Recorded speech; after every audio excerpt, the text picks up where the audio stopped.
This time we'll call to order the April 20, 2026 meeting of the City of Clearwater Downtown Development Board. This time we'll move to item 2.1 on the agenda. Approve the minutes of March 2, 2026 Downtown Development Board meeting. Is there a motion? Move to approve. Second. All those in favor? Aye. Those opposed? Unanimous. We'll now move to item 3 on the agenda. This is to be heard regarding items not on today's Downtown Development Board agenda. Is there anyone to be heard regarding a Downtown Development Board business item that's not on today's agenda? Okay, hearing seeing none, we'll move to item 4.1. The St. Petersburg College Fresh Start Market Event Recap Presentation. Good afternoon, Vic Shire, CRA Division Manager. St. Petersburg College staff will be presenting an event recap for the Fresh Start Market, including the overview of the event, key highlights, and outcome. And SB staff is here to present. Thank you, board.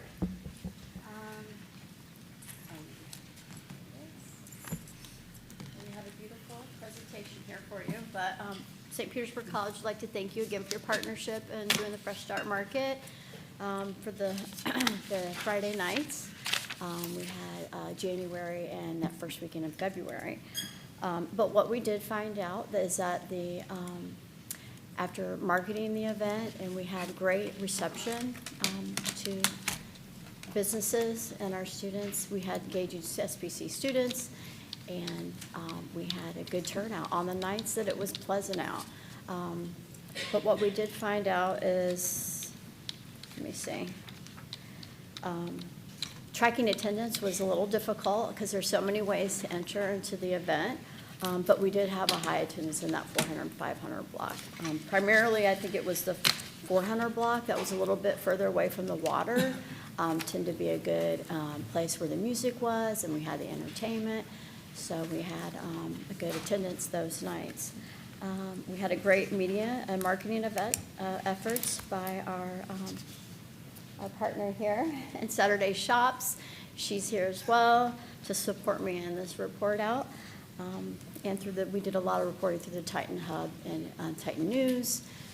Here's our social media strategy to show all the events and how we, the beautiful flyers that we use to get strongly with the audience and the community. The team, all of our team, and this is the first night. So as we move through the nights, Latin nights was a very popular night. The music brings people. Food always brings the people, so we had a good attendance. Student steel drum player. So this kind of Pets Night Out was very popular as well. And then our salsa night was one of the last nights, along with the pre-bowl Super Bowl party, which is very chilly by the time we got to the end of the event. That's about all I have. I mean, what we do have is what worked and what we feel like drew the crowds primarily, and that's drawing our attention to the 400 block. It did boost the restaurant traffic, and the cultural events are always very popular as well. So I think that's all I have. Thank you for your partnership and allowing me to be here, show up for the team. That's it. Did you have questions? Questions from the board? Vice Mayor, excuse me, no. Councilmember Teixeira. First of all, I want to thank you for the presentation, and I want to thank formally St. Petersburg College for this partnership. Reflecting on some of the earlier conversations that I specifically had with Dean Hernandez, I recall several discussions of a vision that included a campus kickoff, a different timeline, integration into the curriculum through student-run businesses, student performance and artwork sold by student artists. Excuse me, Councilman. Turn your microphone on.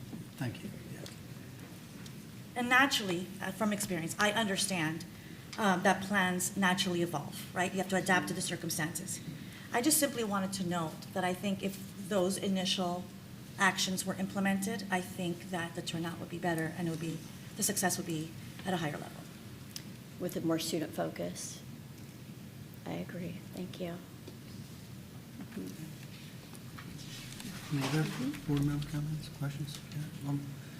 Well, it. thank you for the partnership, St. Petersburg College. Very Absolutely. important to us here in Clearwater. It's, I'm told it has the largest enrollment of any St. Petersburg College campus now, even more than the campus in St. Petersburg. So Right. I don't expect they'll be changing their name anytime soon, No, but. we're getting ready to celebrate 100 years, so. But it's certainly that campus and your institution has played a pivotal role in the growth and development of Clearwater. And thank you for involving your students in this project and letting them interact and help us here at the City of Clearwater.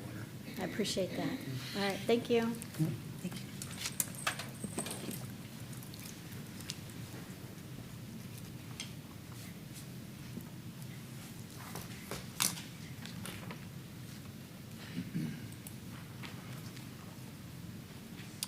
So that will move to item 4.2 on the agenda, approve a high-impact funding request in an amount not to exceed $23,760 for the Cinco de Mayo Taco Fest produced by Unimex at Coachman Park on May 3, 2026. Vicki Shire, CRA Division Manager. This item before you is to approve a high-impact funding request for the Cinco de Mayo Taco Fest produced by Unimex at Coachman Park on May 3rd, 2026.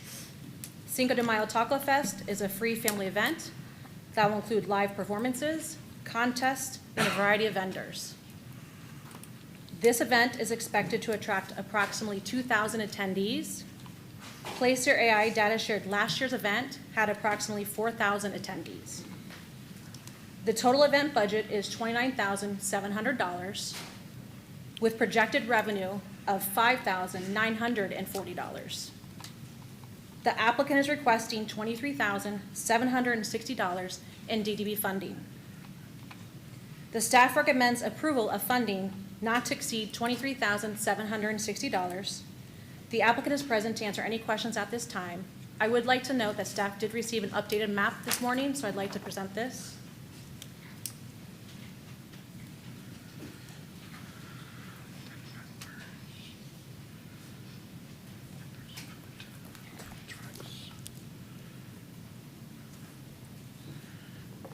Hello, council members. My name is Helmer Pioquinto. I'm here representing Unimex. Thank you for having me today.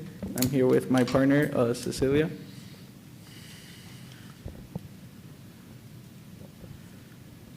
And I'm just here to answer any questions about the event. I've already went and see if you guys had any questions on our budget.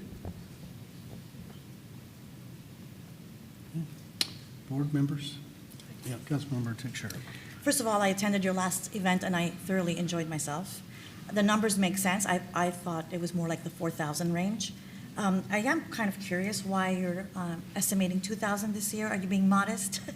Or is there something that's changed that you think is going to be less attending? Yeah, I think at the moment, yes, we do expect internally that there may be more people, given to the fact that this year we have Hispanic television network Telemundo doing our advertising. We have 2 new Hispanic radio stations as well in Tampa Bay. The reason why we stated 2,000 is that due to the political climate, majority of our events, whenever we advertise, it advertises beyond just Pinellas County. We've got people coming down from like Sarasota, other areas. So we are, in that limbo of the current political situation. We may see a big response, we may not. And due to the fact we're just really hopeful that at least anybody in the community can come along. So once again, it might exceed beyond our expectations, it may not. That's just the situation currently. Well, I hope you do. Thank you. Okay, other board members? Councilmember, Councilmember Menino. I'll take it. Thank you. Thank you for being here. I as well was there, and you guys put on a great event. I had the same exact question. That's what caught me, the 50% reduction in expected attendance. So often when groups come in, that's one of the first numbers that's inflated, expected attendance. So your honesty is appreciated, but I do think if you hit your 4,000 almost number last time, according to the data, that I'd expect you to probably be right there, if not more again, and put on another successful event. So I look forward to being a part of it. Thank you. Thank you. Okay, anything else? Councilmember Albritton. Yeah, I didn't get to attend the, I'm sorry, I didn't get to attend the event, but last year I did, and in my opinion, when you put on a successful event, it builds on itself. So Absolutely. I do appreciate you being conservative about that, but I'm hoping that you'll have more than 4 this coming year. So I think it does build, and it'll be more successful in the future. Thank you so much. Board member? Yeah, it looks like a great event. Last year was, I believe it was successful too. I do have a question. We have, as a merchant as well in downtown, we do have a great Mexican restaurant called Tequila's on the 4th block. Did you guys get into touch with them to see if they would like to coordinate or cooperate with you for some reason, somehow, or maybe even attend the event as a vendor? Yes, Helmer and I did go down to all of the businesses over the weekend due to the fact that there was multiple events happening at the same time. Tequila's was not there, the owner was not there. Previously, beforehand, in the years before, we have reached out to her to be a part of, and the line has always been open, but no communication has been received from that party. Thank you. I was just curious. Yeah. I think, it would align well with that too. I guess that's the question I had too, was whether or not, because I see, are the estimated vendor fees and sponsorships the same as it was last year? The stands, yes, it's the same So fees. it would seem like if you had 4,000 people, then those vendors did pretty well, you would think. So I don't, the whole purpose of this organization is to support our downtown businesses. And so that's the only thing that, that I see here is if, are we funding outside vendors to come in to succeed, perhaps, at the expense of our downtown merchants, which is the whole reason why we're funding this, is to bring them to those businesses. So did you analyze the vendor fees and the sponsorship and Yes. compare it, to what, maybe that pricing might have been higher based upon the results that you had last year? Yes, it was a lot higher.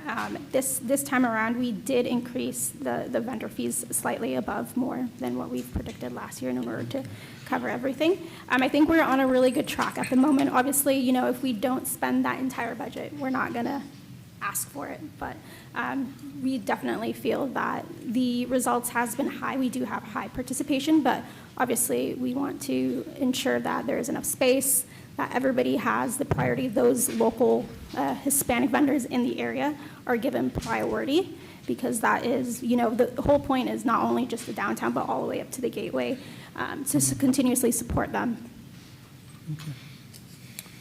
Okay. Any other discussion? If not, is there a motion? Motion to approve agenda item? Oh, excuse me, first. Is there anyone here from the public that desires to comment on this agenda item? Hearing none, now is there a motion? Motion to approve that. Second. Agenda. All those in favor? Aye. Opposed? Unanimous. Okay, thank you. We look Thank you. forward to a successful event. Thank you very much.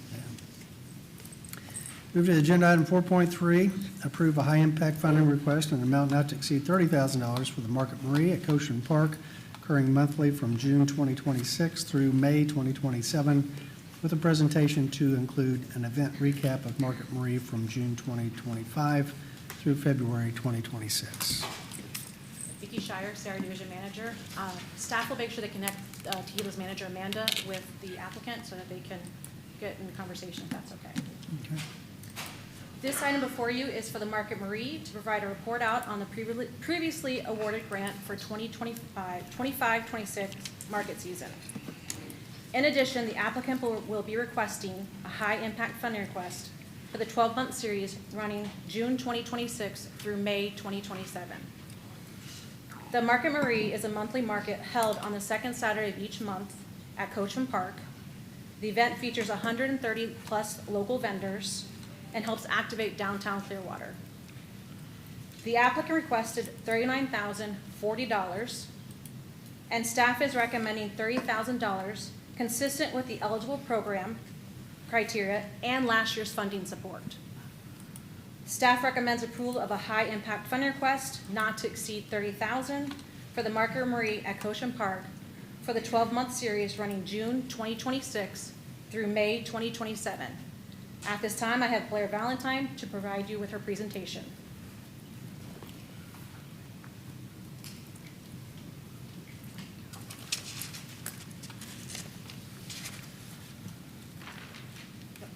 Hi, everyone. Thank you, Vicki. I'm Blair Valentine, for those who have not yet met. I run the Market Marie every second Saturday in Coachman Park, and I'm going to start with a recap of my last request and go through my slideshow. Like she said, we average over 130 vendors. There have been months where we've gotten closer to 150, but on average, it's above 130. It's 10 to 2 at Coachman Park every second Saturday, and we have a diverse group of vendors, essentially every category, whether you have a pet or a child or just there for food, there's something for everyone, including you have pet adoptions there, bounce house, face painting, and of course, you know, Coachman Park already has some built-in features like the playground and splash pad and things like that. We have brought over 60,000 guests roughly per year to the downtown area. We average over 5,000 customers each market and are continuously growing, and hope to just see that number continuously go up, especially with all the construction happening in downtown and more parking garages and more things to do. We hope that number continues to increase. For social media and marketing, we do paid campaigns every month through Facebook, Instagram, Google, other things as well that it's too long for the slideshow, I guess, but we reach over 350,000 a month on our social media. We have over 30,000 followers and growing. All of our ads are going strictly to local areas, so those numbers are locals or tourists that their phones picked up, they're in the location nearby. So there's this, I'm not gonna read this whole entire thing due to time, but we have a lot of awesome reviews, so it's fun to go through on our Google reviews and actually go through and see all the nice things people are saying. One of the attendees says this is the best outdoor market in Florida. Beautiful venue for the market, enjoyed the view and collection of food, arts, and craft vendors. I mixed in a few vendor reviews there as well. I believe the rest of the slides are just photos, so I'll click through those quickly. But yeah, I'm here to answer any questions. Obviously, this is a recap, but I'm also here for the next year as well. So if you have past questions about the past, future, I can answer them. Okay, questions from the board? Yes, Councilmember Teixeira. No questions. I just want to add to one of your reviews from my sister who lives in Canada. She actually aligns her vacation with your market. That's how much she enjoys it. And she has also solidified my opinion of which that your markets are consistently, beautifully executed. They consistently improve in number and in quality. And you are the perfect example of an applicant that I fully support in consistently and continuously funding your event, because your outcomes align with our mission. So thank you for your hard work. Thank you for all of your continued support. It means a lot. Councilmember Menino. Thank you, Mayor. Blair, thank you so much for coming in. Agree totally. What a success this has been for our community, and especially for downtown. You put on an amazing event. The results show every Saturday that we get a chance to get out there. Your numbers are awesome. The atmosphere is awesome. I was down there this weekend, and there was a market, and it didn't have the Marie flag on it, and it wasn't yours, and it wasn't nearly as attended. I asked some of the vendors what they attributed that to. They gave all the success to your social media, your outreach, and your community involvement. That came directly from about 6 different vendors' mouths. So kudos to you and the team on that, and continue to reach out and spread the good news about downtown and the excitement down there. So I appreciate you. Thank you. Vice Mayor. Yes, thank you, sir. Blair, I just want to echo kind of the same sentiment here. You know, when we look at the new analytics that we have, it's roughly you're pulling in almost 3,000 people each event. So, I mean, when we say that those are the events that we're looking for to draw people not only to our wonderful park, but to the businesses in our Cleveland Street corridor, you're nailing it. So I genuinely appreciate it. Keep up the good work, and I'm looking forward to this next year, too. Thank you very much. Yep. Thank you, Mayor. I love Market Marie. It's so good. And as a business owner, this is exactly what it should be. And the main objection of downtown, development is to develop downtown. And Market Marie is definitely on high stakes, becoming a part of it. So I would like to see it as is, that it continues, maybe twice a month. That would work too. But thank you so much for everything, and it's definitely helping merchants and residents and everybody, and people love it. Thank you very much. Okay, well, the only thing I want to add is, I mean, this is an easy one to justify the investment that we're making. It's just been phenomenally successful, and that's, as council members have pointed out, it's largely due to the work you put into it personally to make it successful. So the only question I have is are we getting close to selling out at the vendor space? I guess certain times, months of the year during the spring are probably more popular, but again, it's worth the money we're putting into it, but is there a possibility down the road, if it keeps being successful, that will generate enough interest that it'll be self-sustaining and be able to support itself without our investing in it? Yeah, for sure. Essentially, as this keeps growing the way it is, the vendors continue to tell me they have good sales and their sales are growing. It would give me the opportunity to let them know we have to essentially raise the vendor fee to compensate for that. At Coachman, there obviously is room to physically put more vendors. I've kept it around this number just to make sure it doesn't hurt sales if I've had too many vendors there. But yeah, definitely in the future, at some point, through sponsorships and raising vendor fees, things like that, it is possible. Okay, thank you. Okay, any other board discussion? If not, is there a motion? Move to approve agenda item 4.3. Second.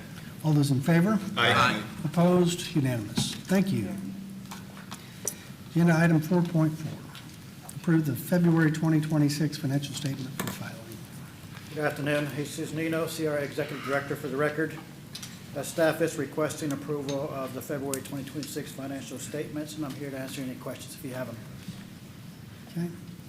Does anyone here from the public today desire to speak to agenda item 4.4?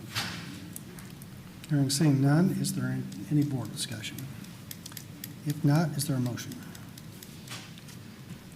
Motion to approve agenda item 4.4. Second. Sorry, 4.4. Yeah, 4.4. All those in favor? Aye. Opposed? Unanimous. Agenda item 4.5, approve revisions to the Clearwater Downtown Development Board Pilot Micro Pop-Up Grant Program Guidelines. Good afternoon, Vicki Shire, CRA Division Manager.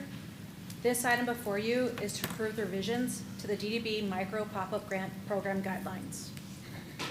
The Micro Pop-Up Grant Program was launched as a pilot to support small-scale events to activate the 400-500 block of Cleveland Street. And over the past 11 months, it has proven successful in activating these areas. Based on staff's experience, the proposed updates are intended to make the program easier to navigate. The following revisions are: transitioning the program from a pilot to a permanent initiative, simplifying the funding structure by combining all expenses under a single $5,000 cap, expand locations to include the 600 block of Cleveland Street and in Station Square Park to encourage a broader activation. The updates also establish clear expectations for cancellations by requiring applicants to reschedule within 6 months or funds reimbursed within 10 business days. Staff also recommends limiting funding requests to 3 per event or organizer within a 12-month period to support fair access to the program. Overall, these changes strengthen the program while maintaining flexibility for creative and engaging activations. Staff recommends approval of these changes, and I'm happy to answer any questions at this time. Does anyone here from the public desire to speak to this issue? If you would come forward, then.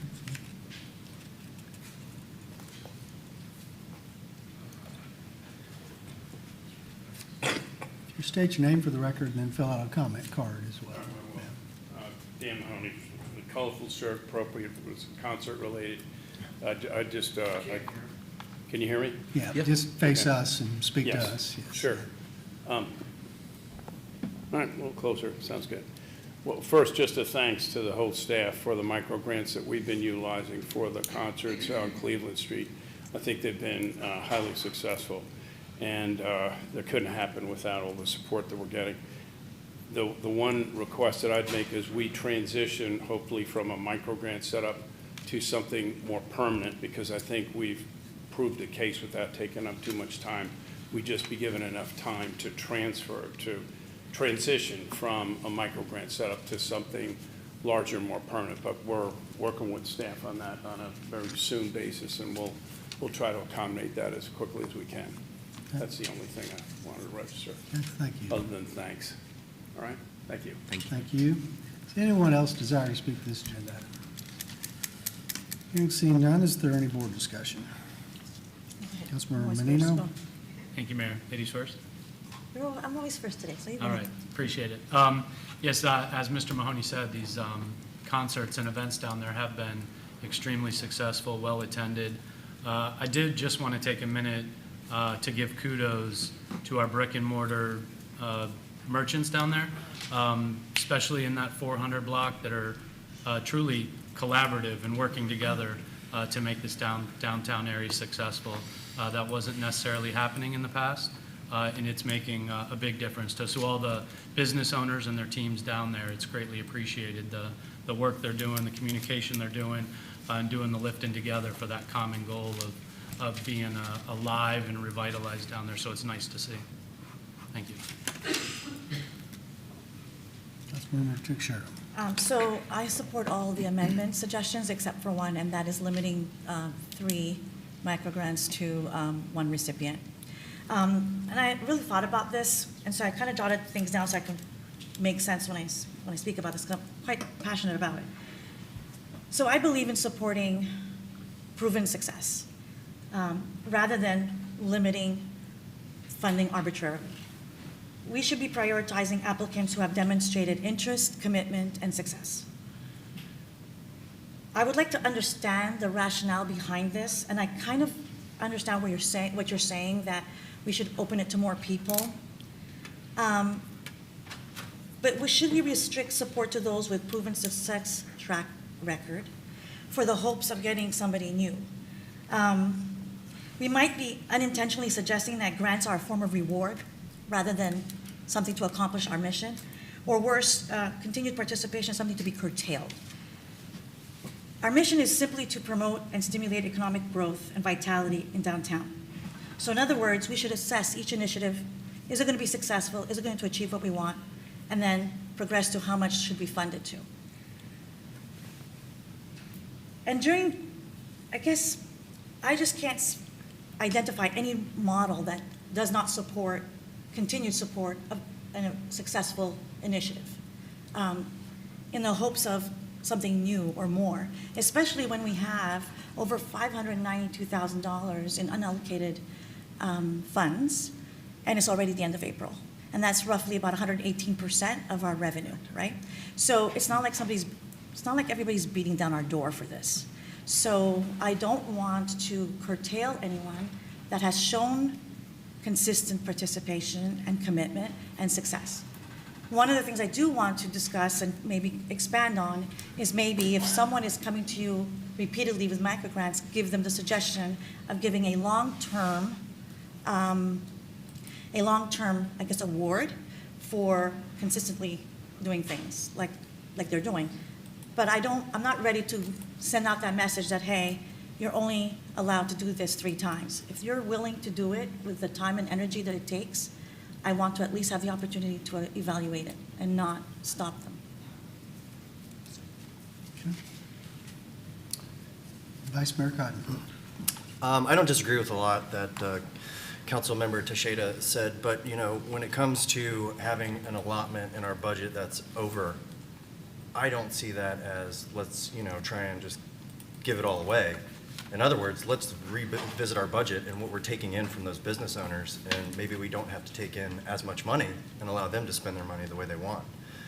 Especially when we have other programs and things that are doing so well for them, you know, more money in their pockets allows them to spend the money the way they want to. So that's just my take on it, especially when we do have the surplus that we do at this time, so.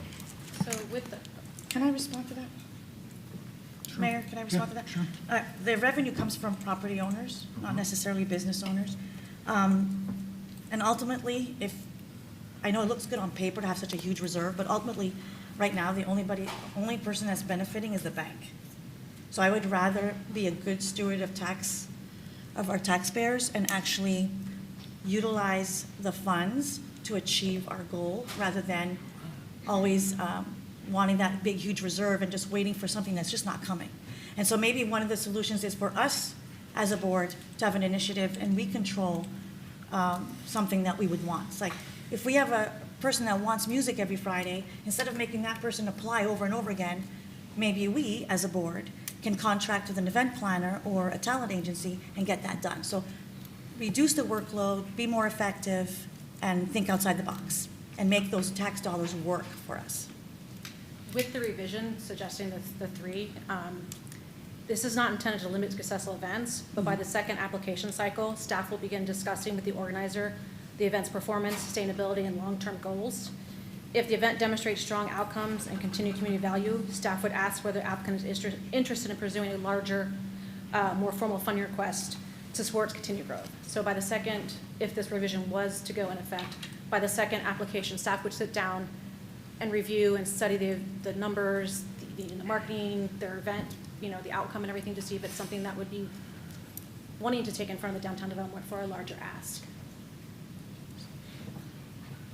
So someone that would want to do it quarterly, if we would adopt these amendments, would not be able to get that fourth one, right? If they don't want to do that long-term option. Correct. But we're hoping by the second application, we can bridge that gap. So by the second application, they can go ahead and start gathering the information that's needed to apply for that larger ask to the DDB board. So there's hoping that there's not a stop, if that makes sense, if I'm articulating that right. Okay, Councilmember Menino? Ms. Shire, help me, excuse me, help me better understand, what is the intent behind making this decision? Is there a waiting list and some new people aren't being able to be involved? Is there too many applicants, so we need to try to limit it? I was just looking for the continuous support of the event to continue to go on. Like you guys are talking about how you guys want consistent events. I think with a larger ask and going in front of you guys, it's something that can be continuously done each month versus coming back, because our guidelines say they can only apply once a month. So that kind of hurts the policy, because technically the policy too is they have 60 days in order to apply. Now, we've not turned anybody away. We've accepted all the applications, but technically they have to apply within 60 days.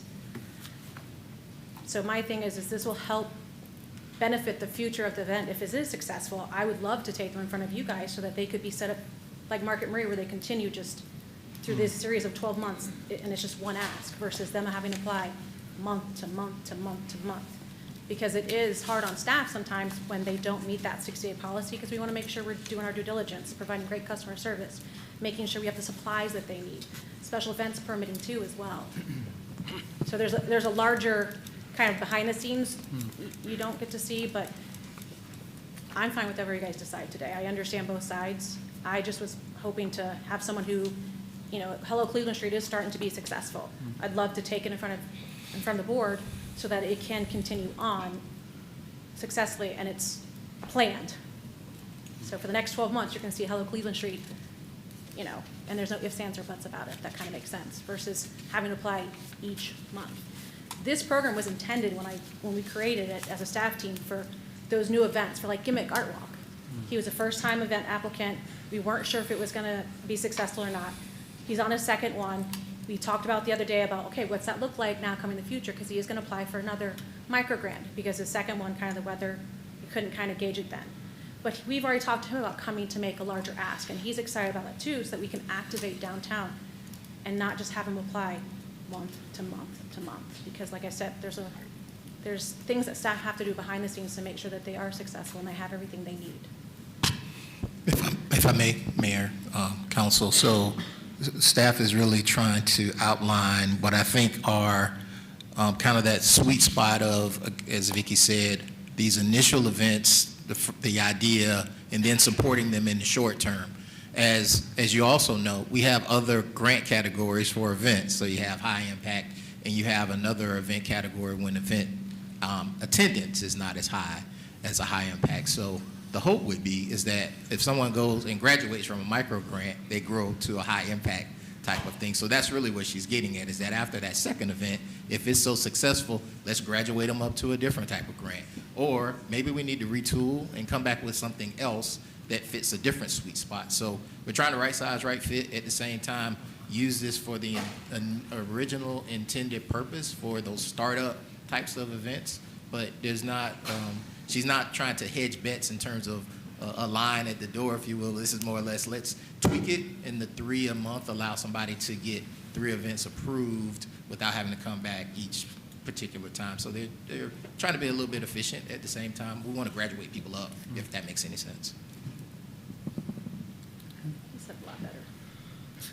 Councilmember Menino. I appreciate the explanation, because kind of what I was visioning, we were turning people at the door. Like, nope, had your limit, go away, and now we have empty spaces. So I'm supportive of that process, and it does make sense. You've proven yourself, you're consistent, you're here, you're successful.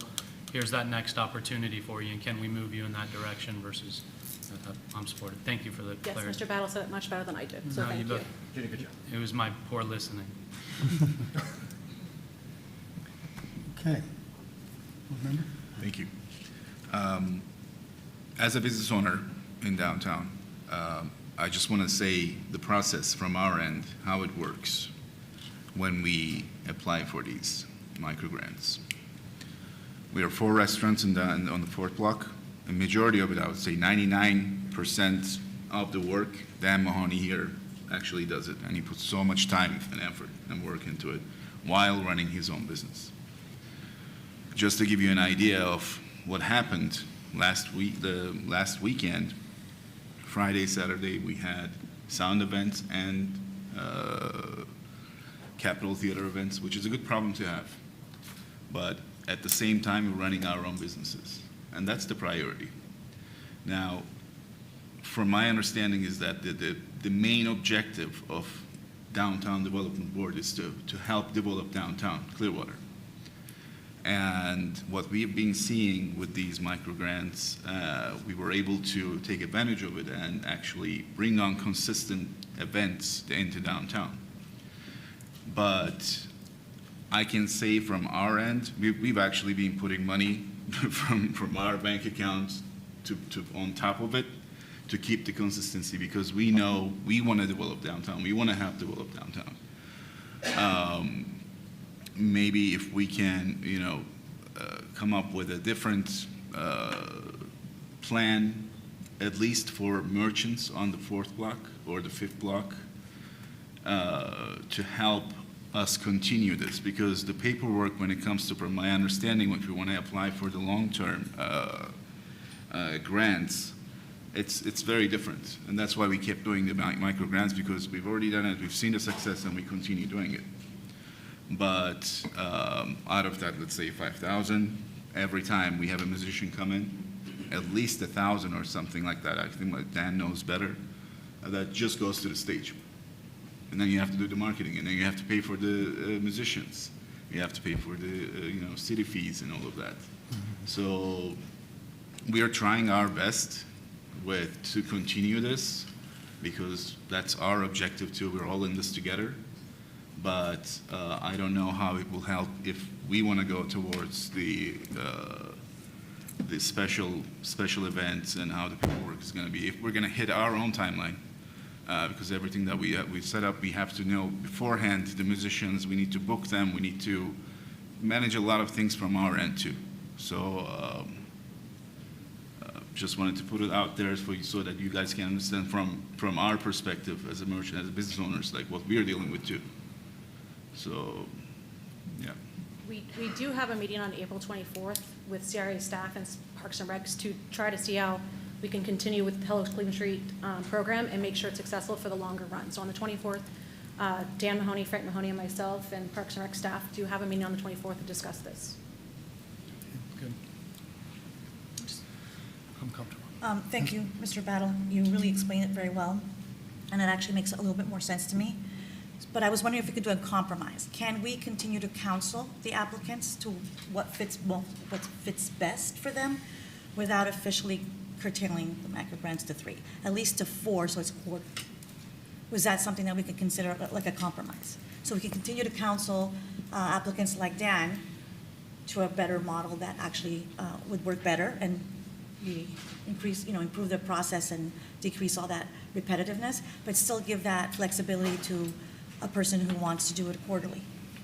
I would say we can remove that requirement, and it's no longer a pilot, so we have the ability to come back and recommend other changes. Also, meeting that Vicki mentioned with Parks and kind of the primary organizer, if you will, for the current events out there. If there's a different budget number, we can continue to tweak this. So, of course, we can do exactly as you're suggesting and more.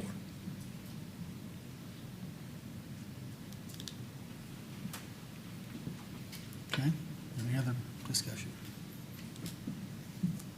Okay. Is there a motion then? Motion to approve all amendments except the restriction of macro grants to 3 recipients, 3 grants per recipient. So I understand your motion would be to leave the existing language as it is. Just for that part. On item 3. But I would approve all the other So it amendments. still may only apply once per month, but to strike the rest of it. Is that right? Okay, is there a second? Second. Okay. Any further discussion? Councilman. I just want to say I'm glad there's a future meeting. I hope we truly listen to the concerns of our downtown merchants, find out where that gap in those challenges are, and if it's timing, if it's too much paperwork, if it's too much resources, let's identify what those hurdles are and see. I don't know how much more information would be I would think we could pre-populate the majority of what they would need to fill out. We should already know after this many months, right? So maybe we can limit some of that paperwork, but truly find out how we can be better partners in that process and what that gap is that they're coming up short on and how we can be better. Yes, sir. Thank you. Okay. Okay, anything further? If not, all those in favor? Aye. Opposed? Unanimous. Okay. Thank you. Move to item 4.6, Cleveland Street Activation and Mobile Vendors Initiative Presentation. Good afternoon, Jesus Nino, CRA Executive Director. Today's item, I'm going to have Mr. Eric Santiago, Division Manager, give the presentation, and I'll be available to answer any questions afterwards, along with him and the rest of my colleagues.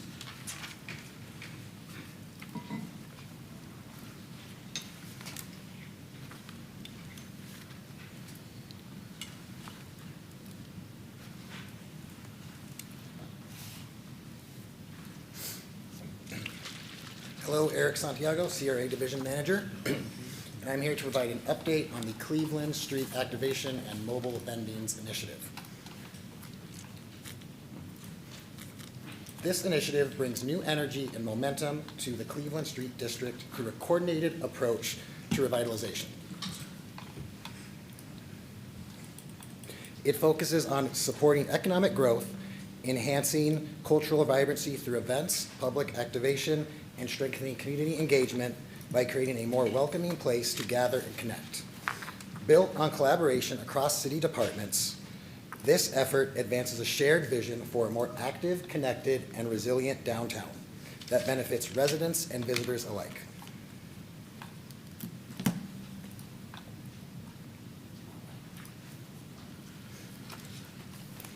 Activating Cleveland Street is made possible through a strong partnership between the Downtown Development Board, Community Redevelopment Agency, and the City of Clearwater. The DDB helps energize the district by funding special events, markets, and programs that bring people downtown. It also expands opportunities for vendors and small businesses while supporting economic development.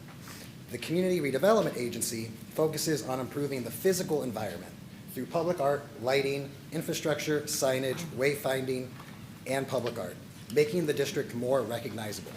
The City of Clearwater provides the operational and policy support that ties everything all together, including ordinance updates, program development, and permitting. Together, these partners create a coordinated approach to activate Cleveland Street through an allocated investment of $500,000.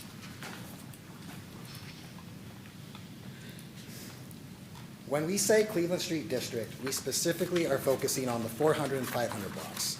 This area stretches from Osceola and Coachman on the west to Garden Avenue on the east, intersected by Fort Harrison. This pedestrian district is closed to vehicle traffic and is home to a concentration of restaurants, creating a unique and distinctive urban environment. To best tackle this initiative, we are focusing on 4 core areas: mobile vendors, special events, public art and pop-ups, and streetscaping and placemaking. Now let's dive into our first focus area, mobile vendors. We created new opportunities for local vendors during markets and events to generate more activity. These vendors add vibrancy to the street while creating more excitement. Books, fruits and vegetables, ice cream, desserts, and flowers are just some of the mobile vendors who have activated Cleveland Street. The Fresh Start Market was one of our first efforts to bring mobile vendors to activate Cleveland Street through a partnership with St. Petersburg College. Just moments ago, they provided a full recap of their series, which took place back in the winter over 6 consecutive nights.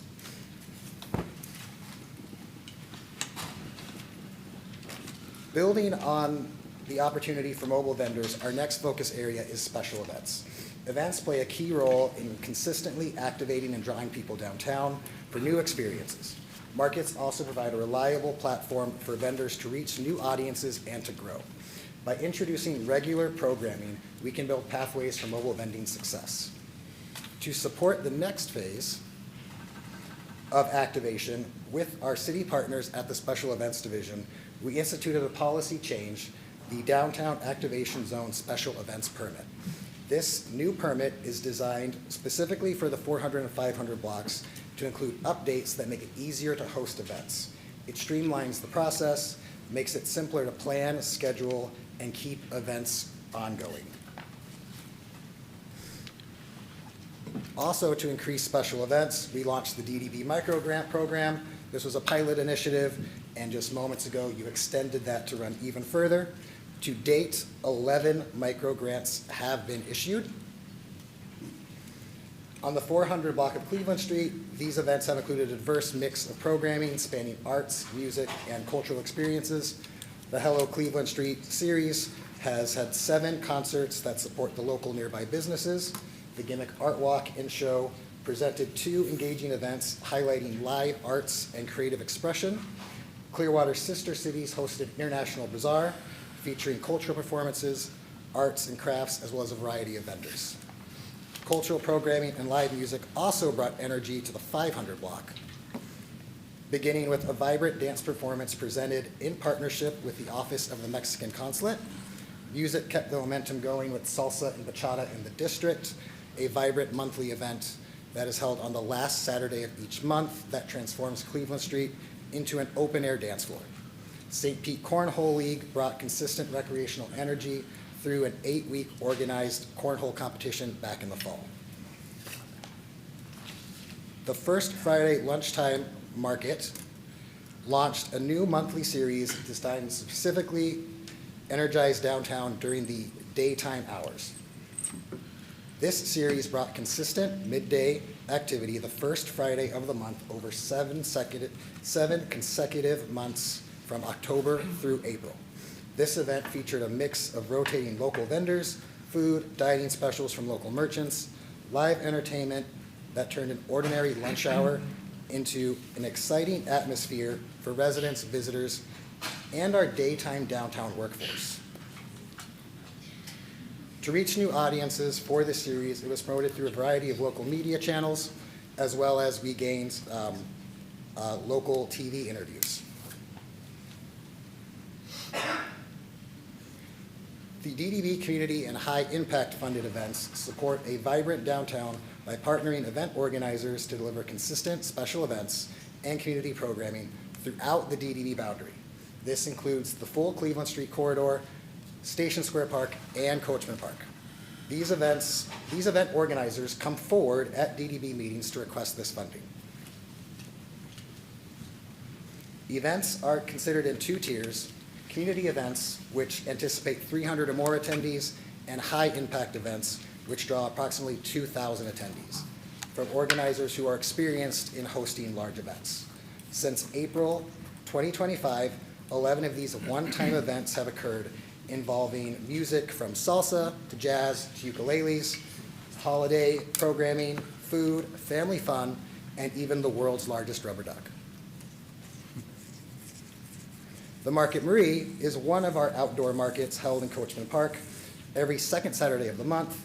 It continues to grow, and we look forward to seeing it continue over the next year.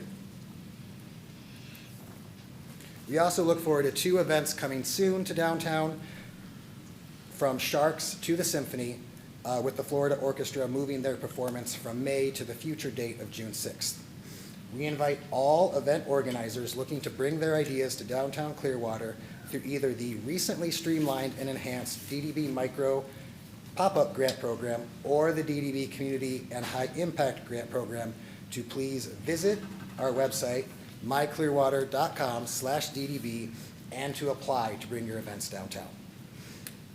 As we continue momentum from special events that bring people downtown, let's now focus on moments in time to new experiences. Public art and pop-ups introduce creative, temporary, and semi-permanent elements that activate spaces in new ways, adding visual interest and strengthening the identity of downtown.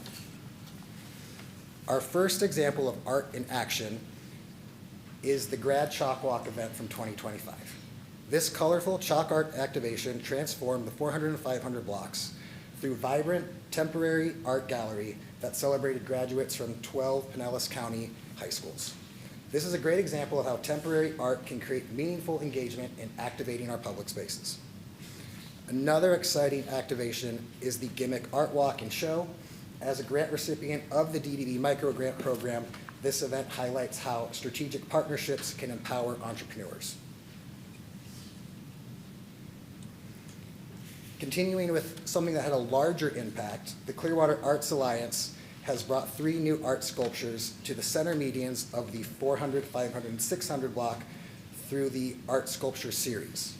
These pieces do more than enhance the streetscape. They create memorable landmarks that strengthen downtown's identity.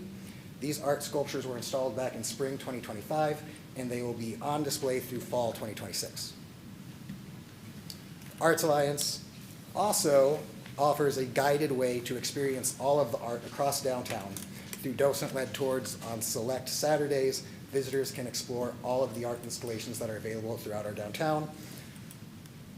While public art adds creativity and character to downtown, our next focus area is going to focus on how the bigger picture ties all of these items together: streetscape and placemaking. Focuses on enhancing the overall urban experience through thoughtful design, beautification, and details that make a space feel more welcoming and connected. It's about shaping not just what people see, but how they experience and move through downtown every day. One of the first ways we did this was the Downtown Clearwater Banner Program. Launched in spring 2025, this initiative brings a cohesive and colorful identity to downtown through a mix of branded, artistic, and promotional banners. Installed along the 400 through 700 blocks of Cleveland Street, these banners help frame the street and create a more welcoming environment. This is a simple but impactful way to reinforce a strong sense of place. This is downtown. Building on that visual identity, the next step is strengthening how people navigate and recognize the district. Updated downtown kiosks now feature improved maps and clear visitor information, making it easier for people to find destinations and discover nearby parking options. Complementing this effort, 3 new gateway signs help define and announce entry into the Cleveland Street District. These signs are visible from Fort Harrison and Garden Avenue. Together, these elements improve wayfinding and reinforce our identity. Continuing with streetscape, these next improvements focus on function and atmosphere. New bike infrastructure, including blue and green bike racks, will soon be installed across the 400 through 700 blocks, making it easier and more inviting for cyclists to access and enjoy downtown. We also enhanced the lighting in the center median oak trees on the 400 and 500 block. These new lights improve visibility while creating a warm and welcoming ambiance during the evening hours. The new lights, as well as the Cleveland Street District signs, were specifically requested by the local downtown merchants. Together, all of these elements support accessibility and a more vibrant downtown experience day and night. Another DDB grant program that's making a difference is the Outdoor Cafe Grant Program, which helps local businesses enhance their outdoor dining spaces by funding improvements such as furniture, umbrellas, and other design elements. These upgrades enhance the functionality of each outdoor dining area and the overall look of the entire district. By investing in these spaces, we're creating a more inviting environment that encourages visitors to stay longer. The recently launched Downtown Ambassador Program is a collaborative multi-department initiative designed to elevate the visitor experience. Through visible on-site staff presence, this program helps guests navigate downtown, helping to ensure downtown remains welcoming, organized, and easy to enjoy. Our efforts in mobile vending, special events, public art and pop-ups, streetscape and placemaking are not over yet. We continue to move forward and look ahead to new, larger, and more innovative opportunities as we plan ahead for the future. To create more opportunities for mobile vendors, a proposed amendment to Section 28.04 of the City Code introduces a new framework for vending, specifically targeting the 400 and 500 blocks. This initiative opens the door for mobile vendors to operate on a daily basis within the public right-of-way, helping to bring a more variety, energy, and activity to the district while still ensuring safety, accessibility, and alignment with our downtown goals. A call for mobile vendors will be launched online to build a database of interested businesses, making it easier for vendors to connect with future downtown opportunities. Another exciting step in enhancing downtown is our Parklet initiative. We have engaged a local design firm to develop 2 parklets on Cleveland Street. These dynamic, short-term installations will transform underutilized parking spaces into a visually engaging public destination, adding new places for people to experience downtown in a fresh way. Looking further ahead, the landscape architecture and urban design strategy establishes a long-term vision for Cleveland Street. Led by the CRA, this effort engages a top design firm to guide improvements to the pedestrian experience. The selected firm is currently in negotiations to help develop concepts that will shape the future of downtown. We are grateful for the opportunity to share the progress of the Cleveland Street activation and mobile vending initiatives with you today.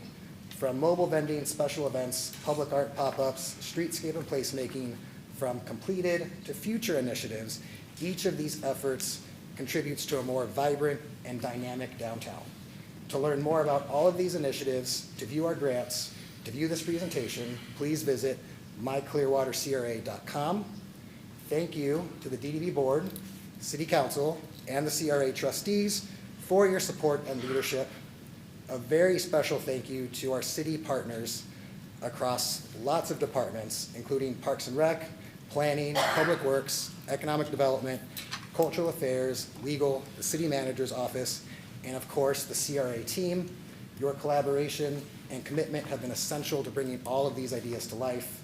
We look forward to continuing this momentum together as we shape an even brighter future for downtown and Cleveland Street.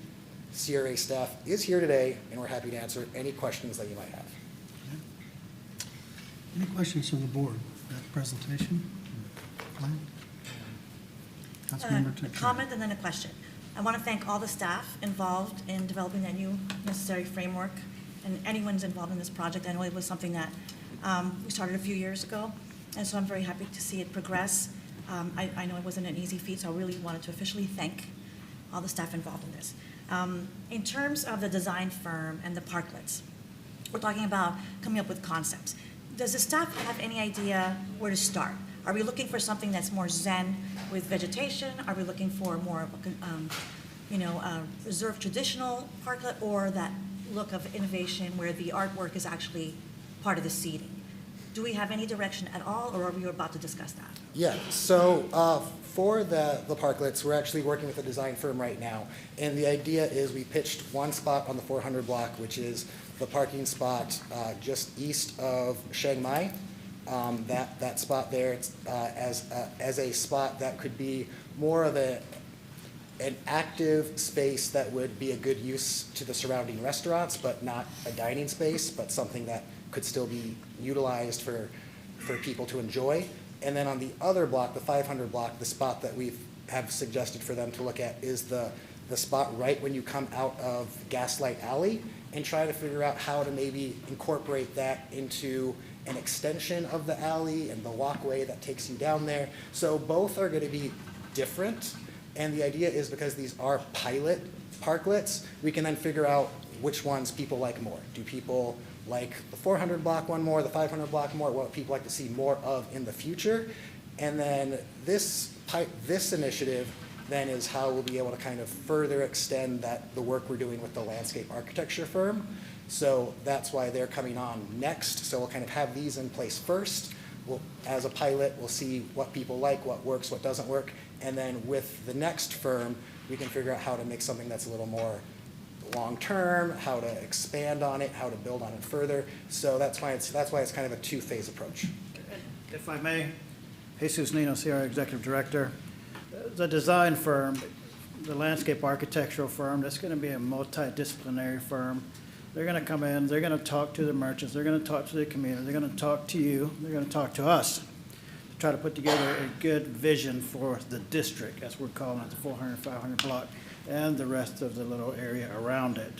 So it's going to be a discussion before they're not just going to put something together just because. They're going to talk to everyone that they can.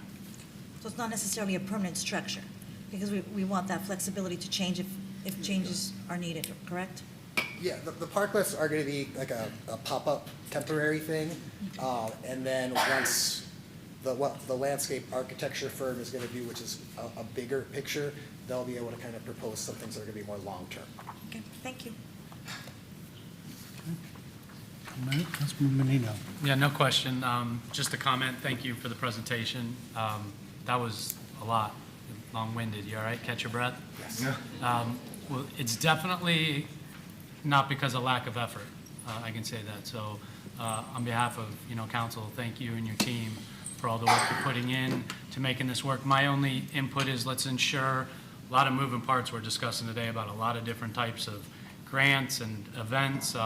Make sure we truly are communicating with our existing brick and mortar businesses as well as those existing businesses that are currently putting on events, ensuring that we're bringing, whether it's mobile vendors or what, businesses that are working with and collaborative and not in the same space as those businesses is probably important, I would imagine. They don't want somebody down there selling tacos and pizza on the 400 block. That wouldn't make sense when we have those restaurants. So ensuring that they're not competing with, I think, is, and giving our brick and mortar that open discussion is probably important. So, but thank you for all the work that went into that. That was a lot. And the new changes, the proposed changes to the mobile vending ordinance does have that language built in. So it is very specific in the types of mobile vendors that would be allowed on the street and not allowed in the street, and that is built in those changes that will be part of that proposed ordinance. Thank you. Anything else? All right, thank you for the presentation. Thank you. That will move to item 4.7 on the agenda. Schedule a special Downtown Development Board meeting for Monday, May 18, 2026 at 1 p.m. Good afternoon, Chair, members of the board. My name is Brian Ulbrich, CRA Coordinator for the record. The item before you is to request a special DDB meeting for May 18th, 2026 at 1 p.m. in the council chambers. The purpose of this meeting is to allow RBOA to present marketing strategies, their overall approach in support of DDB initiatives and downtown activation efforts.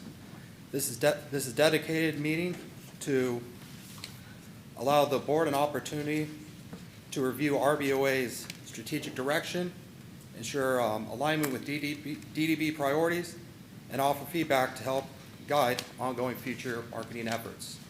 I'm available for any questions. Do we need to vote on this, or can we just give direction on this? I would probably go ahead and vote on it. Okay. Does anyone here from the public desire to speak to this agenda? Hearing seeing none, is there any board discussion? If not, is there a motion? Move to approve agenda item 4.7. Second. All those in favor? Aye. Opposed? Unanimous. Thank you.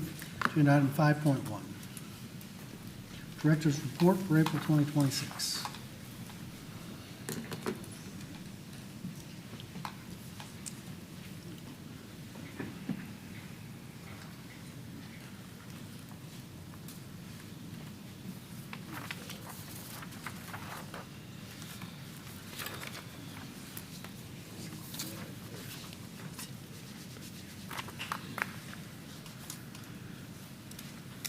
Thank you, Brian.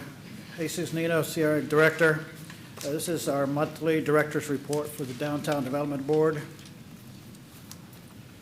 So a lot of the items, they've already been discussed by staff in other presentations, so I'm not going to dwell a lot on those particular slides.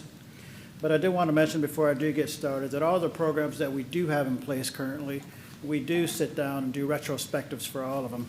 What worked, what didn't, what opportunities did we potentially miss, or what opportunities are just there, or what can we possibly just get rid of. So we do that for all our programs, and if there's also any gaps.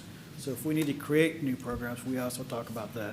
So it is a team effort with multiple departments in place.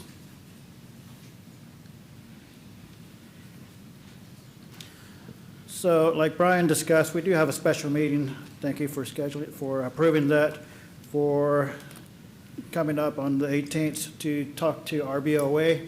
Basically, it's the marketing and public relations firm that was hired by you to come and kind of rebrand the downtown. So we're looking forward to that discussions.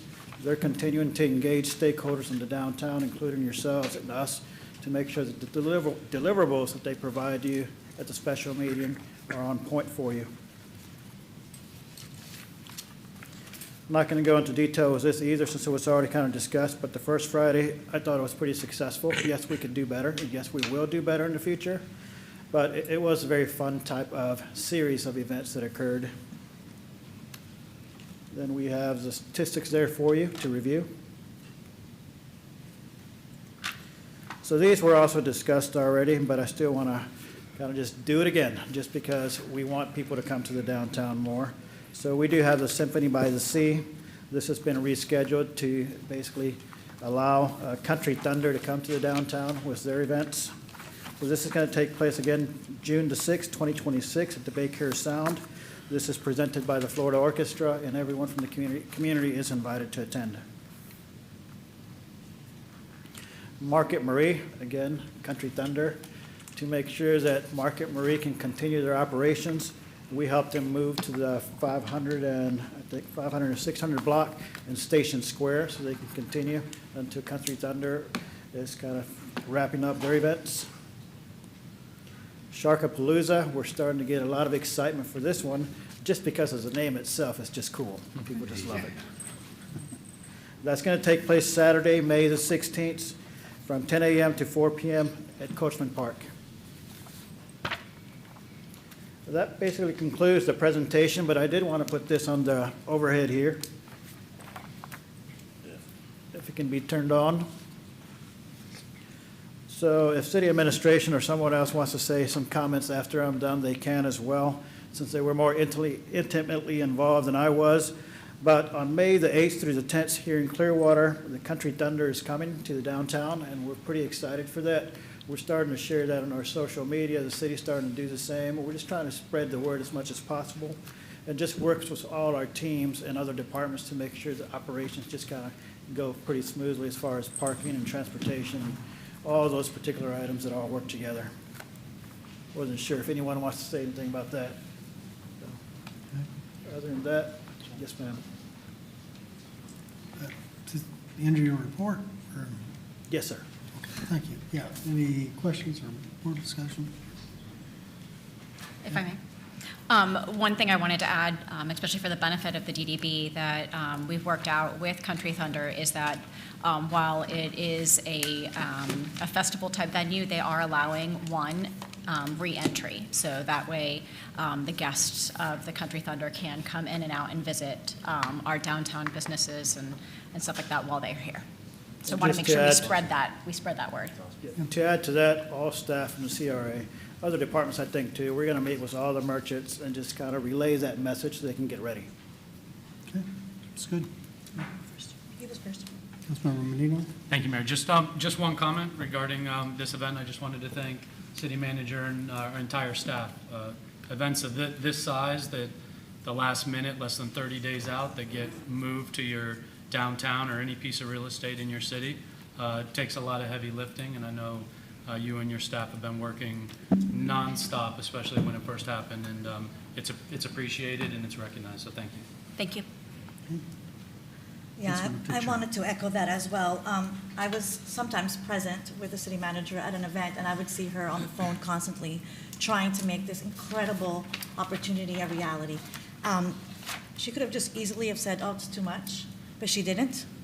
And so I want to thank you and all the staff. It is a big and tall order. It's a lot for the staff, but I appreciate your commitment to the city and what I think is becoming our brand, which is music. And thank you for that. Thank all of you for that.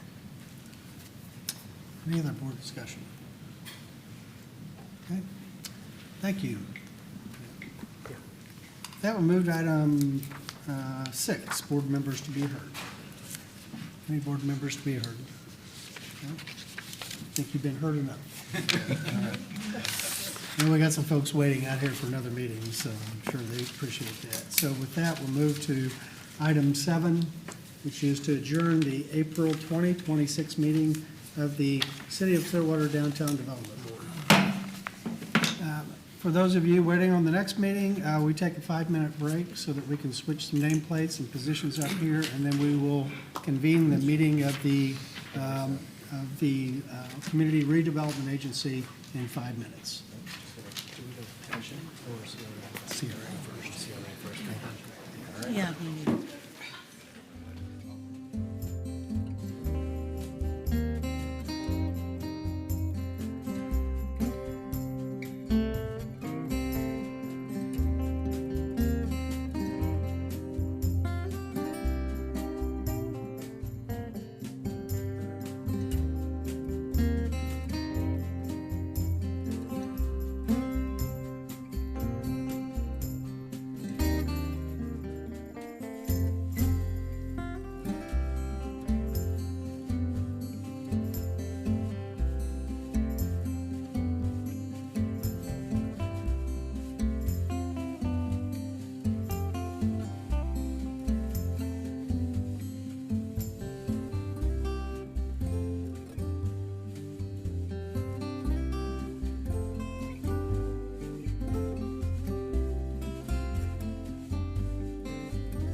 time we'll call to order the April 2026 meeting of the City of Clearwater Community Redevelopment Agency.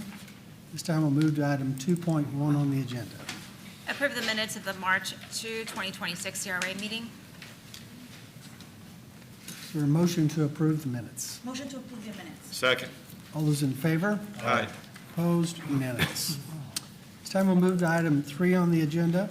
Citizens to be heard regarding items regarding the CRA, items that are not on today's agenda. Here now we'll move to item 4. 4.1, Present New Vision Behavioral Health, Inc. as an April 2026 recipient of the Business Spotlight Program.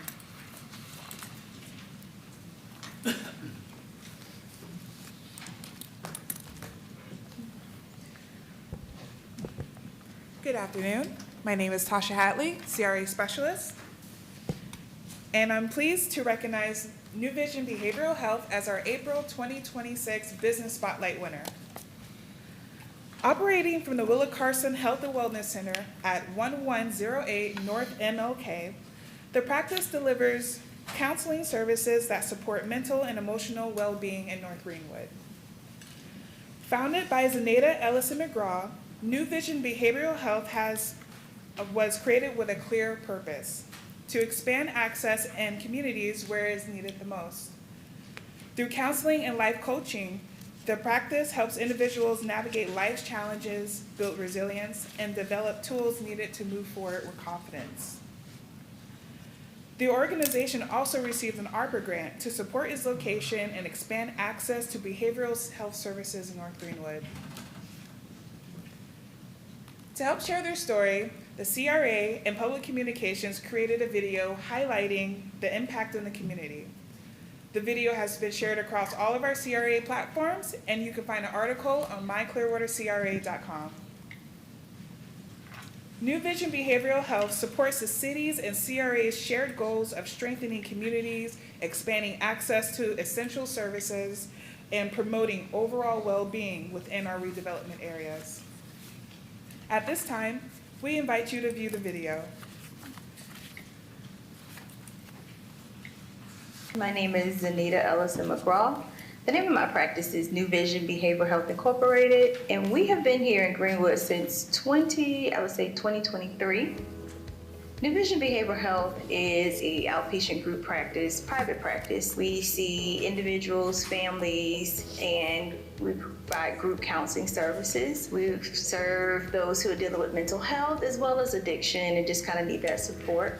So someone who's come into therapy, specifically my practice for the first time, I want them to know that we here are passionate about serving people. I know that a lot of people feel like, oh, I don't want somebody in my business or to judge me. But our job is not to get in your business per se. Our job is to know enough about you to see where we need to support. I remember having a client who was so deeply into her grief and her depression that we weren't sure if tomorrow was promised for her. 3 years later, she's still with me, still thriving, still working through becoming self-directed and working through her own layers of mental health. That she's grateful for the support that she was able to receive, all because she was willing to step out and get the help that she needed. Our hours of operation are Monday through Saturday, essentially from 9 a.m. to 6 p.m. We have multiple locations in the St. Pete, Tampa, and Clearwater area. We also serve those who may not have access to getting into the office by providing telehealth services.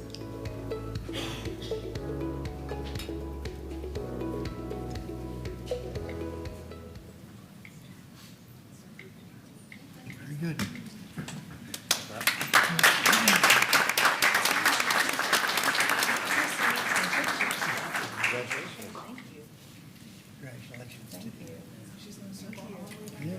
Okay, very good.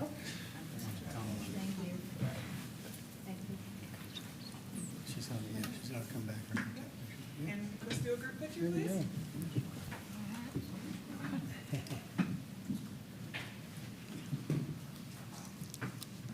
All right, 3, 2, 1. One more, 3, 2, 1. Perfect. Thank you. Congratulations. Congratulations.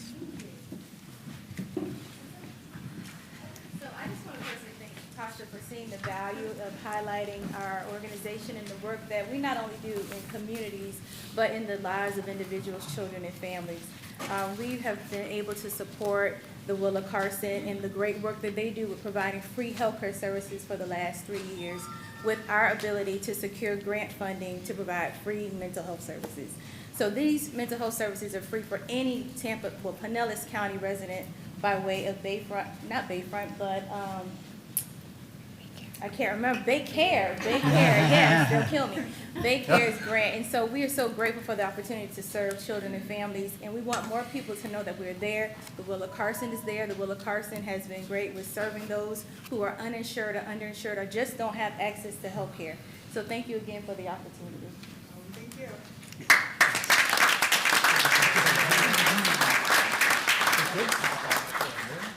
Okay.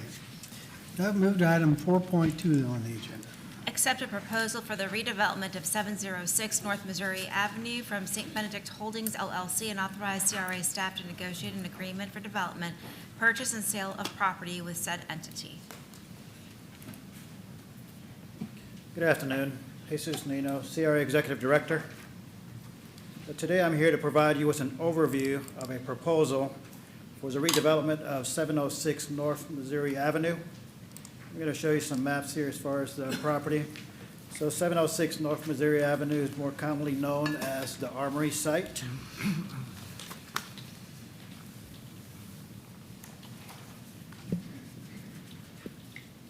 This is the way the building looks here.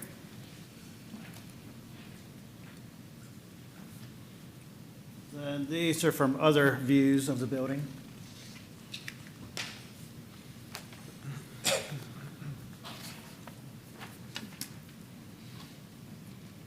So this is the map for the public here, so they can kind of see where the Armory is located at. You can see North Missouri Avenue to the right, Seminole Street to the north, then Eldridge Street to the south.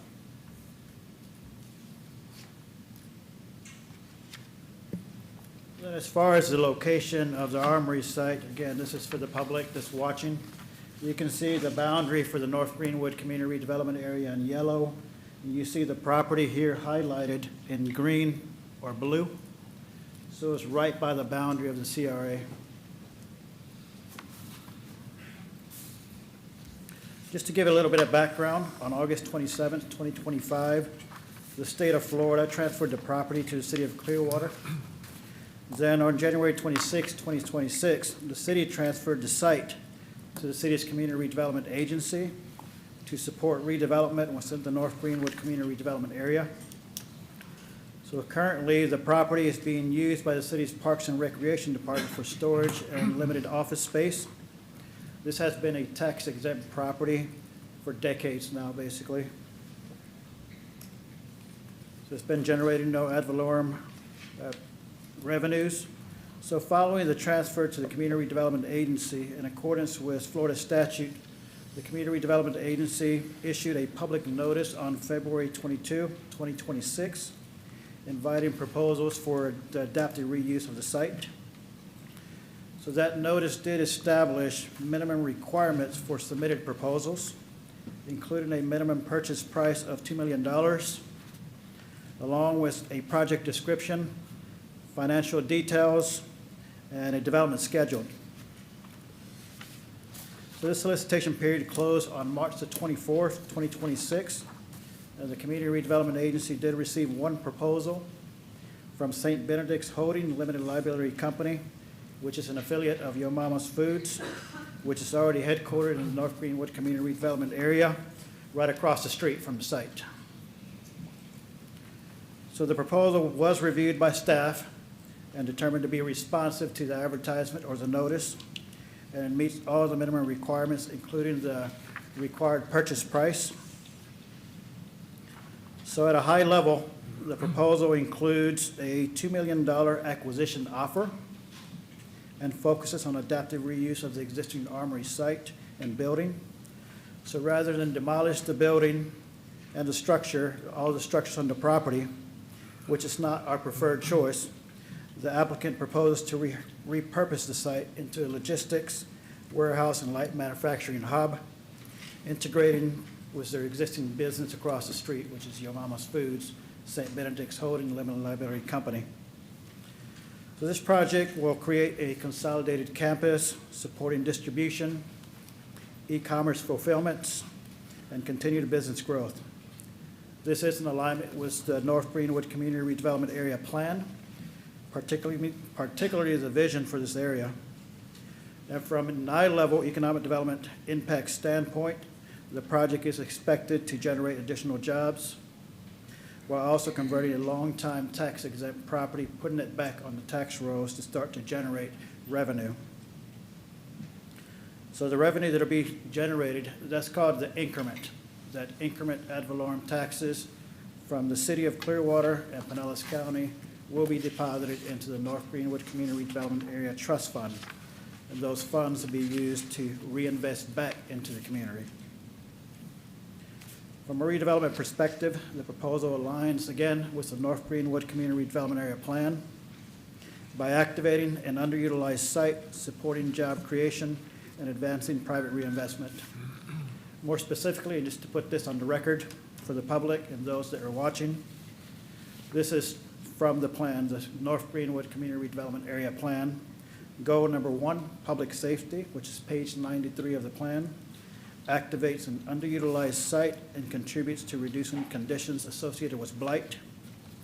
Goal number 3, poverty reduction, that's page 93 again, which supports job creation, workforce development, and increased access to employment opportunities. Then goal number 5, quality of life, page 94, enhances community vitality through reinvestment and improved economic activity. Then for redevelopment policies, page 94 and 95, it advances the reuse of publicly owned property to support economic development and private investment. And I have another map here to show you.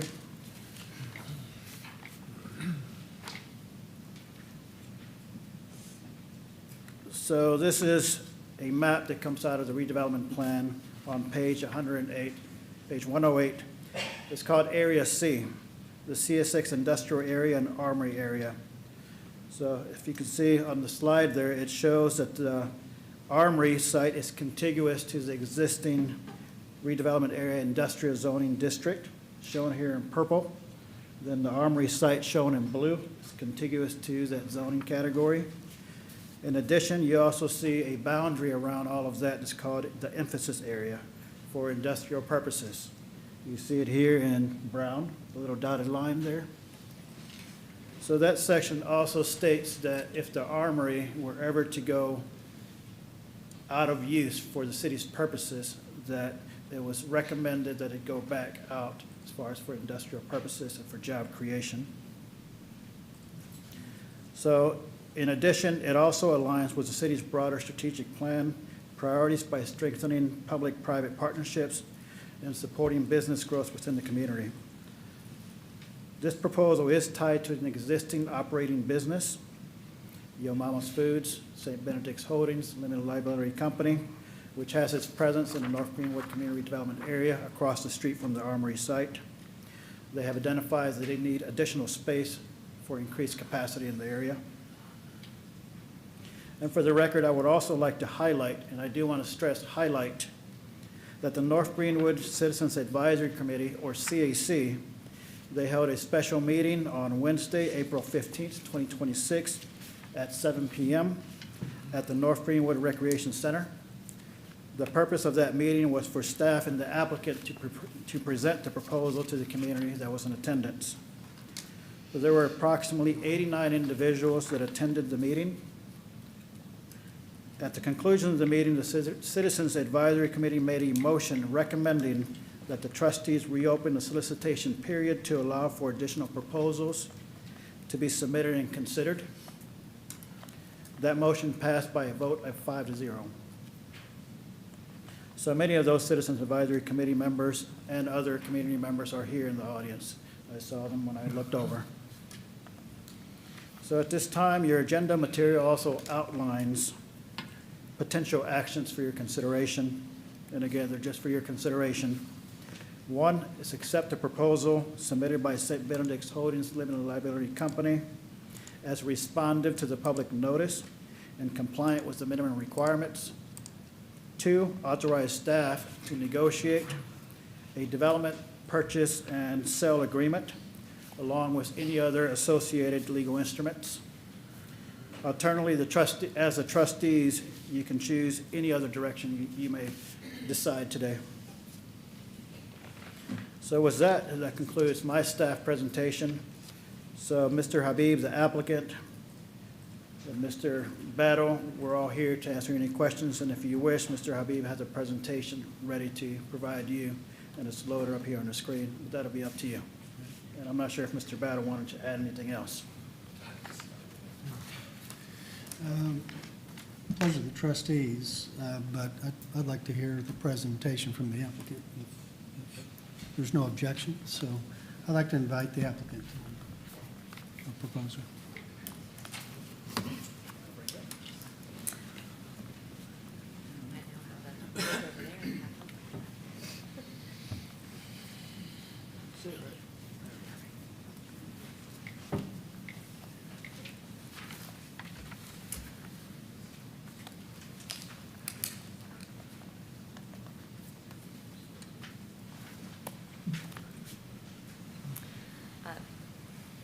Good afternoon, Mayor, Council Member, City Manager, Assistant City Manager.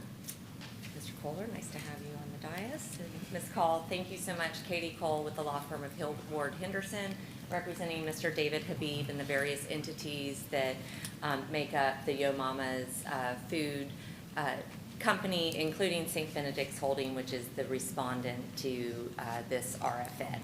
So we're here today for a very specific reason, to ask that you authorize staff to negotiate consistent with the bid that you issued. And that is intended, it was intended to fulfill the community redevelopment area's goals, as Mr. Nino already covered. I would want to say very respectfully, we both attended Wednesday night, the community meeting. We appreciate everything we hear, and we hope that some of the things that you hear this morning, or this afternoon, excuse me, can answer some of the issues that were raised on Wednesday night. We know that there are others that will continue to be evidenced, and hopefully through the negotiations with your city staff and with the contract to come back to you all for approval, many of those things can be addressed. We also know there are things that this presentation and this request will never address, and those are concerns that I think we all hope to work on as a community. The city's request was specifically to seek a buyer for the armory that met the goals of the CRA. And the CRA plan, as Mr. Nino said, identifies the North Greenwood Community Redevelopment Plan as Area C zoning emphasis, as this is an industrial area. In addition to the exhibit that Mr. Nino said, there are two other references to this property in the plan. The RFN asked for a minimum purchase price that was intended to cover the relocation costs of the Parks and Recreation staff that currently occupies the facility. A project description, I'm sure intending to meet the goals of the adaptive reuse and intending to maintain that appearance of the armory. A financial plan to ensure that the respondents and the eventual purchaser has the sources and budget to fulfill those plans, and a development schedule so this doesn't linger or waver in any kind. So what you asked for in the response for negotiations is exactly what Mr. Habib's response and the St. Benedict Holdings response provided.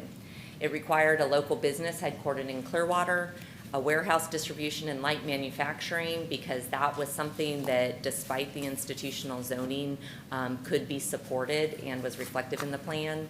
Job creation and CRA area hiring commitment, and a capital investment facilitating further tax increment growth. Most importantly, the community and substantial economic benefit to the CRA.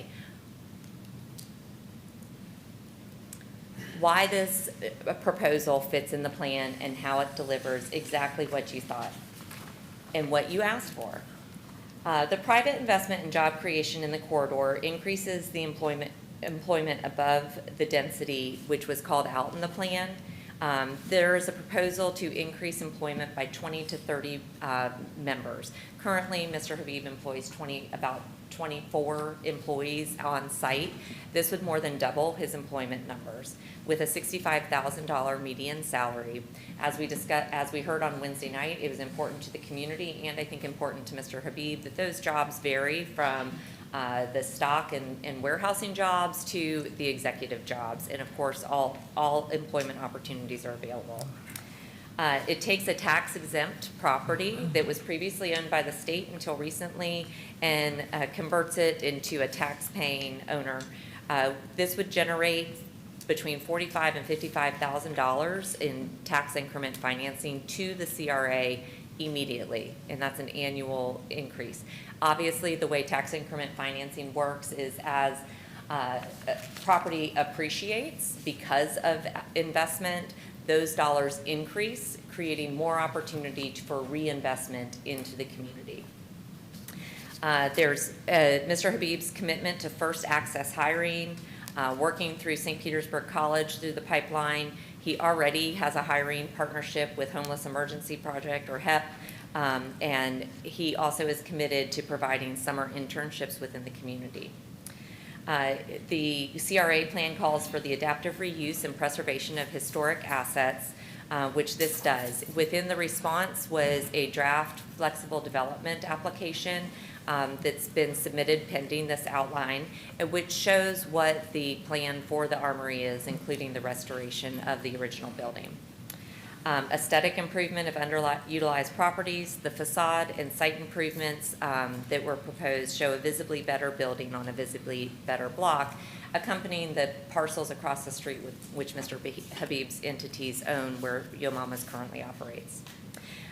He also, the plan calls for minority-owned business support in the district, and also included in his response was his certified minority-owned business certification from the state of Florida. This has been headquartered here for over 6 years. I'll hand it over to Mr. Habib to tell you a little bit about Yo Mama's. Thank you, Katie. Mr. Mayor, Council, and City staff, thank you for your time today.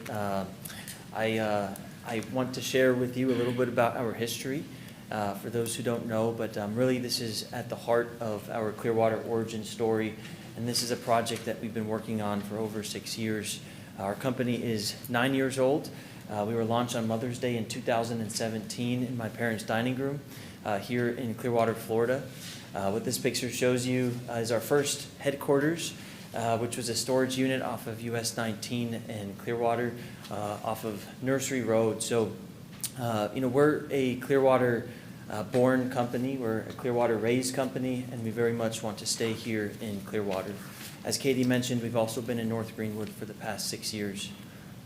So since our founding on Mother's Day of 2017, we have grown to an established national brand. We're now a top 10 United States pasta sauce brand, and that data comes from Nielsen. So we've come a long way in our humble beginnings here in Clearwater to ultimately become and ultimately have a national presence here in Clearwater, which we want to keep on growing on. These show you some specific figures around our Instacart growth. We were named number 2 on Instacart's fastest growing brands list. So we hope that this shows you that this is a established business and something that's we take very seriously about keeping it in Clearwater and obviously wanting to stay here as well. So we're expanding, we're not leaving. We did acquire the site of 1143 Elder Street in addition to 1125 Elder Street, which is our main headquarters. 1125 Elder Street was acquired in June of 2019, and 1143 Elder Street was acquired in December of 2025. So as Katie mentioned, this goes on to our plan of ultimately anchoring a campus here in North Greenwood. So really, again, we're built in Clearwater. We're one of the top 10 pasta sauce brands in the United States. We export to 20 countries in the U.S. We ship to 25,000 stores in the United States, and we export to 20 countries outside of the U.S. There's over 6 years in North Greenwood. We've invested over $150,000 in pre-development costs into this project as well in over 6 years of time. So this really was a coordination between the state, between the county, and between the city. We proposed a $5 million total investment, and in addition to that, 20 to 30 new jobs at the site over the next 5 years. So 9 years, again, one zip code. We started in the family kitchen. This just shows you some of our pictures. I say this because Clearwater is a very important piece of our story, and it's a very important piece of my upbringing. I was raised here in Clearwater. I went to school here. And this community specifically is very important to us as a business. As Katie mentioned, our entire team is at headquarters. We don't have remote positions. We all come to work every day. It's been a centralized location for our company to come from Tampa, Oldsmar, Palm Harbor, really everywhere. So having that headquarters anchored in North Greenwood, specifically in Clearwater, is very important to us. We did establish our headquarters in North Greenwood in 2019. For those who are not familiar with the site of 1125, it was business record management. The building needed a lot of work, and we've committed to that. So as we've improved our building, our neighbors have also made a lot of improvements in the area as well. We expanded our campus, as I mentioned, in December of last year, and this is very much a very big piece of our mission to continue to be anchored in Clearwater. So we're not arriving again. We've been here. We've been part of the Clearwater community since our origin. We have partnerships with Feeding Tampa Bay. We do a lot of different opportunities and donations for food scarcity, specifically with them. We have a partnership with MacDill Air Force Base here in Tampa Bay. We also have partnerships with 360 Eats, HEP, and as Katie mentioned, St. Petersburg College, USF, UT. We do a lot of different local internships and a lot of hiring opportunities as well. So what the Armory ultimately adds to the community, this is our commitment is, by allowing this to proceed today, our ability to expand within Clearwater, our ability to invest in Clearwater, our ability to really be that economic driver, create more jobs in North Greenwood, directly align with all of the CRA points. So our first commitment is workforce development in North Greenwood. We've heard our community on the meeting last Wednesday. Specifically, we're proposing some summer internships targeted towards the North Greenwood youth. We have full-time roles with first access hiring for local residents, training and placement through SPC and HEP. And this is really an opportunity for us to grow and expand within North Greenwood. We'd actually be relocating a facility from Chicago to the North Greenwood area. There's a tremendous amount of inventory that's currently sitting there for our business that we'd be looking to centralize and ultimately locate within the North Greenwood area. Our company is really committed towards food scarcity, so expanded product donations both locally and throughout the Tampa Bay area. We have an ongoing food partnership with 360 Eats, who's also targeting the North Greenwood area as they are expanding. And the Armory space really enables us to facilitate a larger community footprint, which is what, again, we heard on Wednesday. So that deeper neighborhood investment is very important. And I want to reiterate, we're a small business. We're not the savior of North Greenwood. We want to be very much actively involved in the community, and we do that with the best of our ability. We're a small team, so that deeper neighborhood investment is very important to us, and it always has been. Once again, we've been in North Greenwood for 6 years, so I think that this is a really important piece of our story and our story to ultimately stay in Clearwater. So what this project ultimately delivers to Clearwater, I'll pass it back to Katie. Sure. I know that you all are sitting as the CRA, but I think this project and this request speaks more broadly to the city's intentions from an economic development standpoint. We speak often of the tourist and hospitality wins we have, recent wins in downtown, but I think everyone collectively in the community gets excited when you hear about employment opportunities with high-wage jobs from an economic development standpoint. The acquisition of the Armory by a small business like this provides specifically employment opportunities, increasing the tax base, and a better block. 3 huge things that every project you would hope in Clearwater from an economic development standpoint could reflect. I wanted to touch on the fact that years ago, when the federal government established opportunity zones, the federal government did an analysis of certain census tracts throughout the country. At the time, Governor Scott and then subsequently Governor DeSantis were extremely involved, intimately involved in ensuring that the state of Florida had, some would say, a disproportionate number of opportunity zones. But that said, Clearwater has several, including the North Greenwood area. Opportunity zones were created to incentivize investment in underutilized areas and asking property owners or businesses to come in and either expand their footprint, operate economic development opportunities, or invest in real estate in these communities. This project can be a wonderful example of how this opportunity zone process works to incentivize other investment into the community. This is a rendering of the restored armory. You'll see in the RFN response that this was the sketch that was included. So this is just a color version of the sketch that was also online in today's agenda packet. So this is, it is exciting to see something that's been in the community for so long. So many of us have been there inside and out during our times growing up in Clearwater, and this is an opportunity to really see it be brought back to life, albeit for a different use, but something that certainly can be a pride of the community. We obviously, as Mr. Habib and I already both stated, there were some very specific asks on Wednesday night from the community, and I think that as he's very eloquently stated, this project is not intended to be a community service. This is intended to be one piece of a very large puzzle to make the city of Clearwater and the community redevelopment area great and be able to contribute on a regular basis. It provides permanent living wage employment for residents with an established small business, ongoing payroll that hopefully will flow to those employees who reside in the community, a tax-generating asset. Those dollars through tax increment financing will be reinvested at your direction directly into the community, private capital being infused into this area.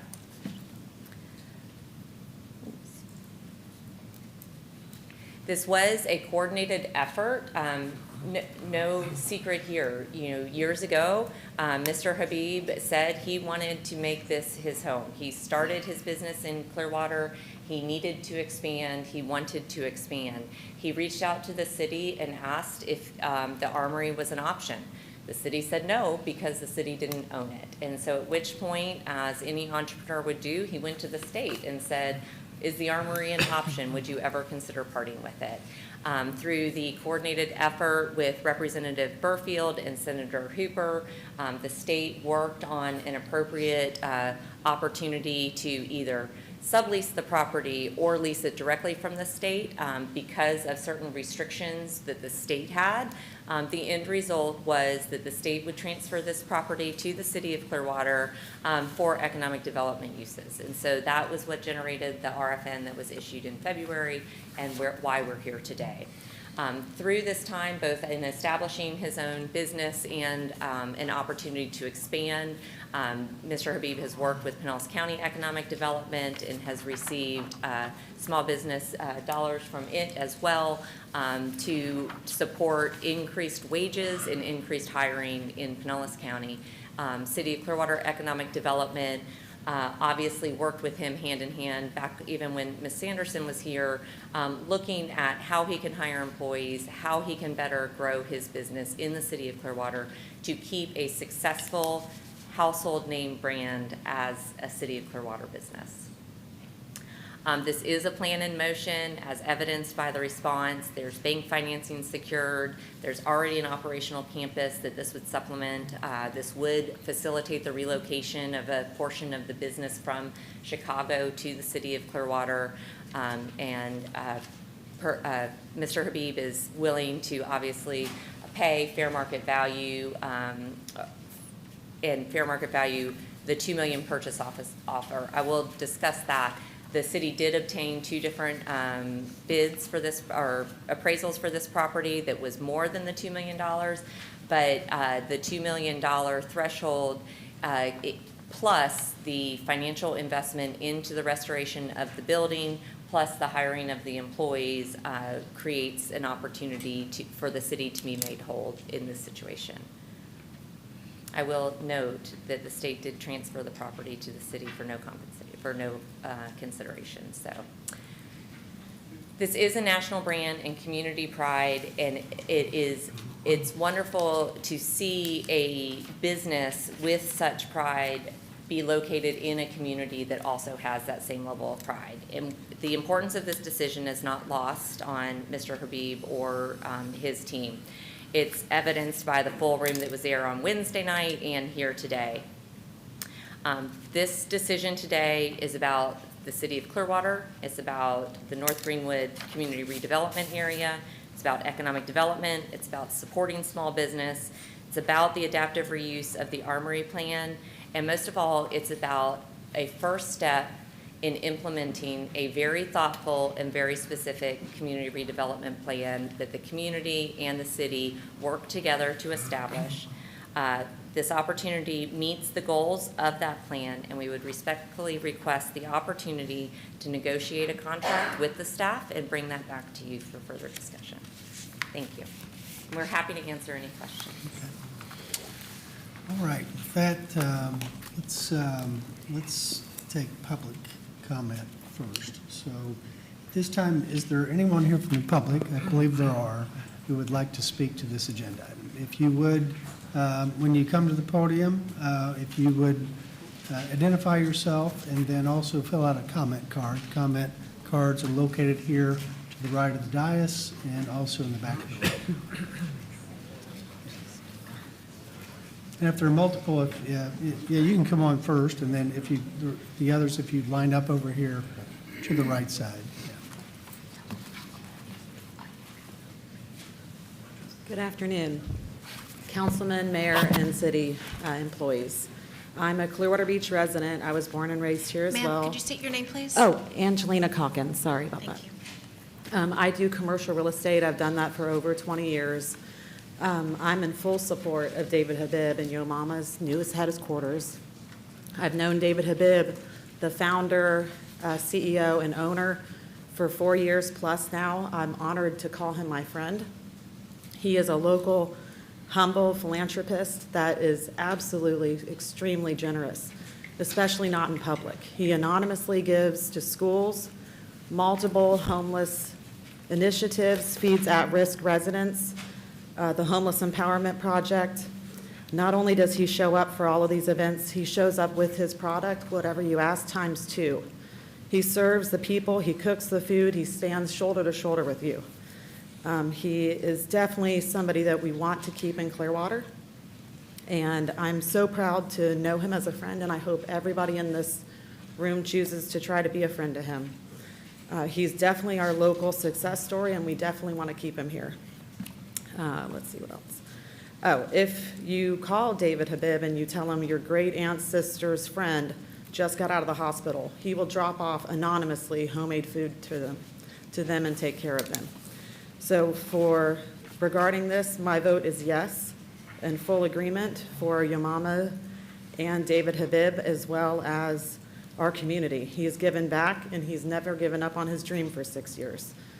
So in order for us as a community to receive more tax dollars, more job opportunities, and most importantly, the socially responsible organization and founder of Yo Mama's, I suggest that we keep him here. As well as Susan Perrine, she asked me to tell you that she's also in agreement as well. Thank you so much. Yep. Thank you. Next speaker.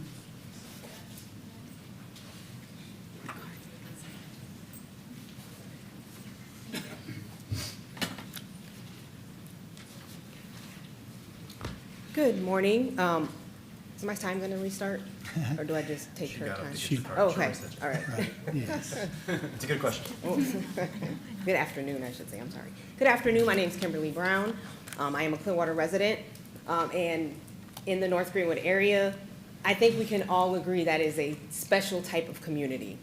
And so I'm here not against David Habib or even your mamas. I'm actually here today because I'm super saddened and disappointed that the city refuses to work with the community. The COLC was formed so we could revitalize the North Greenwood community, know what's going on with our community. And this was not communicated at all. I understand they've been working on this for 6 years. We had no idea till like 3 weeks ago. And I think that's very disappointing. It's hurtful. We want our community to be revitalized. Those of us who have lived literally in this community for 30, 40 years, me, 50, 60, 70, 80 years, we do want this, but we do not want to be blindsided by the selling of our businesses and our community property. It is very hurtful that community property is being sold without our knowledge. Again, it's nothing personal against him or even your mama's expanding. It's the fact we had no clue about it. This is how gentrification happens. Buildings and property get sold from under our nose and we don't even know about it. We don't even have the ability to get it for our own community. And that is hurtful. Because, like I said, the COLC was developed for that reason. So we in the community who actually live there will have the ability to get this property and to use it and utilize it and build jobs for our community, our kids. So again, I am just super disappointed for being blindsided by this. I just hope for the future, I know you all see it as just a building. It is not just a building. Not one piece of property in the North Greenwood area is just a building or just property. It means something to us, and we do not want to see it just sold off without us knowing. That's all we're asking. Keep us in the loop. That is all we're asking. Thank you. Thank you. Next speaker. Yeah.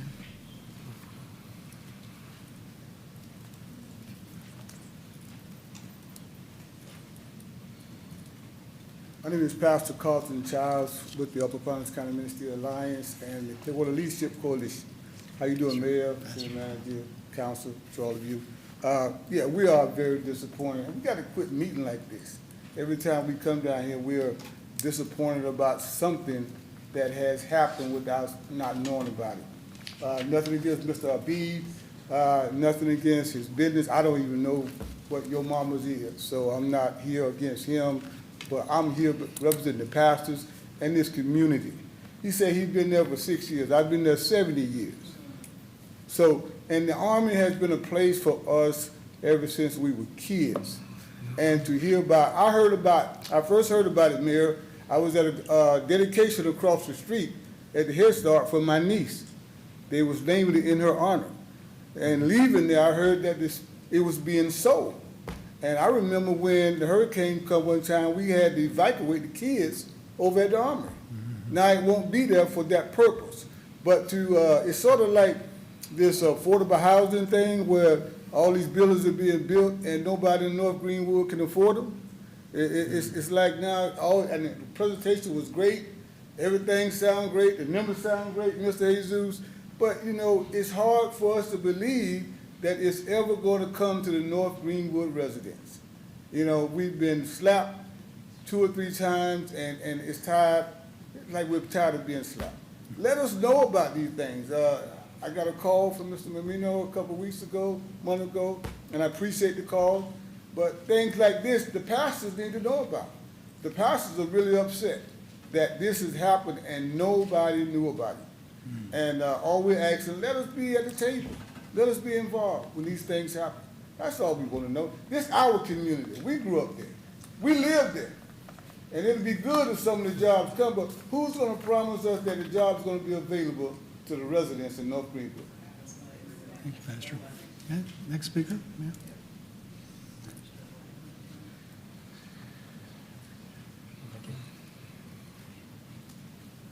Good afternoon, Mayor and City Council. My name is Barbara Sori Love, and this is not your first time seeing me. I am the founder of Clearwater African American Foundation, Inc., and our purpose and mission is to preserve and memorialize Clearwater's African American places, spaces, buildings, landmarks. And we heard about the proposal at a city council meeting. Well, no, take that back. We heard about the proposal on the agenda. I think it was part of the 6.1 item on the agenda, so I followed up with Pastor Childs. He didn't know anything about it. We followed up with the coalition. They didn't know anything about it. As the pastor said, nothing taken away from Mr. Habib. I don't know the gentleman. And according to what he presented in the community outcry, no one else knows him in the community. North Greenwood does not need another warehouse. North Greenwood was a hub of sophistication back in the day. You see what's there now. You see what has happened to to Clearwater Heights, formerly known as the Mac-Dixon subdivision. All of that has a fingerprint of the city council not caring for African-American communities here in Clearwater. You see what happened to the cemetery. You see what's happening to North Greenwood, North Garden Avenue, South Garden Avenue, pardon me. I'm a little choked up right now, but you understand what I'm saying. South Garden Avenue, North Garden Avenue, Clearwater Heights, North Greenwood, Condon Gardens, all of those properties or communities are gone because of the decisions made here at City Council. Mr. Habib had 6 years to work on his plan. We were only given 30 days. You advertised through the, I guess, Tampa Bay Times. We have a great communications department here with the coalition. I have an online marketing paper that you could advertise with to let the community know. No one knew about this until the day of we met at the council meeting. Okay, what can we do with the Armory? It can be a family center with AI interactive media. We could have bowling there. We could have movies. We could have a micro pop-up as some of the people presenting here today. We could have a similar thing like Saturday shops. It could be a food court. We could have something like Market Marie. We have something once a year, family night. We could have a family night once a month. They do a great job of presenting family night. And it could be surrounded by the National Guard Armory. So my position is do not accept his proposal, open it up for more proposals so we can get a fair chance to present a proposal to the Clearwater Council. Thank you, Barbara. Thank you. Next speaker, please. Yeah.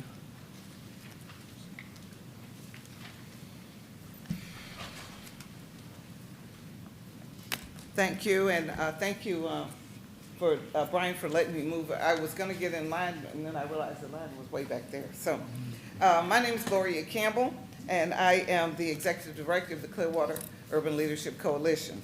First of all, I want to thank those of you who did reach out to me as based on the information that I communicated. A couple of things. One, I want you to hear the mission and vision of the coalition. First, we believe our community can embrace who they are, can define their future, and can change the world. The mission is to promote sustained economic growth in our community, develop business opportunities, preserve cultural history, and promote academic excellence. Nobody here is against economic development. Nobody here is against Mr. Habib and his project. But what I do is I stand before you today to oppose this, not because of David, not because of what he's done, not because of his business, but because of the lack of transparency. It's clear, based on the conversations I've had with everyone, that everyone here is going to vote for this. You have sat at the table, you've eaten the spaghetti, and you've drunk the Kool-Aid. Now, in our community, that means that you disregard what we want, what we're saying. You don't want to hear it. You've already made your decision. That's okay. But when we look at transparency, I want to talk about two different historic properties. North Ward. In 2019, the city paid $1.6 million to purchase that property from the school board. It's been sitting there.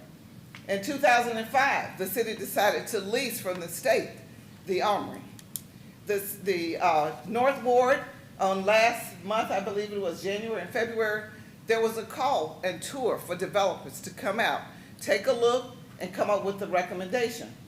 What did we get on the Armory? We got a 30-day backdoor hidden agenda item on the agenda. We can look back and we can look at the transparency, lack of transparency. Yes, you're right, it's been going on for 6 years. We asked about the Armory in 2021. We were told it was a state asset and that Parks and Rec had nowhere else to go. We've asked every administration about it. We've been told the same thing. All I'm saying is that you have to admit there was no transparency. In June of last year, there were letters written by county commissioners in economic development, not talking about transferring the property. It was talking about transferring the property to Yo Mama. Specifically, when the LOI came out, it was written for Yo Mama. Nothing against Yo Mama, nothing against what they want to do, but the lack of transparency is evident. And all I ask is that you admit that and that you make it right. That's the end of my comments. Thank you, Ms. Gallo. Ma'am. Next speaker, please.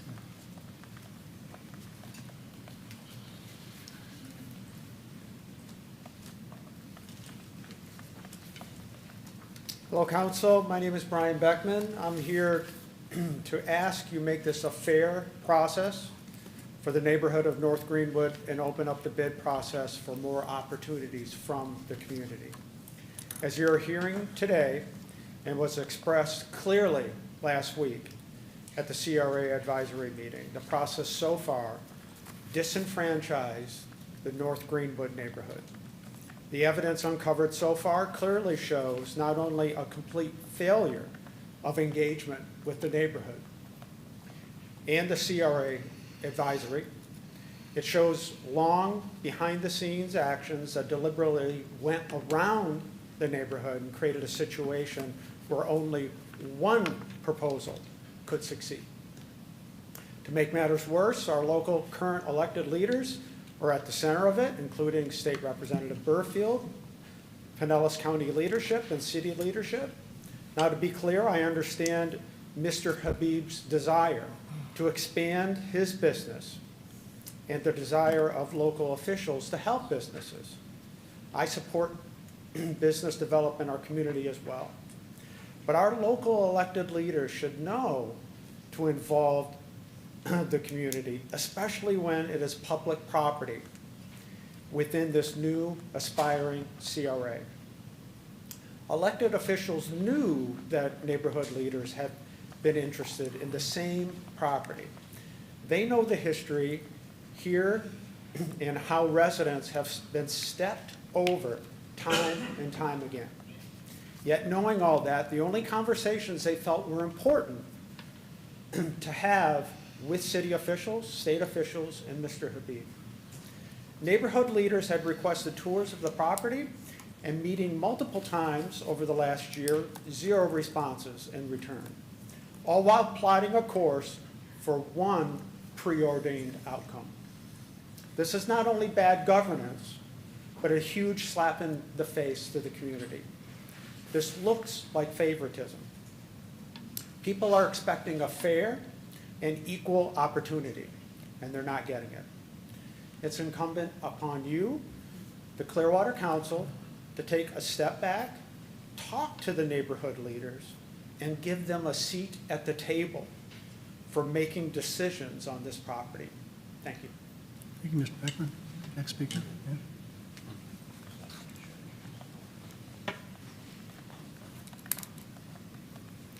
Hello and good afternoon. My name is Mary Favorite. I am a proud staff member of Yo Mama's Foods and formerly a elementary school teacher here in Pinellas County. When I first started working at Yo Mama's, I started in the warehouse and was trained all the way up to where I am now, which is in the office. When I first began, I went to Mr. Habib and said, hey, there's this thing called the Great American Teach-In, which if you have children, you probably know what that is. And I would like the opportunity for us to go teach them about all of the different departments here at Yo Mama's. And we were able to go to my old classroom together and teach the kids about marketing and finance. And it's just another clear example of how willing, and it's not even willingness, it's just he loves doing it, going out into the community and giving back. So, of course, that meant a lot to me, but this is about all of us at Yo Mama's.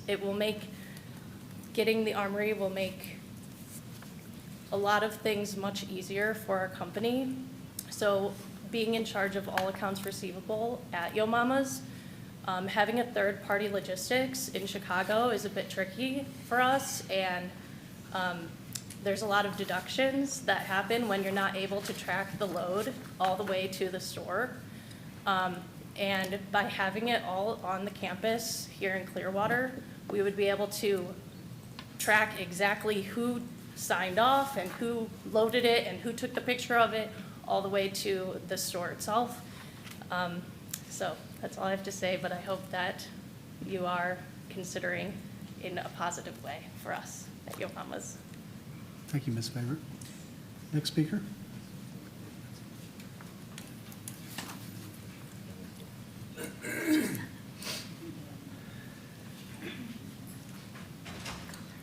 Good afternoon, Mayor, Rector, and council members. My name is Hannah Menard, and this is my husband, Rob Menard.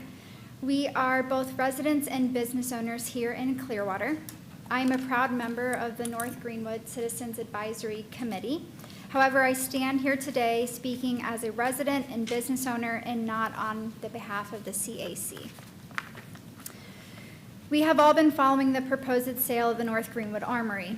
As members of this community and as local business owners in North Greenwood, we would like to state that we stand with both the community and with Mr. David Habib of Yo Mama's Food. Both viewpoints are important and worthy of consideration. Mr. Habib is a Clearwater native who has worked hard to pursue this opportunity. He followed the appropriate process, invested time and resources into navigating a complex situation, and remained committed throughout what has clearly been a lengthy journey. His dedication to our city and his business is meaningful. At the same time, North Greenwood is a historic community with more than 7,000 residents, many of whom feel surprised by how this process unfolded. It seems there may have been some gaps in communication along the way. That perception has understandably led to concern and frustration, and it has also placed a local business owner at the forefront of public scrutiny. We should not pit business success against community voice. Instead, let this be a learning moment. The city needs to establish a more transparent, inclusive notification and proposal process for future public property dispositions so that this situation can be avoided in the future. As local business owners and members of this community, we want to see positive development that moves in tandem with the community. We truly appreciate the work that goes into these decisions. Mr. Habib's efforts and investment deserve a fair outcome. At the same time, our residents deserve equal opportunity, clear communication, and trust in the process. By addressing both, Clearwater can support local businesses while strengthening community confidence. Thank you for your time. Thank you. Next speaker.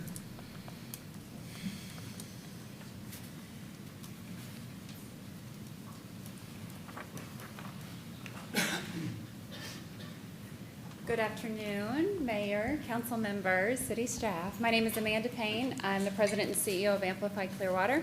I am here representing our business community and our entrepreneurs that are part of our organization. Councilmember Teixeira, you said earlier that we're looking for a business with a proven track record. You're looking for people to invest in this community and to come to the table and be partners with those that have a proven track record. There is no one else in this room that has a better and a more proven track record than David Habib. I'm here and I'm honored to stand in support of him and in support of the growth of his community, creating jobs in a community that needs the tax base, that will create more opportunity for this community, I think is imperative and a great next step. He was born, as you know, we've heard his story, born in Clearwater, raised in Clearwater, homegrown, and is the exact kind of entrepreneur that we look to retain in our community. This is the type of entrepreneur that we help every day at our organization, many of those that are in this room right now, and we're excited for his growth and the opportunity, and it's excited to stand beside him in his continued success. Thank you for your time. Thank you. Next speaker.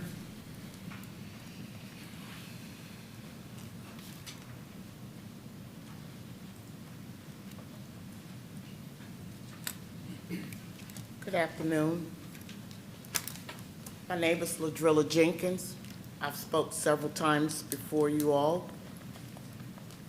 The presentation for Mr. Habib, it was excellent. And everybody else that spoke about Mr. Habib, I have nothing against Mr. Habib and his business. I also heard about the demographics of the Armory where it sits. I'm 2 blocks from the Armory. I'm a homeowner. And I'm gonna tell you, I pay taxes too. When I first bought that house, it is like it's quadrupled. So I pay tax dollars too. Across from the Armory is the Head Start Center. Behind the Head Start Center, there's homeowners. That area is over there where the Clearwater Country Club is. Mr. Habib wants to move his business into the National Guard Armory as a warehouse. Where his business exists now, that was Florida Power back in the day. I also grew up in that area. I have a love and passion for it. I hear everybody stand up here and they say, our community. No, it's a difference. It's the business community, it's the residential community, and having a warehouse right there where I have to go when I want to go out to North Betty Lane. It's right over there where the Phillies play baseball games and things like that. Why do I need a warehouse in my area? I'm all for him moving forward.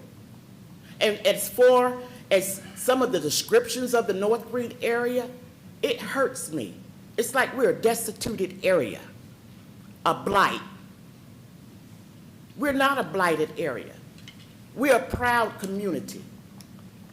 I just shared with someone, there was doctors and lawyers that came out of that community. Right there on Palmetto Street. Let's go even further back on Eamon Street. Dr. Telefair. He moved the practice on Palmetto. Then he went to Southside St. Petersburg. Lawyers, there's professional athletes that have came out of our community. Young man now, Nelson Taylor. He's been out there at the Phillies. Some of the children that have been going out there, the community is supporting him out there.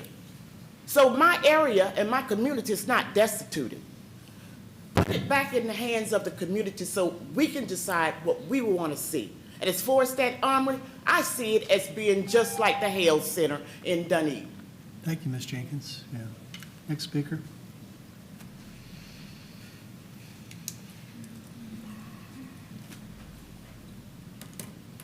Good afternoon. My name is Barbara Miller. I was born and raised in the North Greenwood community, and I am still a resident there. I am retired from the city of Clearwater, worked 35 years. I was employed in that armory.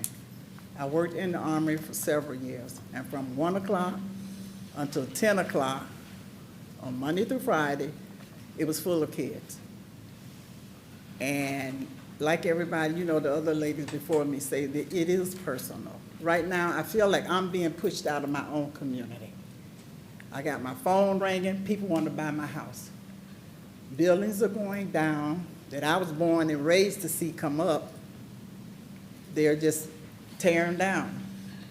But they're not asking us what we want in the community or giving us a chance to make a proposal. We don't have a chance, and you know, I have grandkids, and I'm sorry to say that my grandkids will not know what North Greenwood was. Only what I can tell them, they won't get a chance to experience that. I have great grandkids that will not get a chance to experience what home is. That area is home. And I really, really feel like I'm getting pushed out with these factories, with these large houses that are coming up that are not for us to live in that community. So I am asking that you do not, at least today, accept this proposal and give the businesses that are there, the community leaders, and our organizations a chance to do our proposal. So please, do not accept this proposal today. Thank you. Thank you, Ms. Mellon. Next speaker.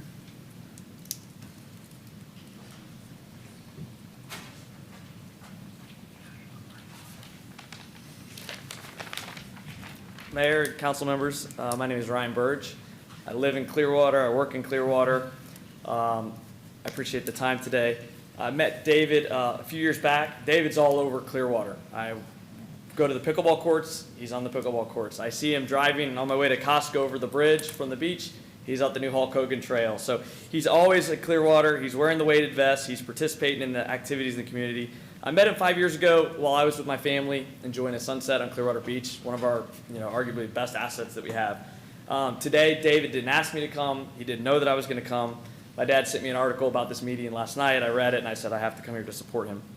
I think taking a long vacant building and breathing new life into it while creating jobs for local residents is ultimately the highest and best use for the Armory. I looked through Google Maps as far back as I could go year after year. I was back in 2007. The gates were locked. There's vehicles in storage there. I think if this goes through, instead of housing equipment, it would house people. It would create jobs. What David and Mama's team have done to put Clearwater on the map is pretty remarkable, given he's barely 30 years old.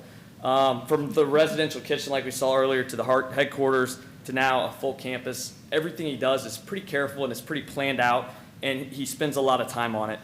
He's not just another small retailer trying to keep the lights on. He does have a big vision, and Clearwater is an integral part of that vision, and I think he hopes to keep investing in the community there. Wanted to share a quick story because for those that don't know David, he shared some interesting stories that I think would be worth mentioning. So if you don't know, recently, a few months ago, he was on Good Morning America, right? That has a viewership in the millions. He was prepared. He had everything ready to go. He thought he might get hundreds of orders. They got thousands of orders. Most entrepreneurs, might give up, or they might quit, or they wouldn't know what to do. They might panic. Instead, he went to work. He hired a bunch more people. He scaled up his production. He literally worked until midnight, all hours to get the job done. And when they invited him to The View, which has a much larger viewership a few months later, he was ready. They didn't have the same kind of issues again. So he's always working to improve and to get better. And this is what they plan to deliver when something unexpected happens. They learn from it, they gain from it, and they move forward. He's grown up in Clearwater, as you heard earlier. He could operate this anywhere. He could live anywhere. He lives in Clearwater. He was born here. He's raised here, and he wants to stay here. In the area where they go by, a lot of their folks have been hired from the community there. When he travels far and wide, when he's meeting with Costco and Publix and Sam's Club and Walmart, he always tells me he's happy to come back home to Clearwater, and I tend to see him on the beach there. And so it's good for me to represent a friend today. I think, like I said, the Armory purchase will allow Umamas to continue to invest in the North Greenwood area, to create more jobs, and to continue to serve the community. And I think people had very good comments today when they say they want to have their family there and have meals there. I think he would be happy to do it. I think those that don't know David, I think once they meet him, they'll be very happy that he is the person he is, because he loves working with the community and doing those things. So thank everybody today. Yep. Yeah. Next speaker.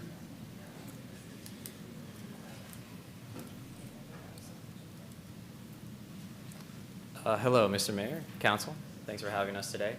My name is Morgan Bradham, and prior to joining the team here at Yo Mama's Foods, I worked for my mom at a restaurant, 421 Cleveland here, Carolyn's Kitchen. We were there for 10 years before she retired. This is our home. We're all locals. We're all from the area. We're all just hardworking people from Clearwater. We have no intention of ever leaving Clearwater, of ever taking this business anywhere else. And like was previously mentioned, we're top 10 in our category now.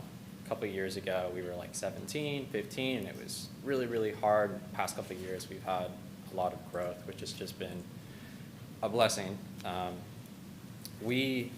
Because of that growth, and from just from someone growing up here and being here my whole life, to me, it's like people above us now are the giants, like Campbell's, multi-billion-dollar, companies.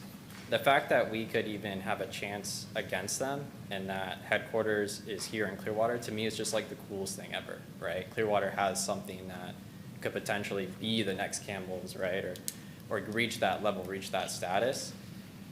In doing business and in our category, like you mentioned before, Costco buyers, right?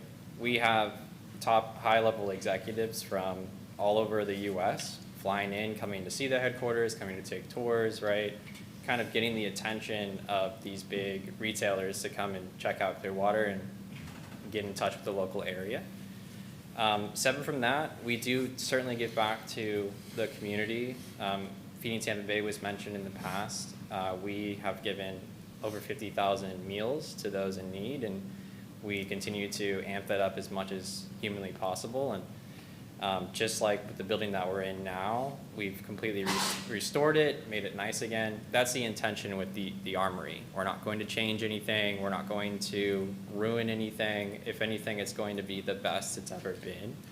And I can't speak on everyone's history with the neighborhood and the area, but I will say that I do strongly believe that going with us as the owner of the new building or of the building would be its best possible outcome in keeping the history and keeping it restored as it should be and giving back to the community through the tax situation. Thank you for hearing me out. Thank you. Next speaker.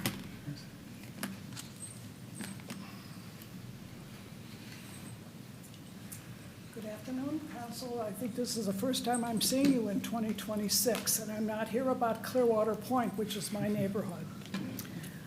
I'm here because I want to share, having worked with other neighborhoods, how much I support, as you do, I know the North Greenwood neighborhood. However, a mistake has been made. First of all, I would like to commend Mr. Hadid. No pun intended. If I was Yo Mama, I would be very proud of him because he's done beautiful work, and I appreciate all the young people that speak for him because he's done well. He did his homework. He prepared the proposal. He got supporters, and including at every level, state, county, city. However, I think that we failed him. Nowhere did we, and I consider myself also one of the community leaders, nowhere do we say to him, have you sat down with the North Greenwood community and asked them what they have in mind for the Armory? No one said to him, stop, son, let me share with you how important it is to get the understanding of what is needed in the community. So today you've heard things like, beyond that, the proposal went out, and it went out only a month. No one in North Greenwood knew about it. You did get a very nice proposal from Mr. Hadid. However, you've heard words like there was no inclusion of anyone. There was a constant misunderstanding of what the city, the county of North Greenwood wanted, and very other adjectives to say, we did not listen to the people. So I'm asking you, and with due respect, to change the tide and follow up on what the community has said, go back and ask for more proposals. Because the proposal went out and we only got one project submitted. I have in front of me a copy of, this is what I really prepared before I heard all these good speakers, have in front of me a list of what I call big buck developers versus cash poor neighborhoods. This is a list since I became involved in Clearwater, starting with June 2012, where the Marriott Courtyard went forward to build a Marriott Courtyard, and it was never placed on the consent agenda, approved. The neighborhood was never asked. There's a whole slew of them, and you'll get a copy of them. Then, of course, we had Major League, and it's going on right now. In 2018, in 2019, a decision against the Edgewood neighborhood to build the Serena. Now that same community is fighting that developer because they do not want the Stevenson Creek damage and the manatees. So again, please listen. Go start for more, ask for more proposals. Thank you. Next speaker.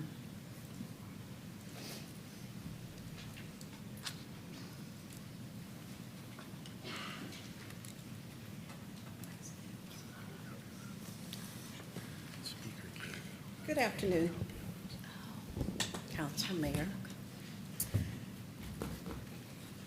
think all has been said today, much so I don't have to be redundant. I want to say I'm hearing all of the wonderful things that people have stated about Mr. Habib, and I'm sure all of those things are great.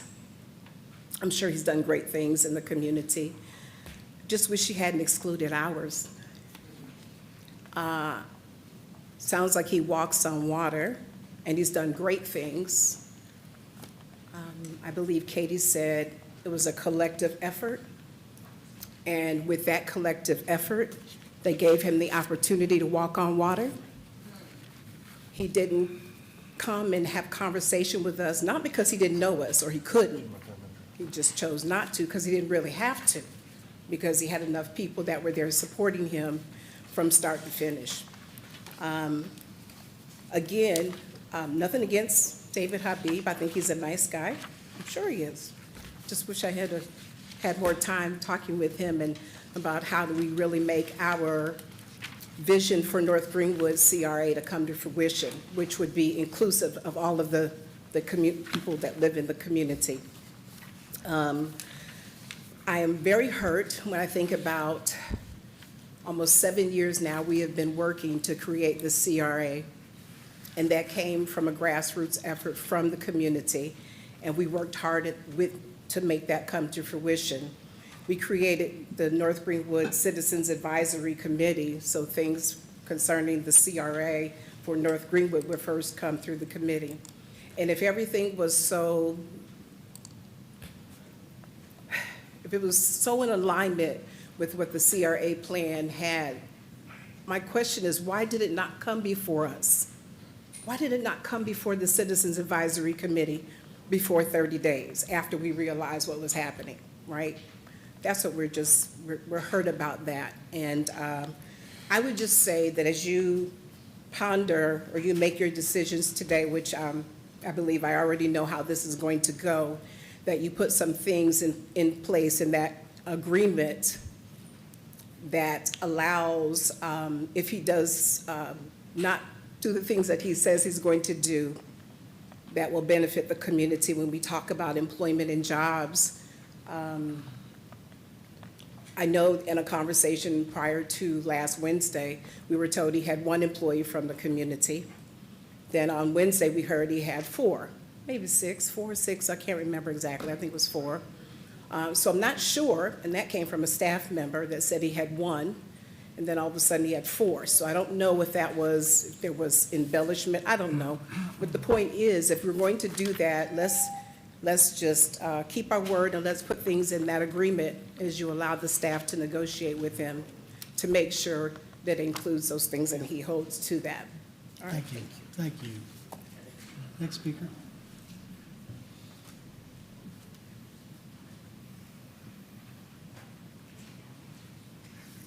Hello, Mr. Mayor. Hello, council members. Thank you for your time. My name is Vanessa Pinkham. I am a single mother. I'm self-employed, and I'm a Clearwater resident. In fact, I live on North Missouri Avenue, where I have for, as of June of this year, 10 years. Before then, I lived at the corner of Jackson Road and Betty Lane. So I am deeply invested in my community. I came to the meeting today. I took time off of work because I feel so passionately about the improvement of our community, about the improvement of Greenwood. The time in between my living on Jackson Road and moving back to North Missouri, I lived in Johannesburg, South Africa, where I saw disenfranchisement, racism, and inequality like we cannot fathom in this country. And so listening to all of the concerns of the members of the Greenwood community and deeply empathizing with what they say and how they feel and how long they've been here, but also understanding that a rising tide truly lifts all ships by having such a strongly invested, Clearwater-based small business, not only improving the beauty, the economic stimulus, the tax revenue, but then also the attention to North Greenwood, what that will do for us as a community far outweighs any immediate protest or emotion that I could come up with. I'm so impressed by all of those who've come up and spoken on Mr. Habib's behalf, and then also those who have spoken to the history of the business, how much it has grown, and how passionately he has put back into Clearwater and the Homeless Empowerment Project, food outreach. The improvement that will come to the community will be incredible, and I very much am in support of a yes vote. Thank you. Thank you so much. Okay. Next speaker.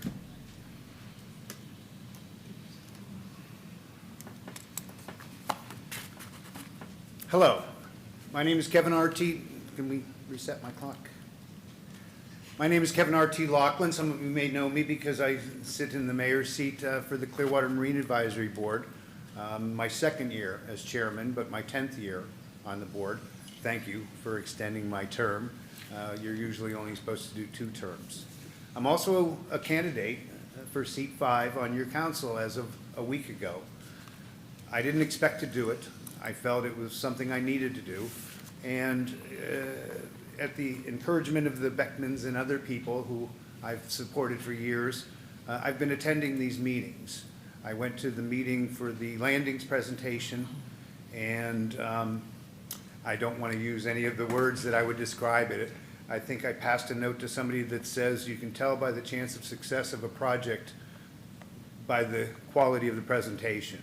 The fans, you couldn't hear what they were saying. The screen, you couldn't hear. Some of them were very well spoken. Some of them said, They didn't cover the traffic. They didn't cover the crosswalk. They didn't address they didn't get the same thing here. I don't want to take up your time, but we're talking about this agenda item for the North Yeah, Greenwood yes, area. well, this does relate it, because I've been going to these meetings, and when I looked over the proposal from Mr. Habib, who everybody speaks very highly of, and I'm very impressed with, I looked at it as a businessman. I've run businesses since I moved to Clearwater 33 years ago.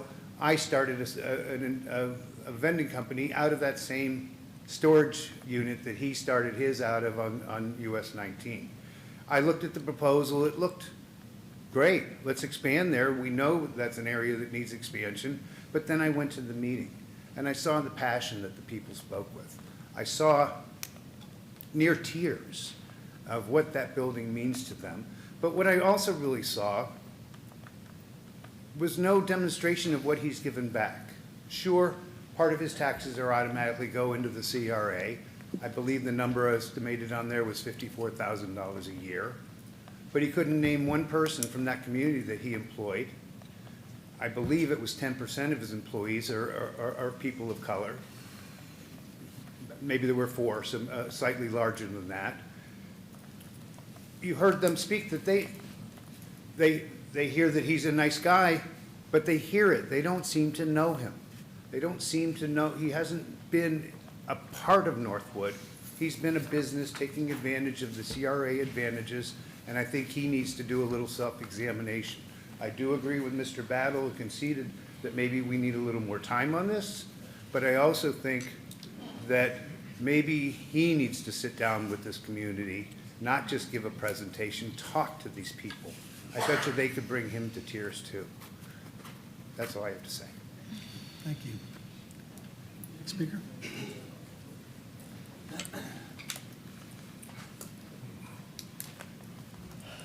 Good afternoon, everyone. So for those of you that may not know me, my name is Kennard Robinson. I am a business owner in Clearwater. I'm a lifelong Clearwater resident. I also serve as chair as North Greenwood Citizens Advisory Committee. So this is my first time standing in front of you, and this is a very impactful moment for us, but really for me, and let me explain why. Around 2 or 3 years ago, I started to do some research into various things, and one of the things I found was Clearwater City Council meeting minutes from 1985. And in that meeting, my great-great-grandmother, Ethel Bryant, and her sister, Cherry Harris, were in that meeting extremely frustrated and disappointed with the city. And they were sure to express their disappointment and frustrations. And as many of you may know, through the efforts of a number of community members, our park in our community was later named after my Aunt Cherry because of her hard work and her efforts in the community. So the reason why this is so impactful for me is because here it is, 4 generations later, and now I'm standing in front of you expressing the very same disappointment and frustration. And I think that's very important to highlight because the decision today is going to make an impact one way or another. So it comes down to what type of impact do you want to have made. So 4 generations from now, when my great-great-grandkids are looking at this, are they going to be able to see a measurable change, or are they going to see the exact same thing? All we're asking right now is A, to be included in the conversation, and B, to have time to really put forth maybe a proposal of our own. And truthfully, if this is really what you feel is the best offer for our community when it comes to David Habib and Yo Mama's Foods, what's another 30 days? What's another 60 days? It's something that can still happen if you truly feel that this is the best decision, but we don't know that because we were never given an opportunity to put forth a proposal of our own. So I say, let's table this, let's have more conversation, maybe let's give some opportunity for other individuals or other companies to maybe put forth a proposal. And honestly, even better, I think it's a phenomenal opportunity for David Habib to really ingrain himself in the community to maybe enhance his proposal inclusive of all the thoughts, feelings, emotions, and everything that we all want to see from a community perspective. Thank you very much for your time. I appreciate looking forward to your decision. Thank you. Next speaker. No other speakers? Okay. With that, we'll move to trustee discussion. So with that, we'll start, Vice Mayor. Yes, sir. I actually have a question for Mr. Habib. Okay.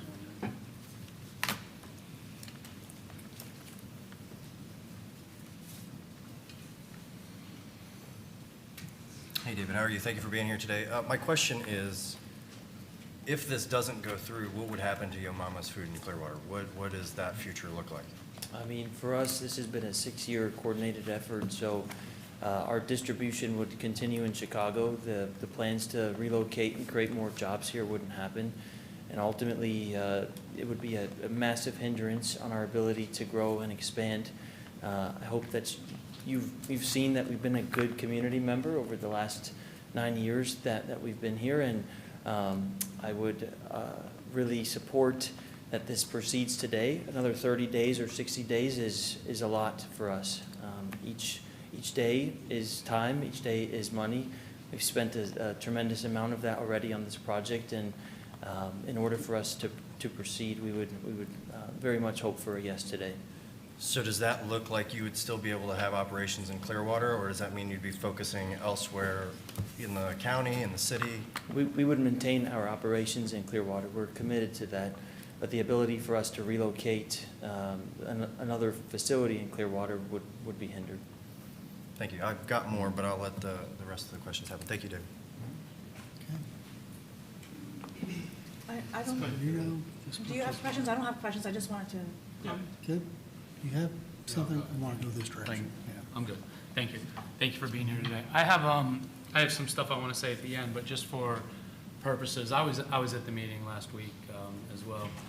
On a personal level, did you learn anything from that meeting? Absolutely. I think this is a very passionate community. I was part of the North Greenwood steering committee before the CRA was formed. I was told last week that I was only in one meeting. I was in 17 meetings, and I have receipts and records of that. I think I appreciate the passion of the community tremendously, and our effort and the ability that we want to move forward as a partner and as a neighbor with them. I welcome them. I welcome all of them. I haven't seen any of them come to us either. And I say that in a true sense of, I know everyone. I know what their stance is here, and I know that they're very passionate about the community, and I very much respect that. I respect our neighbors, and I look forward to the opportunity to build a bridge and to accomplish what all of us want in North Greenwood, which is economic development, job creation, reduced poverty. I think everything that this community has put together through the CRA plan is very much why we are in North Greenwood, and we want to be a part of that story. So I welcome everyone from the neighborhood. I welcome the opportunity to get to know everyone, and I'd like to know what specific organizations they would like us to work with. I would like to know what specific people who we should be meeting, and I've already had a lot of those conversations with 3 of them, so I look forward to continuing that as well. Thank you. That was kind of rolling into my next question was, there was a lot of discussion in that meeting, not necessarily about your lack of community involvement, because there's no question, you're passionate about your community, but the lack of community engagement in the North Greenwood community. Is there anything post that meeting that you are willing or plan to do different regarding community engagement in the North Greenwood community? Absolutely. So workforce development was instilled into our plan, and that's something through the creation of summer internships and creating further opportunities for North Greenwood residents, the ability to partner with a lot of the schools' potentials that we would like to outline in an actual agreement. So going off of what Marilyn said, those are already in works. I have wonderful counsel with Katie, and we're very much committed to partnering and making sure that the community is heard and that that's also included in our proposal moving forward. Specifically, the agreement or the RFN outlines the minimum that would be required in the agreement. After the responses were due and there was the notice of intent to grant it, we had a call with the team, and then Mr. Kohler and I also spoke about what some of those additional minimum requirements might be. Obviously, in light of Wednesday's night's meeting and some of this reaction, I would expect the council to ask for additional items.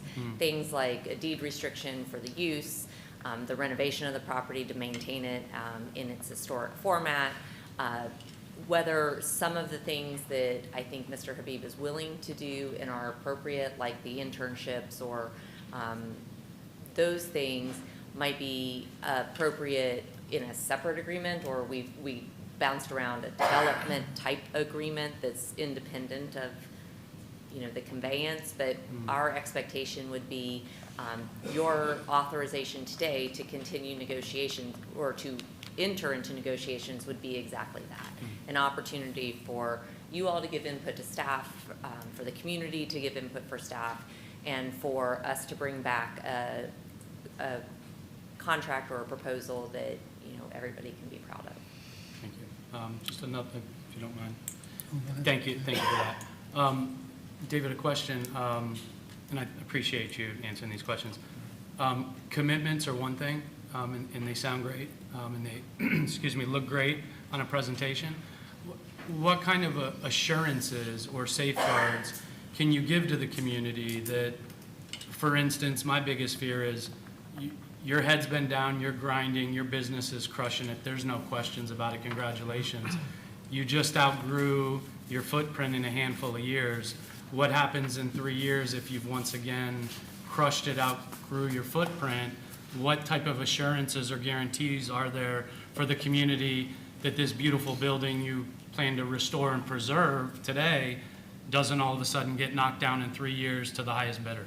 Can you speak to that? Sure. So as Katie mentioned, there would be protective measures that would protect the community and both the city as well.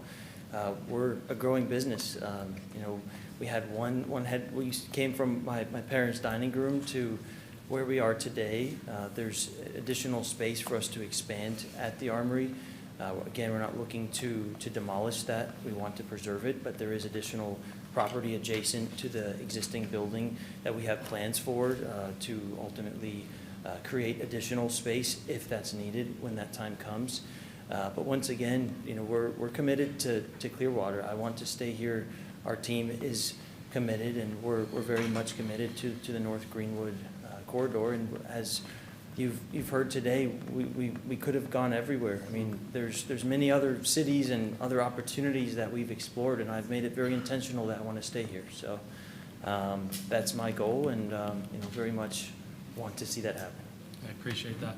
The last thing, if you don't mind, in going forward, are you willing to have and I know there were some ideas thrown out in the meeting on Wednesday, and some were probably not feasible. You're a small business. Can you just create additional jobs for community development or involvement? Probably not at the size of your business.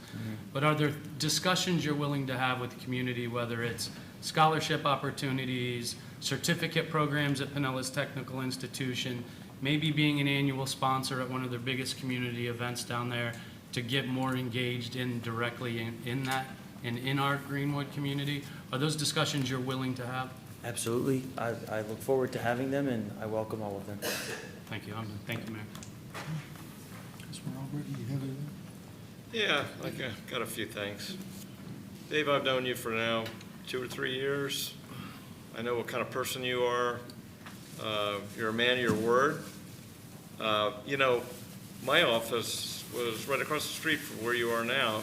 I just happened to retire back in 2016, so I missed you coming in. But all the neighbors around there told me about you as you started growing, and I've been very proud of your growth and what you've accomplished. Here's what I do know about you. I know that when you say something, you stick to it. And I know you want to be, you're like me. You were born in Clearwater. I mean, you're here in Clearwater. You've lived in Clearwater all your life. You want to be a good community leader.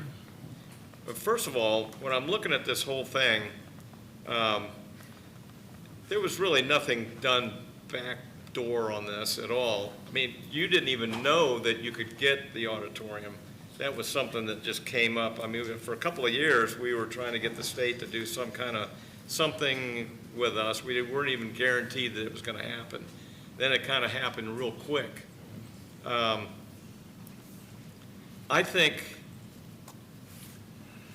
you're doing everything a business should do for a community, because now an untaxed big piece of property in that area is going to become on the tax roll. And listen, you guys have been here. I've worked with you for 7 years on the CRA, and I'm very proud that we have a CRA there. This is the kind of light industrial is perfect for a CRA. It's perfect because they don't require anything like parks, libraries, or anything. They don't require it, but they give you the money for you to get that kind of stuff. And I mean, you already have a beautiful library. You already have a beautiful rec center there. Things are happening there, and I'd love to see the downtown be like it was when I was young growing up there. I mean, and I think it's going to happen with the CRA. And you guys have worked real hard for that. But this step here, this is going to really help fund a lot of things that, I mean, you could maybe even get the kind of things you're talking about with him helping you. In fact, he's got enough area, he might even, if he says he's going to work with you, I think he'll open his doors and work with you on that. I'm just making a statement. I'm not asking for a debate. Trustees discussion, please. So I think this is a good opportunity. And again, I want to congratulate you for all you've done, and I know that you're going to do for the community. Thank you. That's it. Thank you. Okay, Councilmember Teixeira. So as you can imagine, this has been in the forefront of my mind for weeks now. I'm trying to process everything that's been said to me and everything that I've read, and I'm trying to organize my thoughts. So for the purpose of transparency, I wrote it down so that I can make sure I cover everything and explain clearly in a transparent fashion how I'm thinking and my thought process. So let me begin by saying that one of the most meaningful aspects of me serving on this council in the last 4.5 years was the opportunity to witness, support, and champion an initiative that was literally started and finished by the community. And I enjoyed being part of it. I'm always saying I'm tired of the talkers. I want to see the walk, and you guys are walking. So truly a pleasure and an honor to see that. I also had the privilege of going to several meetings where I saw firsthand how engaged the community was. We did interactive exercises, so not only did we hear the voices, but we actually saw through actions what their vision was. And that means a lot. Participation means a lot. And so that speaks to the people who are involved, not only to the community, but the community leaders, as well as the city. So, but I want to kind of go through my thought process, and it starts with this. The council, and I was happy about this, we allocated the ARPA funds to help kickstart the CRA, because I knew it was very important to be healthy right at the start. It was an intentional, one-time investment to move momentum into action. It is important to recognize that this type of funding will not be available in the future, which means it is more critical that these initial dollars are used to establish a strong foundation. Since then, I have been very passionate about supporting its early stages, making sure that it's successful, including looking ahead to projects like the container initiative. And if you recall, the containers idea was originally for downtown. And when we couldn't do it and you guys took it over, I was like, you go, girl. I was really happy that the community was so active in creating that environment. And I believe it's going to be really important for the future of that community and the engagement. We also made the decision where we purchased a debilitated property, which I, as a businesswoman, know it didn't make sense. The numbers didn't. It was above appraisal. It was and it was debilitated. But you guys needed that. It was a strategic decision because we need you to kickstart and be successful from the beginning. And as we know, the CRA is still in its infancy. It is critical that the TIF revenue-generating projects are prioritized versus the wonderful projects that may sound good but will bleed the CRA. These projects will effectively feed the CRA, helping to ensure its long-term sustainability and financial health as it grows. At its core, this effort has been about responding to your vision, and I've enjoyed the process, and taking tangible steps to bring your vision. Now, here's the difficult part, and rightfully so, what I'm going to say is going to be scrutinized. And I'm hoping that you will understand my thought process. This part of the conversation is tough, especially the decision I have to make. The fact that I have read and heard from various sources, including 2 conversations with Mr. Robinson, who I want to thank, one of the rare individuals that we can disagree and have a robust conversation and still feel safe. We're still going to have lunch next week. Thank you for sharing your ideas, because he actually did enlighten me into some aspects that I was not aware of. And we were able to do that because we were honest with each other and open. So, Mr. Robinson, thank you. I understand and empathize with and respect all perspectives that have been shared. And there have been several different ones. I want to be transparent about that. What I'm afraid of, though, is that this conflict is going to set us back, and it shouldn't, because we've been working well together for years. And so I'm hoping that this will be a learning opportunity to see where the errors happened. Errors that I'm hearing are lack of transparency, lack of communication breakdown. Let us work on that, but not use this as a reason to go backwards, because we've got a lot of work to do together. But regarding this property, it is my opinion that context matters. Nearly 6 years ago, Mr. Habib, facing significant business growth and need for additional space, initiated the process of acquiring the Armory. It was hard. I don't think he was going to be able to do it. A lot of hurdles, a lot of challenges, but he was persistent. As a direct result of those efforts, we ultimately, the city, received an Armory as a gifted asset. Nothing to the taxpayers. We didn't pay for anything. Then we followed the requirements. We put the public notice on, and was issued in January, and then by March, Mr. Habib was the sole respondent. From there, the city made the decision to move forward with selling him what we were gifted. And this is not, I believe, just a transaction. It is a project that is guaranteed to be successful, in my opinion. It is expected to generate 20 to 30 full-time jobs with an average, and this is important, mean salary of $65,000. This is not flippin' burger salary. with meaningful exterior improvements, as well as upgrades to several other aspects of it. It will strengthen the local economy, encourage long-term private reinvestment, and carries a high level of execution certainty. It is also important to note that this building was previously city occupied, therefore tax exempt. Nothing to give to the CRA. You did not benefit from it. Through this transaction, it will return to tax rolls, directly benefiting the CRA and contributing to the long-term financial sustainability. At its core, this opportunity exists because of Mr. Habib's initiative. We did not want it. We did not initiate it. We were not actively going for it. We were pretty comfortable over there. But this was his work. This was his challenge.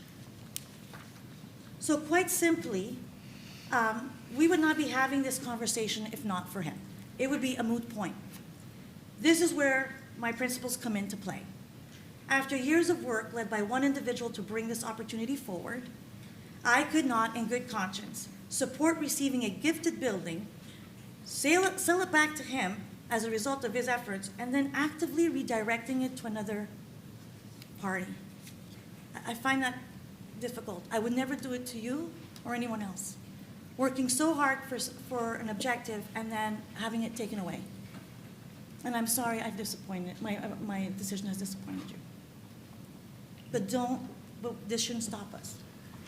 I'm hoping this will be a learning opportunity. Vice Mayor Cotton. Yes, sir, thank you. Let me start with Ms. Gloria, Ms. Marilyn, Mr. Kennard, other leaders that have spoken here today. I want you to know that I have heard you, and when I say that, let me explain what I believe that you're saying, and that you've been left out of the process, that you weren't unaware, and you were surprised by this. So I want you all to know that I am going to take that back and see how we can make sure that that communication process is thoroughly sent out, especially to our CRA leaders of the community, because we can tell, I can tell, feel the passion. It's your neighborhood, just like where I grew up in Countryside. I feel those same passions, the roots and what's happening around that area. I understand it. So my commitment to you is to follow back up and see in the future where things go when they come in, that you all are fully briefed and prepared and understand what's happening, making sure that it gets back to our churches through Pastor Childs and all of those things, because I know that, church is definitely another area where the community goes and word spreads. So I want you to know I'm definitely going to take that back, and that's what I've heard. If there's anything else, please respond back to me, let me know that. I hope that each of you understand I do reach back out, and we'll definitely do that. To Mr. Habib, I think that story of growing up in Clearwater, being born and raised here, wanting to start something and doing it in your mom's kitchen, founding your business here, wanting it to stay rooted in Clearwater is not only just a cool story, but it's something that I think that all of us can try to draw inspiration from. The reason I asked what would happen if he didn't get the property is because I don't want to see a story like that leave, right? And when you're forcing a company to start looking out into other regions, whether it's here in Pinellas, whether it's in the Tri-County or Tri-Regional area, even though his intent is to stay here, depending on what other building he might find in said area, it might just be smart to where he has to make the decision to now sell his property here in Clearwater and go there and move all operations to Pasco, Hillsborough, Manatee, right? And then what do we have? We don't have anything. So when it comes to the inspirational story that Mr. Habib has for this area, for this community, and what I know of Mr. Habib too, I do believe he's a man of his word. I know that it's hard to probably process that through what you're going through now, and being blindsided with some of the words that I had heard, to maybe try and start trust from that. I'm not faulting anybody. But I do believe the fruits of his labors and the meaning behind his words are going to be there. This is the start of that negotiation process in my mind. And I've talked to some other people since your meeting as well, and I want to reassure you that we're going to protect the community. We're going to protect taxpayers and those community members, that if something were to go awry, that the city would definitely be able to take or have a first bid to that property to get back. And I think that he will have no problem agreeing to that, just knowing the man of Mr. Habib that I know, that you've heard others state and know. So that's what's going to dictate my decision here, and I want the community here at large, to everybody that spoke that feels blindsided, I'm definitely taking that heart too, and I will try and definitely make sure that that doesn't happen again with future things. Yeah, I don't want to, say what's already been stated, but I do think that we do have to know that this did start from a state level, and it just kind of started happening rapidly. So that's where my decision is going to be coming from. I hope that I articulated that well enough, and where we go from here. So thank you very much for your time, for everybody, genuinely. Councilmember Menino. Thank you, Mayor. Thank you to all you that got up and spoke. Much appreciated. I've had a lot of in-depth conversations with several of you. Emotional, heartfelt, genuine, real, and I appreciate that opportunity. I attended the meeting, as you know, last Wednesday, and as every single one of us that sat in there, you felt and you witnessed the passion and pride that exist in our North Greenwood community. And I said earlier on the phone, I wasn't reminded of it because I never forgot, but you felt it and you couldn't get away from it. And that's powerful. That's a powerful feeling in that community. We heard stories of the Armory's history. We've heard stories of storm shelters, after-school youth programs. We heard stories of youth dances, pickup basketball games. In fact, I have memories of playing basketball on that court in the mid-'90s. I'd go back and have memories there as well. I was touched by the expressed emotions. There was a lot of emotions that were said. I took notes on every single speaker, and it was hard to not be saddened. Some people cried in there, and rightfully so. Frustrated, disheartened, saddened, tired of broken promises. Those are all powerful emotional words that any of us sit there and hear about any members of our community. It's hard to not be touched. It meant a lot. Additionally, what stood out were the many conversations that focused on what's not being discussed so much here as of now, and that's the process. The process that brought that event together that night. The process that brought 89 individuals from our community out that said, why do I keep having to come to these meetings to feel like I'm fighting for something, right? Why can't we at some point have 89 of us gather in a meeting to celebrate, right? And I hope we get there soon, and I pray we get there soon. Ms. Barbara Sori-Love, I can quote you if you don't mind, and you said the process fell short of communicating. Ms. Gloria Campbell, you said the idea sounds great, but it sucks the way it was presented. I agree with you 100%. I would be lying if I said I didn't. The process did fall short. The idea does sound and look great, but the process sucked. I learned a lot from the process, or lack thereof, or the fractured process that it may be.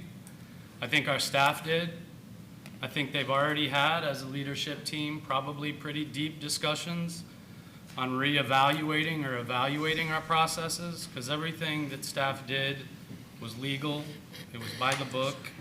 It was a precedent that set all throughout our community. It wasn't treated any differently than some of the other projects that are in front of us now. But there are deep discussions that need to be had on, are we doing this right? Are we handling these processes right? And for me, this process did not feel right, and we need to reevaluate that. I think it's important at this time we find a way as a community to try to shift away from the layer of emotional arguments, because there's a lot there, and those are easy to have, and try to shift more into those practical areas in an effort to make not only the best business decision this council can for today, but for future generations to come, for 4 generations to come, Mr. Kennard, when your fourth-generation grandchildren look back at the City of Clearwater notes and see you proudly and humbly stood before us and addressed us with strength and leadership. I hope they look back and see a positive change. I truly do. Studying CRAs and some paths that they've taken, not just in the state or in our community, it clearly tells a story that the perfect project doesn't always come first. Momentum does. And we've heard that word momentum a couple times. Early revenue is how we can create that revenue in the CRA, so that when that right opportunity does come before us, we're ready to act. We're able to act and move forward instead of watching it go somewhere else or go to a different neighborhood. I think establishing a strong, stable anchor project early in our CRA's life stage, which we are at, we have to find ways to drive revenues. We have to find early in that cycle a way to create those revenue streams so that we can make bigger successes possible down the road. History also shows that there's a natural instinct to wait. CRAs so often all over the country, they wait and they hold out for that perfect community project, that perfect community partner, that perfect applicant. We don't have that today. We truly don't. We don't have a perfect process. Mr. Habib would tell you he's not a perfect community partner, the perfect applicant. It's probably not the perfect time. But the truth is, those type of projects don't just happen in a vacuum. Those projects happen in places that already show signs of stability, signs of investment, and signs of progress and forward movement. That's when those big moments become possible. An anchor project is how we create that signal. It's how we communicate not just to our community, but to developers, investors, and the rest of the region that we are moving forward. An anchor has reliability, brings consistent use, consistent activity, and consistent revenues into the CRA and the North Greenwood community without waiting years for permitting process of new construction projects, shovels to be thrown in the ground, and bricks to be laid. I think you said last Wednesday that the day this property is handed over to you and the keys are handed, your group is immediately going to work in the building and working from day one. It's turnkey and ready to roll. Without a steady base, we're left just hoping for that perfect project, hoping for the perfect time, hoping we can act fast enough, hoping that we have the resources available when we need them. We need to tell a story of change that's actually happening, not broken promises, not one-time recurring dollars from a sale. Revenue that can be reinvested, like we've talked about so often, directly back into the community. And whatever those may be that our community decides, whether it's letting kids swim for free instead of putting a credit card down for a North Greenwood child that wants to swim during the summer. Not sure how many of those 7-year-olds have credit cards when they show up to go swim. Whether it's upgrades to infrastructure, sidewalks, safety, signage, historical preservation, monuments, whatever it is, projects like this are what enable us to get to that place to make those decisions. We're building momentum instead of waiting for it. I am sorry that you feel left out. I'm sorry that I'm disappointing you today in this decision like I told you on the phone, and I know I am. I've prayed on it. I've made a lot of phone calls. I've dug deep. I've poked and bothered and prodded staff at all hours to push them to be better. But I think this is a decision that I have to make and that council has to make going forward to ensure future generations in the Greenwood community don't just stare at a historic, beautiful, dilapidated building that holds so many memories, that's solely holding bleachers, garbage cans, and as a storage facility, but that beautiful, memorable building has the ability to pay it forward, to raise taxes and revenues, to truly help the community and provide resources where it's needed. Thank you. Okay, well, I will go last, and I'll do my best not to repeat what's already been said by my colleagues up here, but did want to say a few things. First thing I want to say is that this discussion today is not about one lot, one piece of property. It's about and it's not even about one neighborhood. It's not even about one community redevelopment area. It's about our entire city and the importance of this area, this neighborhood, to our entire city. It's not a discussion about Mr. Habib. It's not a discussion about North Greenwood. It's not a discussion about the city. It's a discussion about us. And the one thing that I think that I have taken away from the talking with members of the committee and folks over the last several days is I have learned a lot. The one thing I have learned is we need to do better as a city in communicating with this neighborhood and with the folks who live within the CRA. And one of the committee members gave me a little bit of a pass. She said, well, you know, I know this has been going on 6 years and you haven't been around for all the history and all. Well, I appreciate that, but I won't take a pass. I'm the mayor now, and I'm a council member now. One of the 5 folks who should be engaged in the community and should be engaged in this neighborhood. And we all, staff, and I know Mr. Battle apologized for communication the other day at the meeting, and but I want to apologize to you too, because it's on me, just like it's on all of us. We need to do better, and we'll do better. And Pastor Childs was here. He pointed out that I've not met with the pastors recently, and I intend to do that, made a note to do that. But I hope we will see this coming out, that we have learned a lot. And I know Mr. Habib's already acknowledged, and Ms. Cole, that, you know, they need to make some more intentional efforts to lean into the community too.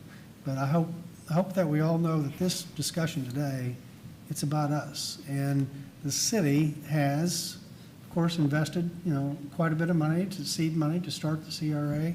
We all want this to be successful. And hopefully that's where it's all headed. That we will continue to work together after today to make this not just this neighborhood, the CRA, but the entire city thrive. I did want to point out, somebody that came to the microphone talked about, you know, to you it's just a building. And I want to share, at least for me, that that's not true at all. It's not. I've been through that building several times and never had the opportunity to play basketball there like Councilmember Menino, but I see all the pictures on the wall. I know the history. I've also been through the Armory in Tampa.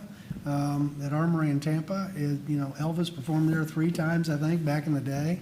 And I know there were other notable, famous performers that performed over there. I know it's been a focal point for the entire city over the years. And I also know it's across the street from Jack Russell Stadium, which was another focal point for the city for years with the Phillies. And then, you know, we have Buccaneer Field just on the other side of that. Why?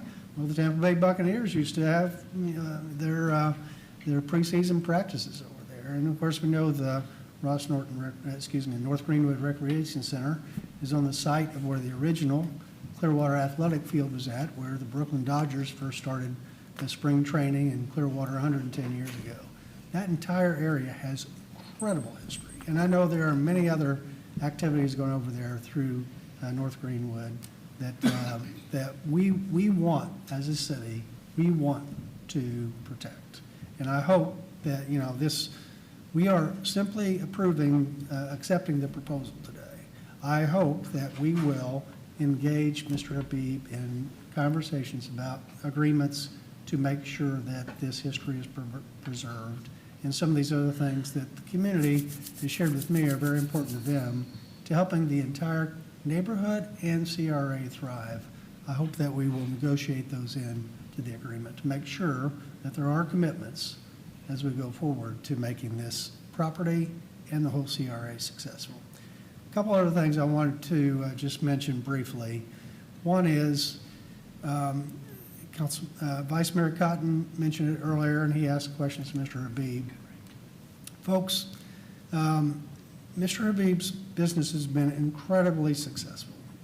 So successful that there are surrounding communities, cities, just in this county, who would, in a heartbeat, love to have him and would incentivize him to come their way. I thank him for his efforts to stay in Clearwater and to stay in this CRA. He has grown an internationally known business in this CRA. And just across the street from the property that he wants to occupy, he could go anywhere. And I can tell you over Clearwater's history, many, many businesses have left. They have gotten to a point where they're too big, they can't find property available, they leave in a heartbeat. So his efforts to try to stay not only in the city of Clearwater, but in this neighborhood, I thank him for that. Because I do recognize that it would be really easy for a lot of other businesses, and they have, to move elsewhere.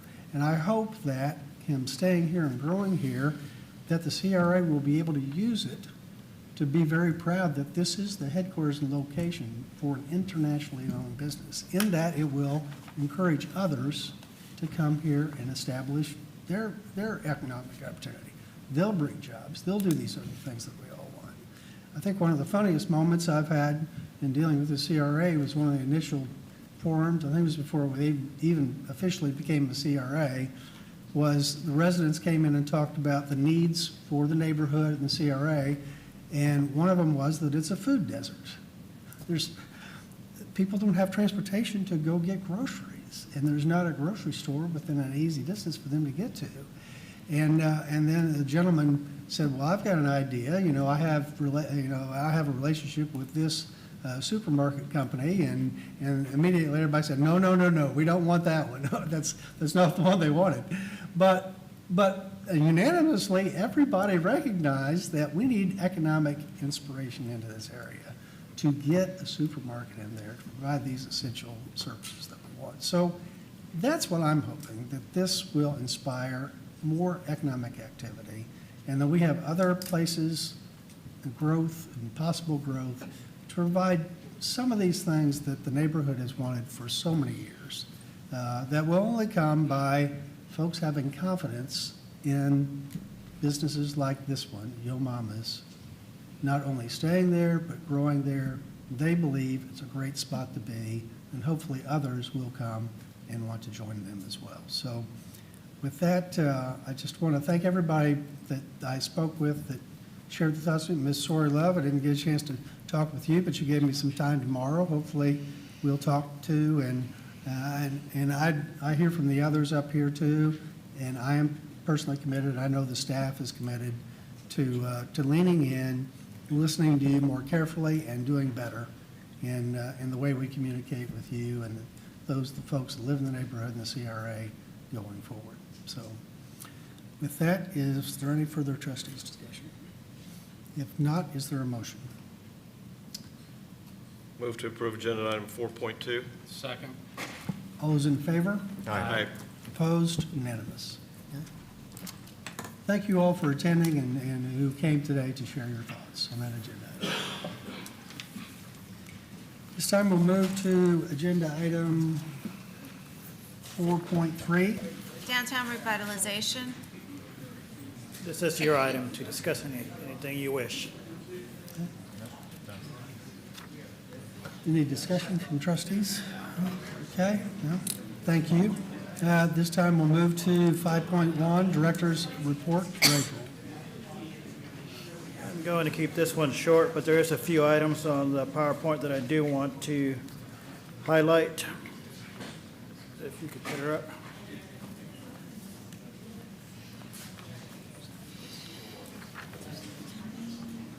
Yeah, make sure it actually was a CRA Director Report. So some of the items that I do want to... Ladies and gentlemen, appreciate if Mr. Habib, if everyone could take the conversations outside, we're going to continue the meeting. Thank you. Yeah, please continue. Yes, sir. Yeah, I just want to make sure that the community understands we're still having the monthly communication outreach meetings here in the library every month. That's a good way for us to get to the stakeholders and get their feedback on any type of items that are happening, plus for us to give them information that we may have on construction or whatever else it may be. And here, I'm sure all of you are aware, if not, then there has been demolition permits pulled on basically the 600 block.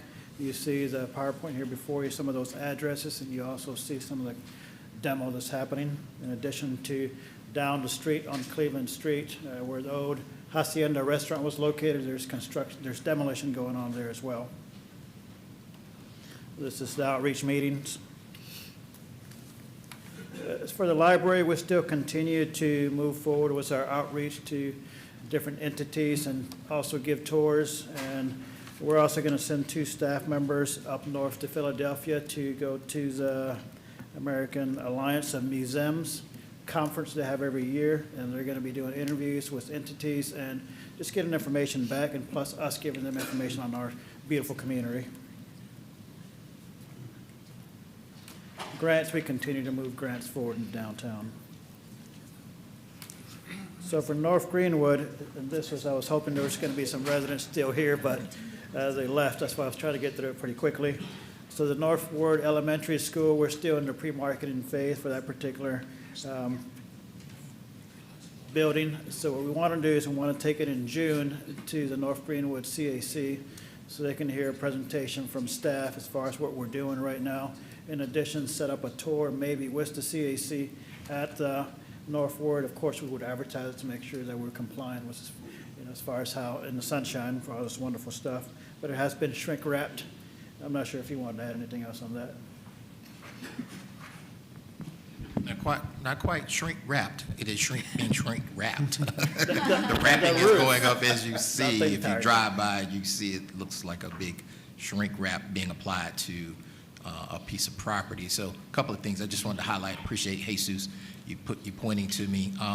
So we had talked about advertising formally in like the June, July timeframe. I'm gonna ask that you give us some grace to maybe extend that to like the July timeframe or August for a couple of reasons. And really prior to the conversation with the North Greenwood Citizens Advisory Committee, we had always envisioned having some type of open house event, and we think that would be great to kind of coincide with the advertisement of the county properties. So we're going to try to do an event-driven type of open house and really capture all of the folks who want to go through it. Night at the North Ward is kind of the idea. Kind of like Urban Renaissance, over there. Catch on, right? Yeah, exactly. So we're going to work towards that. More to come on it, but really, while we've received interest, it hasn't been the type of interest that I would have expected. But at the same time, the commentary that we've gotten about some of the challenges, it's older property, not really a proven market for that type of project, even though we'd like a style that we'd like to see. So we just need to do more, and we've gotten great coverage. We just need to continue to market the property. So just want to say those couple of things so that you would understand what our steps are moving forward. Thanks, Jesus. Thank you. And I also want to thank the Economic Development staff, CRA staff, and City Manager's Office for the North Ward. It is a partnership. Grants, we continue to move grants forward in the North Greenwood area. We're going to continue to do that more aggressively, especially the commercial grants. So the Citizens Advisory Committees are active, and they're becoming more and more active, as you see there. So usually they meet quarterly, but now they're starting to request special meetings on certain items, so we're respecting that. It was just us setting up 4 meetings per year with the option for them. If they needed additional meetings, they could always come to us, so now they're starting to exercise that prerogative. Their next meeting is set for June the 3rd at the North Greenwood Recreation Center. That's one of the other reasons to push it out, and give them an opportunity to talk about it at their meeting, as well as have that particular event. So that was, again, not in response to what happened today or the conversation today, but we were already thinking proactively about what that could look like. Yeah, they're only about a year old, so now they basically have their feet wet. They're understanding the process, they're understanding the rules as far as how CRAs operate, city policies, you name it. So now they're getting their gears ramming up.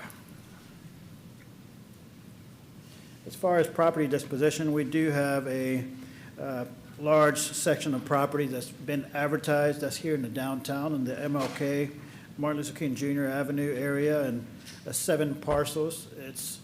We have a technical review committee ready to review those 5 proposals that have been submitted. It's going to be tomorrow, or April 21st, 2026. We'll be reviewing those proposals, and if any of them have merit, either way, we're going to bring all of them to you for your consideration. There's an evaluation committee that operate, as far as minutes and all this other wonderful stuff as well. 900 Palmetto, this is a property that's located in the North Greenwood area. We're planning to also take that to the North Greenwood CAC for them to kind of see that property. It's a small commercial property, Tampa Bay Neighborhood Housing Services. They have the plans right now, preliminary plans for development of that site. And these are the smaller properties that are outside of the CRA area. For instance, Smallwood Circle, 801 Howard Street, that's located outside of the CRA. And I'm not going to go over the Armory again, so, but it's there. Other than that, we're continuing to move certain properties from the city into the ownership of the CRA, the ones that are located at least within the boundaries. That concludes the presentation. Any questions from the director? Okay, thank you. That will adjourn the Community Redevelopment Agency meeting of April 20, 2026.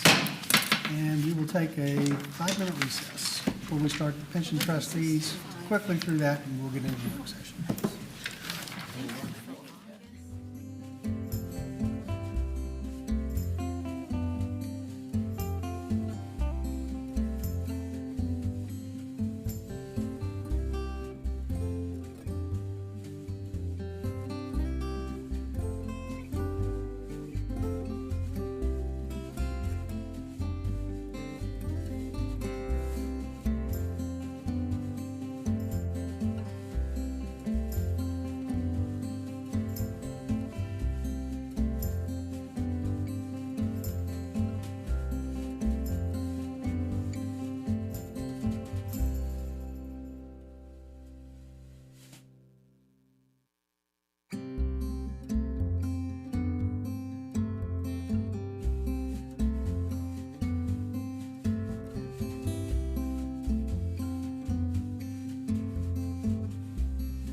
Right now, we're going to. This time we'll call to order the City of Clearwater Pension Trustees meeting of Monday, April 20, 2026. This time we'll move to item 2.1 on the agenda.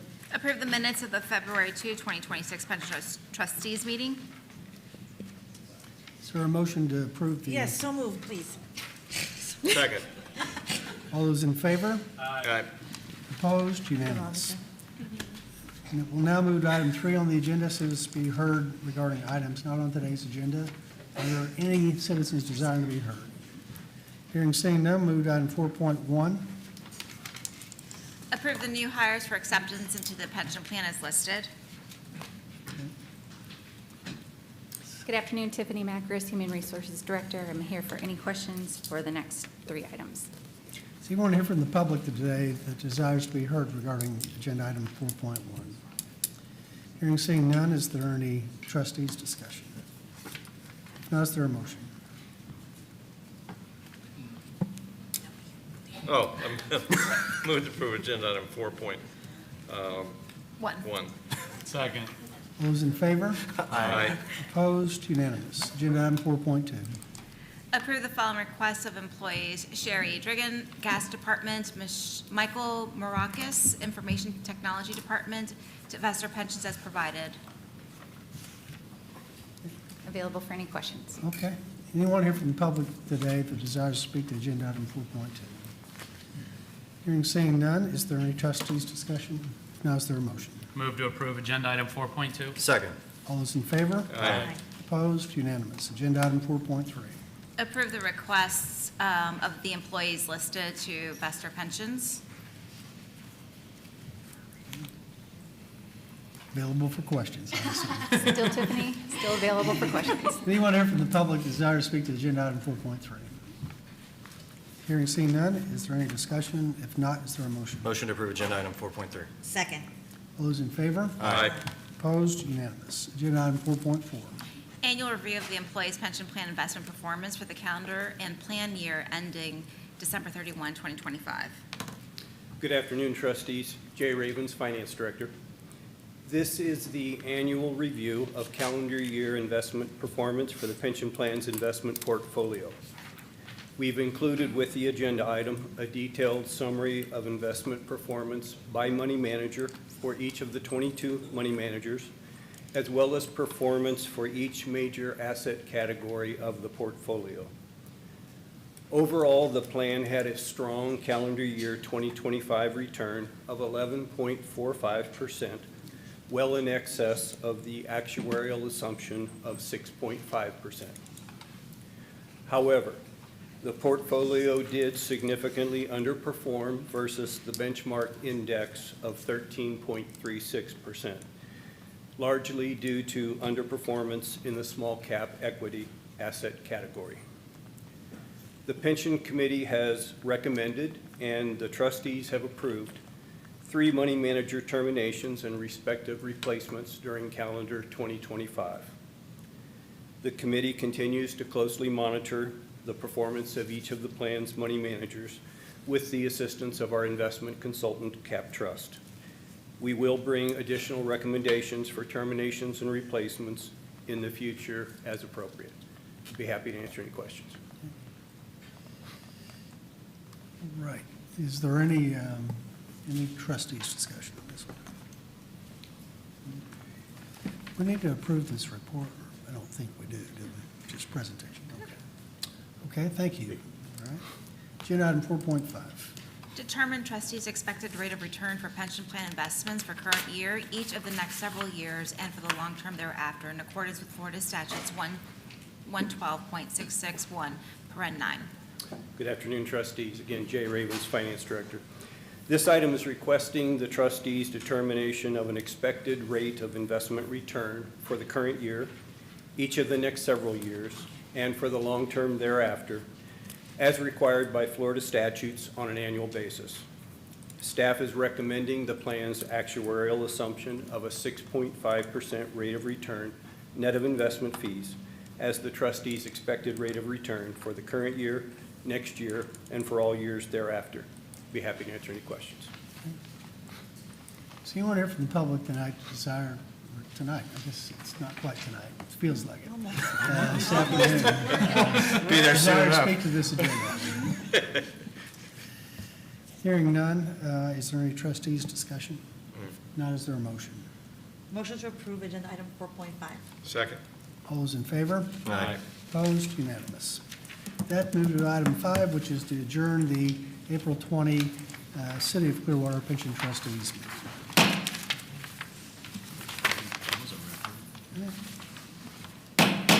This time we'll call to order the work session of the Clearwater City Council of April 20, 2026. Before we move into presentations, I'd like to make an important announcement because hopefully we would have done this earlier. Yes. But today is our city clerk, Rosemarie Call's birthday. Yes.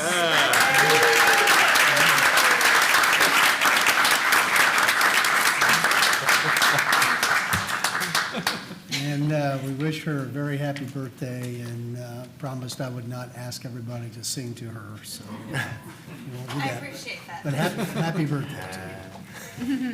That moved to item 2.1, our April Service Awards. And right script. There we go. And we have 4 service awards to present today. So first one I'd like to call forward for the 20-year Employee Award. I'd like to call forward Ann Lopez, who I guess is not here. But I'd ask the city manager to go ahead and read her right up. You want me to read it? Okay. Make the presentation. Okay. For Anne, who I'm sure is watching from home, we appreciate you. Anne began her journey with the with the city in April of 2006 as the city manager's office assistant. From day one, she served as the welcoming face of the city manager and city council's offices and helped develop procedures still in use today. Coming from the private sector, Anne quickly embraced public service and learned how local government impacts residents every day. She has always invested in her growing skills, supporting payroll, P-cards, invoice processing with precision, volunteering for Day of Caring and Paint Your Heart Out Clearwater, and coordinating City Hall tours for students, teaching them about the roles of the city manager, the mayor, and the city council. In 2011, Anne was promoted to the executive assistant to the city manager, getting exposure to citywide initiatives and major projects. She later joined the Community Redevelopment Agency, which became her career's defining chapter. When the CRA became its own department in 2016, Anne served as executive assistant, managing project funding, payroll, purchasing, drafting grant agreements, and coordinating programs funded through the CRA and the Downtown Development Board. She became the DDB's primary point of contact, guiding trim, budgets, event funding, board elections, and serving as a staff liaison. Her leadership and attention to detail earned promotions to CRA Senior Division Manager and Interim CRA Executive Director in 2023, where she led the distribution of the $1.25 million in ARPA funding through the North Greenwood Community Service Grants, ensuring meaningful community impact.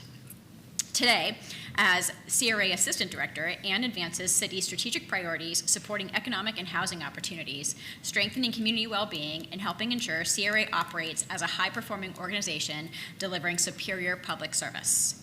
Anne has also earned the reputation as the CRA historian, understanding the full picture and always asking, is it in the statute, is it in the plan, and is it in the budget?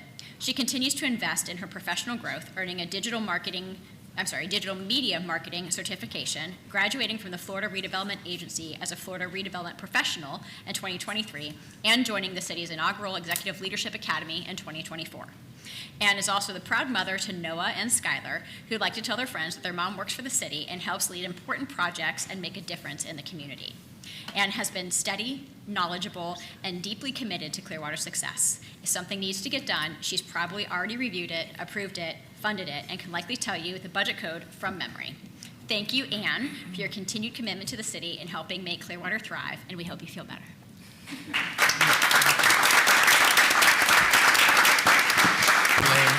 Playing the role of Anne this afternoon is CRA Director Jesus Nino. So if we have something to give to Anne, we can give it to Jesus, and he'll make sure she gets it. So Anne is out, and her gift is at the office. It'll be okay. It's very safe. No, I'm sure she appreciated. I echo everything that the city manager said. She is definitely one of our stars, so thank you.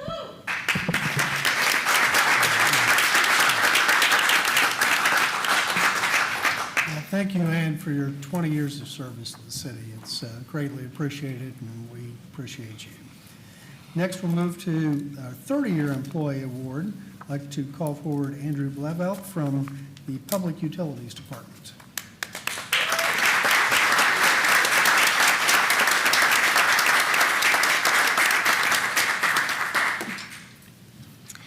It is with great pride and appreciation that we recognize Andrew on his 30-year anniversary with the City of Clearwater. Since beginning your career on April 29th of 1996, you have grown from a dedicated technician into a cornerstone of the Public Utilities team, demonstrating a long commitment to service, operational excellence, and continuous improvement.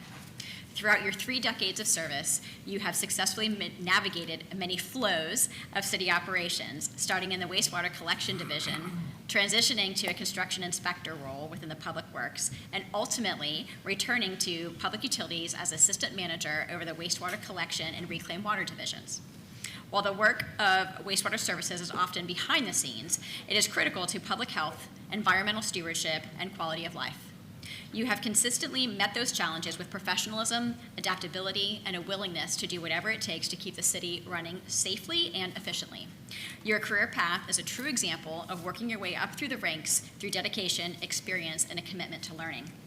You are widely recognized as the expert, frequently sought after by homeowners, contractors, and colleagues alike for guidance on complex issues and design challenges. Your ability to provide clear, practical solutions while maintaining a professional and approachable demeanor reflects the city's commitment to superior public service. In your current role as assistant manager, your impact is felt every day. You work closely with your team, mentoring and developing staff within the wastewater collection and reclaimed water divisions. By sharing your institutional knowledge and leading by example, you support the city's strategic priorities of workforce development, operational excellence, and a high-performing government.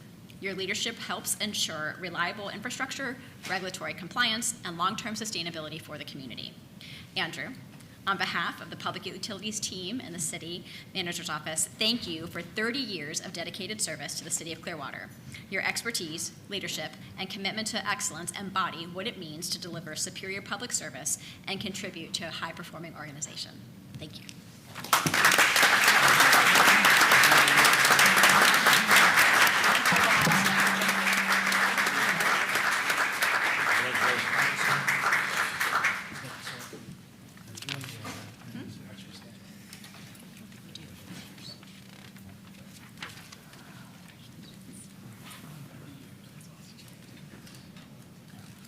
Thirty years. Appreciate your dedication to the city of Clearwater and to our citizens. This time, I'd like to call forward Melody Yin from Public Works for the Employee of the Month Award for April 2026. Melody demonstrated outstanding customer service to the Public Utilities Department by managing the recovery of an electric vehicle procurement after the original vehicle was scrapped by the manufacturer. Recognizing the risk to time-sensitive federal grant funding, she remained persistent in working with the vendor while also evaluating technical alternatives to keep the project on task. Through several months of consistent follow-up and oversight, Melody ensured the successful delivery of the replacement vehicle and coordinated the necessary logistics to complete the purchase. Her efforts protected critical grant funding and supported the city's commitment to sustainability and its strategic priority of environmental stewardship through continued expansion of clear vehicle technologies. Melody's proactive approach, problem-solving, and dedication to the city's commitment to superior public service and high-performing government. Her work exemplifies the spirit of innovation and responsibility that helps Clearwater thrive, strengthening our community today while building a sustainable, resilient future. Thank you.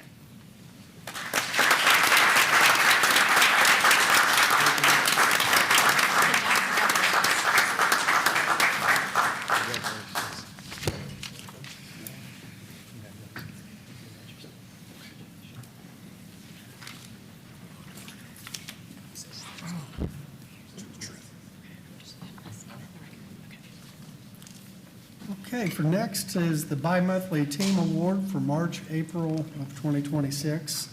I'd like to call forward the Public Works grant writing team Melody Yen, Sam Riley, Annabella Hullen, Leanne Skinnerossi, Robert Kasmer, Nate Josevic, Cassie Cordova, Sarah DiLorenzo, Jean Henry, Sarah Kessler, and Michael DeCoter.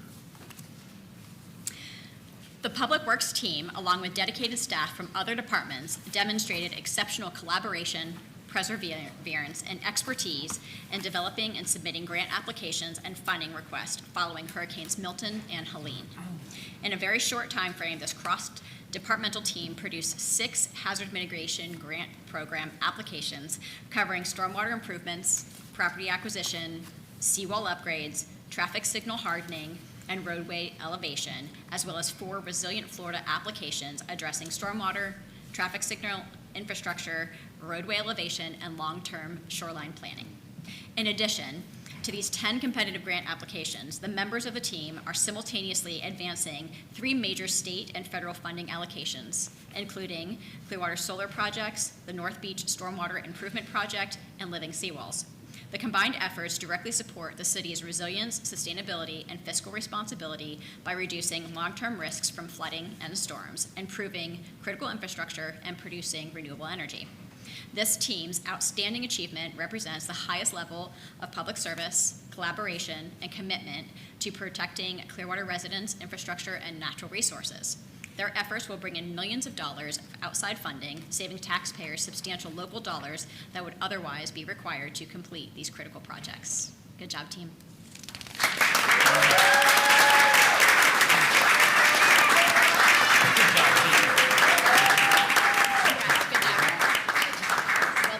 Good job, thank you. Well done. Good job. Well done. see you before. Thank you. You again. Thank you very much. Thanks. Take your time. Good job. Good to see you.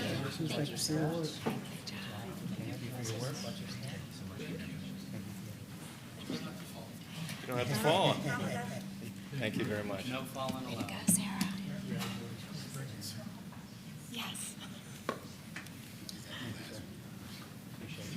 Watch your step there on that ramp. You gotta look down.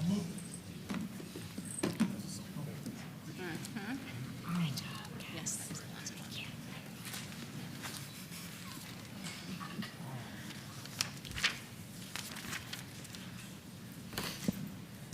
Well, we'll now continue our evening meeting of the Clearwater City Council. That will move to agenda item 3.1.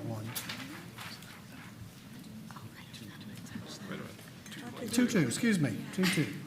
Jumping ahead.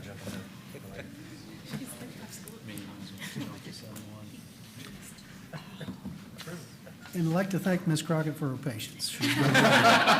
She's been here for a long time, so thank you for coming tonight. It's been interesting, thank you. I'm Susan Crockett with Ruth Eckert Hall, and I am going to, Oh, it's up. It's up. I don't know what it is about us art people, but we have problems with these. She's got it. Start that.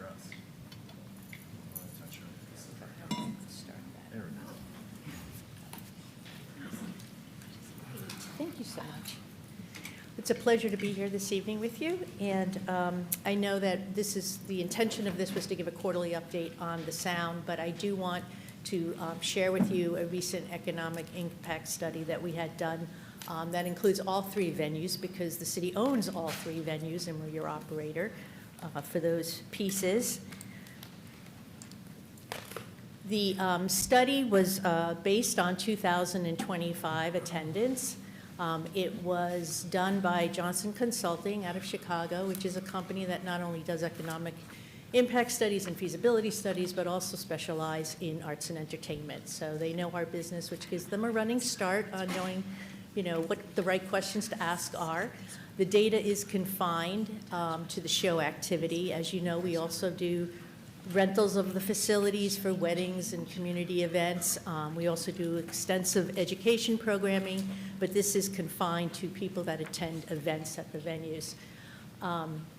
The touring production crew was also included in here because we have significant groups coming through, numbers of people coming through and staying in the area. The Johnson Consulting used the Pinellas County tax structure in terms of figuring out the fiscal impact. They utilize the USGSA per diem for Pinellas County, and the in-plan multipliers, obviously, it's based on a methodology that is widely accepted. And then I will note that this is just a summary here, and if you are interested in having the full report, I'd be more than happy to forward that on to you. So the methodology, and this I know you're all familiar with economic impact studies, but for those who are not, for the sake of those that are watching that are not, we're looking at the attendance of the people that are coming to the events, whether they're touring, they're performing, or if they're ticket purchasers. And we're looking at where they originate from, whether they're overnight attendees, day trip attendees, and whether they're touring through the state. And from there, we're looking at what their average daily spending you would expect. Again, it doesn't assume that everyone who's traveling here from out of town is actually staying at a hotel, but there's a certain percentage that they use is what those in-plan multipliers come into effect.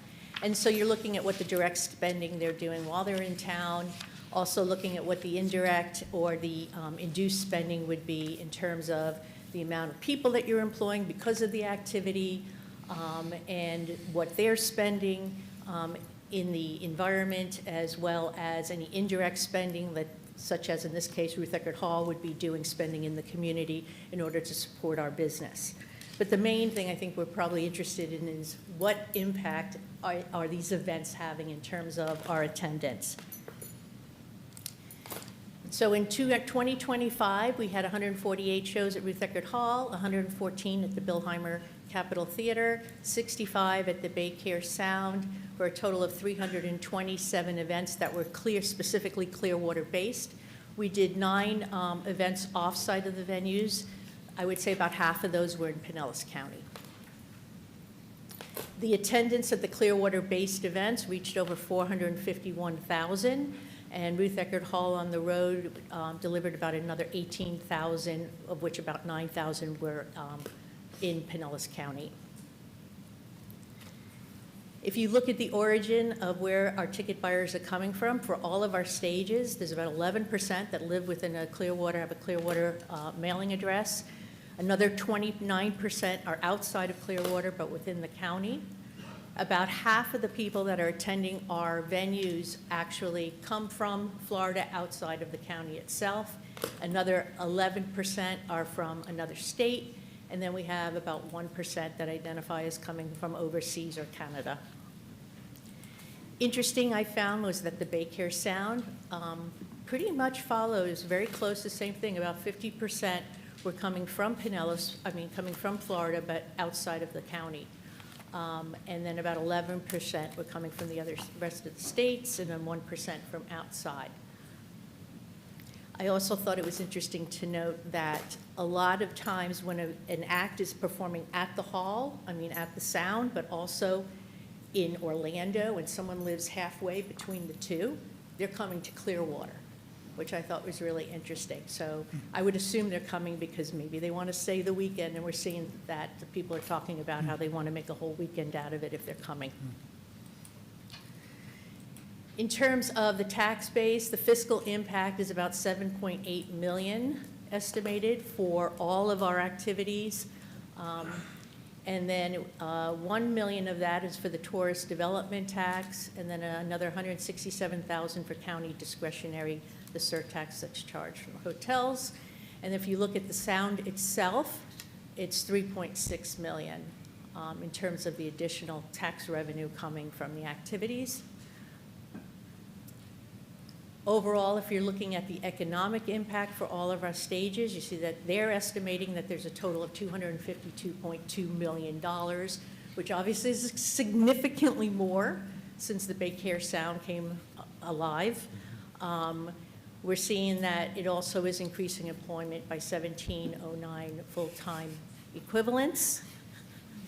And then for the Baycare Sound itself, they're estimating $110.4 million economic impact. And I see the mayor is smiling, so that's a good thing. We got some characters in the gallery. Obviously, we're very pleased with this. It is a work in progress, as you know. 3 years. We're in our third year now, and that for this kind of a venue is really just the beginning of where it can go. We had Goose there Friday night to a really lively crowd, and this afternoon we got a text from them saying they really want to make this their home stop on their tours going forward. They really love it here. They had a night, they had their day off on their tour, and they decided to spend it in Clearwater. So they stayed an extra day and just could not say enough about what a unique opportunity that we give them by coming to this area of the state. So we're very pleased with that. We expect that to continue. Again, if you're interested in more of the details on this, I'm happy. There's a lot of equations, a lot of data involved in it, and I'd be very happy. I don't want to spend too much time with that. The other thing that I do want to point out, I know the last time that we gave the report, the mayor asked a question about the sunshade, so I do want to do a follow-up. We're actually working on 2 projects right now that will improve the venue. One is the sunshade, and then we're also looking at doing some electrical work. We have a lot of power that's dedicated to that building, delivered to that building, but it's not as distributed outside as we would like. And what that translates to is we end up using anywhere from 9 to 20 generators every time we have an event, which for a number of reasons is not ideal. So we've actually working with the city now to look at, what does it take? We have a plan. We've gone through the bidding process, and now it really is just going through permitting and just crossing some Ts, dotting some Is to be able to improve the electrical system within the grounds itself to get it out to the various areas out in the park. And the sunshade is also in permitting right now, and I want to just thank Assistant City Manager Slaughter has been a tremendous help in helping facilitate that permitting process, getting the engineers together. So it looks like we're green lighting, now it's just getting it inside the venue, and we're thrilled with that. And that is, I'm proud to say, is another about $250,000 investment that we're making in the venue that will stay with the venue long after all of us are gone. So very happy about that. In terms of the shows right now, we're looking at 50 shows this year. It's always dependent on what product is touring, but it's going to do well again this year as well. So I'm happy if you have any questions. Okay. Any questions? Is T-Pain one of those 50? I'm sorry? Is T-Pain one of those 50? Is he coming back? He's not scheduled yet.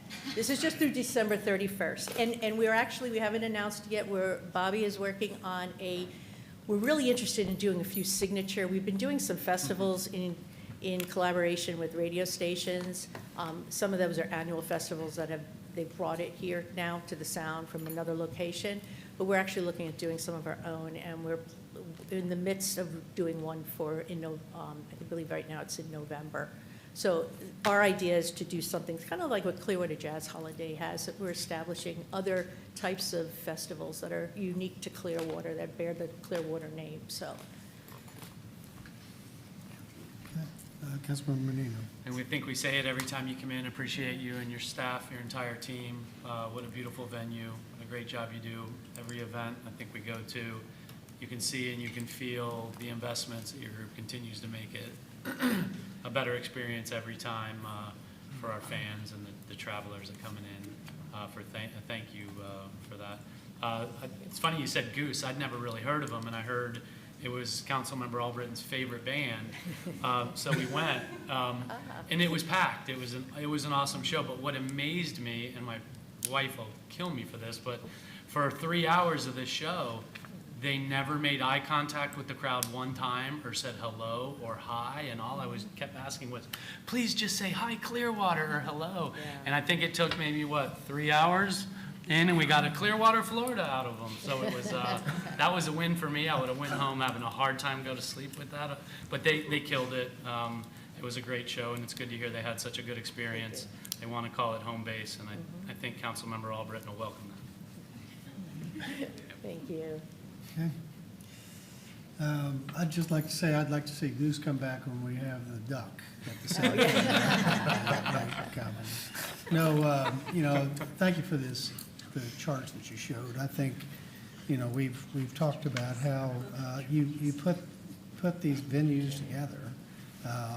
Just, it's amazing the attendance of all the venues together, and how you showed on the visitor origin, how it's a similar demographic for all the venues, Ruth Eckerd Hall, Capitol Theater. It's folks from outside of not just Clearwater, but outside Pinellas County. And certainly Ruth Eckerd Hall is known for music entertainment.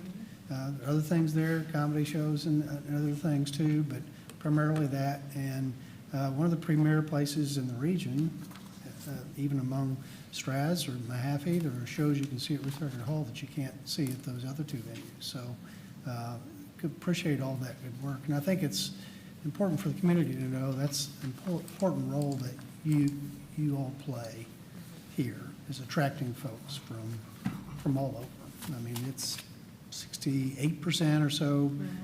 They're coming from outside Pinellas County to see shows, and they're spending money while they're here. And in addition to providing unique entertainment like Goose and the others for our citizens to enjoy. So thank you for the work you do. I just want to make a comment. Do you remember when we were talking about planning, putting the sound here, and we were talking about how many events we were going to have? We just had, you're planning 50 events. That's one a week. And I don't even think we were even a tenth of that. We were like, we had no idea. So I commend you for doing that and bringing it up and having that much entertainment here, because it's really, really made a big difference. And thank you very much. Thank you. Thank you all. Thank you for your The trust. only other thing I'd add too is, I mean, it's, you look at the attendance for the sound and Ruth Eckerd Hall, which are significant, but I think we can't ignore, 51,000, almost 52,000 for the Capitol Theater. You have shows there. Oh, I forget how many shows you showed on here, but I mean, you have really inspired and made a lot of those restaurants, particularly on Cleveland Street, successful. They really have depended on you to bring in those shows. So appreciate your attention to helping downtown Clearwater and Cleveland Street. Thank you. And we've been talking with the D'Annunzio Group as well, with the ballot opening up and doing some partnerships there. It's just a wonderful opportunity it's a great amenity for our guests that are coming from out of town. So, Thank you again. thank you. All right. Okay, with that, we will now move to item 3.1 on the agenda. Approve a term sheet between the City of Clearwater, Pinellas County, and Phillies Florida LLC for the redevelopment improvements to Baycare Ballpark Stadium facility, and authorize the appropriate officials to execute same. Good evening, Mayor and Council. I thank everybody for their patience, certainly thank the Phillies for their patience on this item. We are excited to bring forward the term sheet, the long-awaited term sheet. As you all are aware, the Phillies have been a partner with the city since 1947, and this term sheet is for 20 years, which will bring us to the 100-year anniversary. I would like to invite up Brian Onks Jr. to do a presentation regarding the funding request, and then we'll go through the rest of the item. Thank you, City Manager Poirier, Mayor, council members. It is an honor to be here representing the Philadelphia Phillies in this term sheet renewal request that you all and our partners in Pinellas County have worked so hard and so diligently for a number of years, going back to your predecessors, going back even to the 2016-2017 timeframe. And it's such an honor to be able to say that through all that collaboration, through nurturing that relationship, through participating in that relationship, we have arrived here today with a term sheet that we are hopeful that you will be able to support to keep that very special relationship between bright and beautiful Clearwater and the city of brotherly love going for another 20 years through the 100th anniversary. The Phillies have been intrinsically intertwined in the fabric of the Clearwater community for 80 years. And my friend John Timberlake has been here for half of those. And he will tell you very proudly, he is a Clearwater resident and he's not going anywhere, so we better approve this term sheet. The city, as you know, enjoys the second longest continuous spring training relationship in the history of Major League Baseball at 79 years. We're only 1 year behind Lakeland and the Detroit Tigers, which just shows that Clearwater was incredibly forward-thinking in its collaboration and its investment in spring training baseball. And that seed has grown into just an incredibly, incredibly beneficial relationship. And also the fact that that 80-year relationship has really had no bumps in the road. I mean, there really haven't been any bumps in the road, no disagreements. It's always been a handshake and a collaboration between friends and partners. As you know, the Philadelphia Philly organization exudes excellence throughout the entire organization. It is the longest continuously operating single name, single location team in the history of Major League Baseball, founded in 1883. They are the epitome of stability. They are the epitome of stability. They exude excellence in everything they do throughout the organization, from here in Clearwater to Philadelphia to everywhere in between. And as you know, their fans are committed to Clearwater. I never thought they'd get me saying that, but here we are. It's contagious. We have the updated statistics from 2026 spring training. We had 143,352 paid attendees. We led the Grapefruit League in percentage of capacity of paid attendance at 106% capacity of paid attendance, and we had the highest single attended game in the Grapefruit League this year, which is consistent with what you've seen throughout this 80-year history, and particularly when the city invested in Baycare Ballpark and that facility. We also have a city-initiated economic impact study that demonstrates a $1.6 billion economic impact over the next 20 years based on the historic data. So that's not speculative based on if you build this, this is what it'll produce. This is based on the data that we have from attendees, from hotel room nights, from the direct economic impact of that tourism and of that retail sales and services. And that is about $80 million a year, which means the city at $30 million will double 2.5 times that in the first year of recovery of that. I would like to move on now to the tourism marketing assets. So as you know, one of the key components of the term sheet is an agreement with Pinellas County and Visit St. Pete Clearwater to continue the excellent collaboration we've had in marketing this market to the Philadelphia, Delaware Valley area, whether it's New Jersey, Pennsylvania, Philly, Delaware, Maryland. That group travels, they come to Clearwater, they're committed to Clearwater. It doesn't matter what's going on in the economy, they're going to be here. And over those last 80 years, tens of thousands have come every year, and many of them have bought second homes, many of them have retired here, many of them have relocated their businesses here or started businesses here. And again, that just shows you how that seed has grown through the nurturing relationship that the city and the Phillies have collaboratively developed. Historically, this was about a $587,500 value. In 2021, the Phillies' contractual obligation to provide the tourism assets ceased, but they continue to do it at cost because it was the right thing to do and because they're invested in making sure that this stays an incredibly strong leader market for this community. And the value in recent years has been about $650,000. Under the terms of this new term sheet with Pinellas County, that value would increase to $850,000, and then there would be a 3% escalator starting in 2032 for a total net present value of just over $21 million. So the Phillies will be giving $21 million in net present value to marketing assets to continue the Visit St. Pete Clearwater television commercials through the majority of the games, which are so effective. And they'll continue that direct collaboration with Pinellas County in developing those assets. It's no wonder then that Philadelphia is the largest feeder market for hotel revenue in Pinellas County. This is a chart that was provided to the TDC, I believe in February or March. Mayor, you can tell us because you were there. Philadelphia doubles any other market in the United States other than New York City. It's still about a quarter more than New York City in terms of hotel revenue generated. And that is a direct result of that nurturing that relationship and the growth of that relationship and the commitment of that Philadelphia community to not being just here in March or February, but they're here year-round. They're here year-round. This is their second home for the Philadelphia market. And even though it's only the fourth largest market in the country, it's still by far the largest market for this community, and that is not a coincidence. So I did want to just make clear a couple of things for the public and the council. You know this well. Not $1 that's being contributed by Pinellas County or the city of Clearwater is going to the Phillies. This is going into a city-owned asset. Baycare Ballpark is owned by the city of Clearwater. It is leased by the Philadelphia Phillies. And so what is happening here is a renovation of an existing Clearwater asset to retain an A-plus tenant, the Philadelphia Phillies, for another 20 years through the 100th anniversary of that relationship. The Phillies are committing a minimum of $75 million and are also responsible for all cost overruns. The Phillies did purchase the property to the south, that shopping center, for $22.5 million in 2022. The Phillies are not receiving any ownership or the conveyance of any property from the city or the county.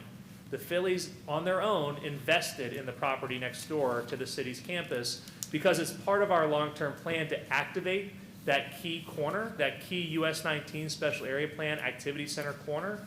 And the fruition of this term sheet will allow for that to proceed over the coming years. And I'm incredibly excited to see what that is going to look like. This is something you will not be able to read. It is in your agenda packets. This is the aerial site plan that shows the key project elements or key project components. So in the term sheet, we have an exhibit of key project components and key project elements that are broken out between Baycare Ballpark and Carpenter's Complex. We also have a line item budget that addresses each of those key project elements, so you can tie the project element to the budget and get the amount of value allocated to that.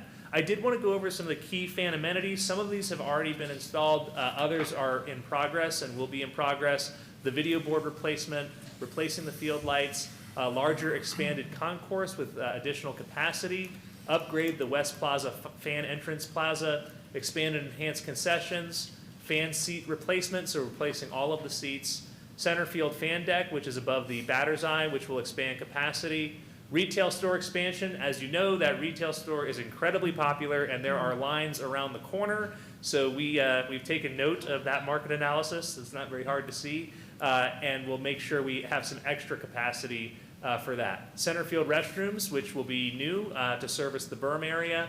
Diamond dugout restrooms upgrade. Enclosure of the first base club area and suite hallway. Addition of south and west fan servicing elevators. Refresh suite interiors and home plate concessions, and update ground crews area wayfinding signage. So we do have some renderings. This is the left field third baseline area. This will undergo a dynamic change. We're adding some additional concessions where that playground area is now. We're moving the playground over to this covered area, which is part of an expanded breezeway. You know, the capacity there gets bottlenecked. There's always people there hanging out.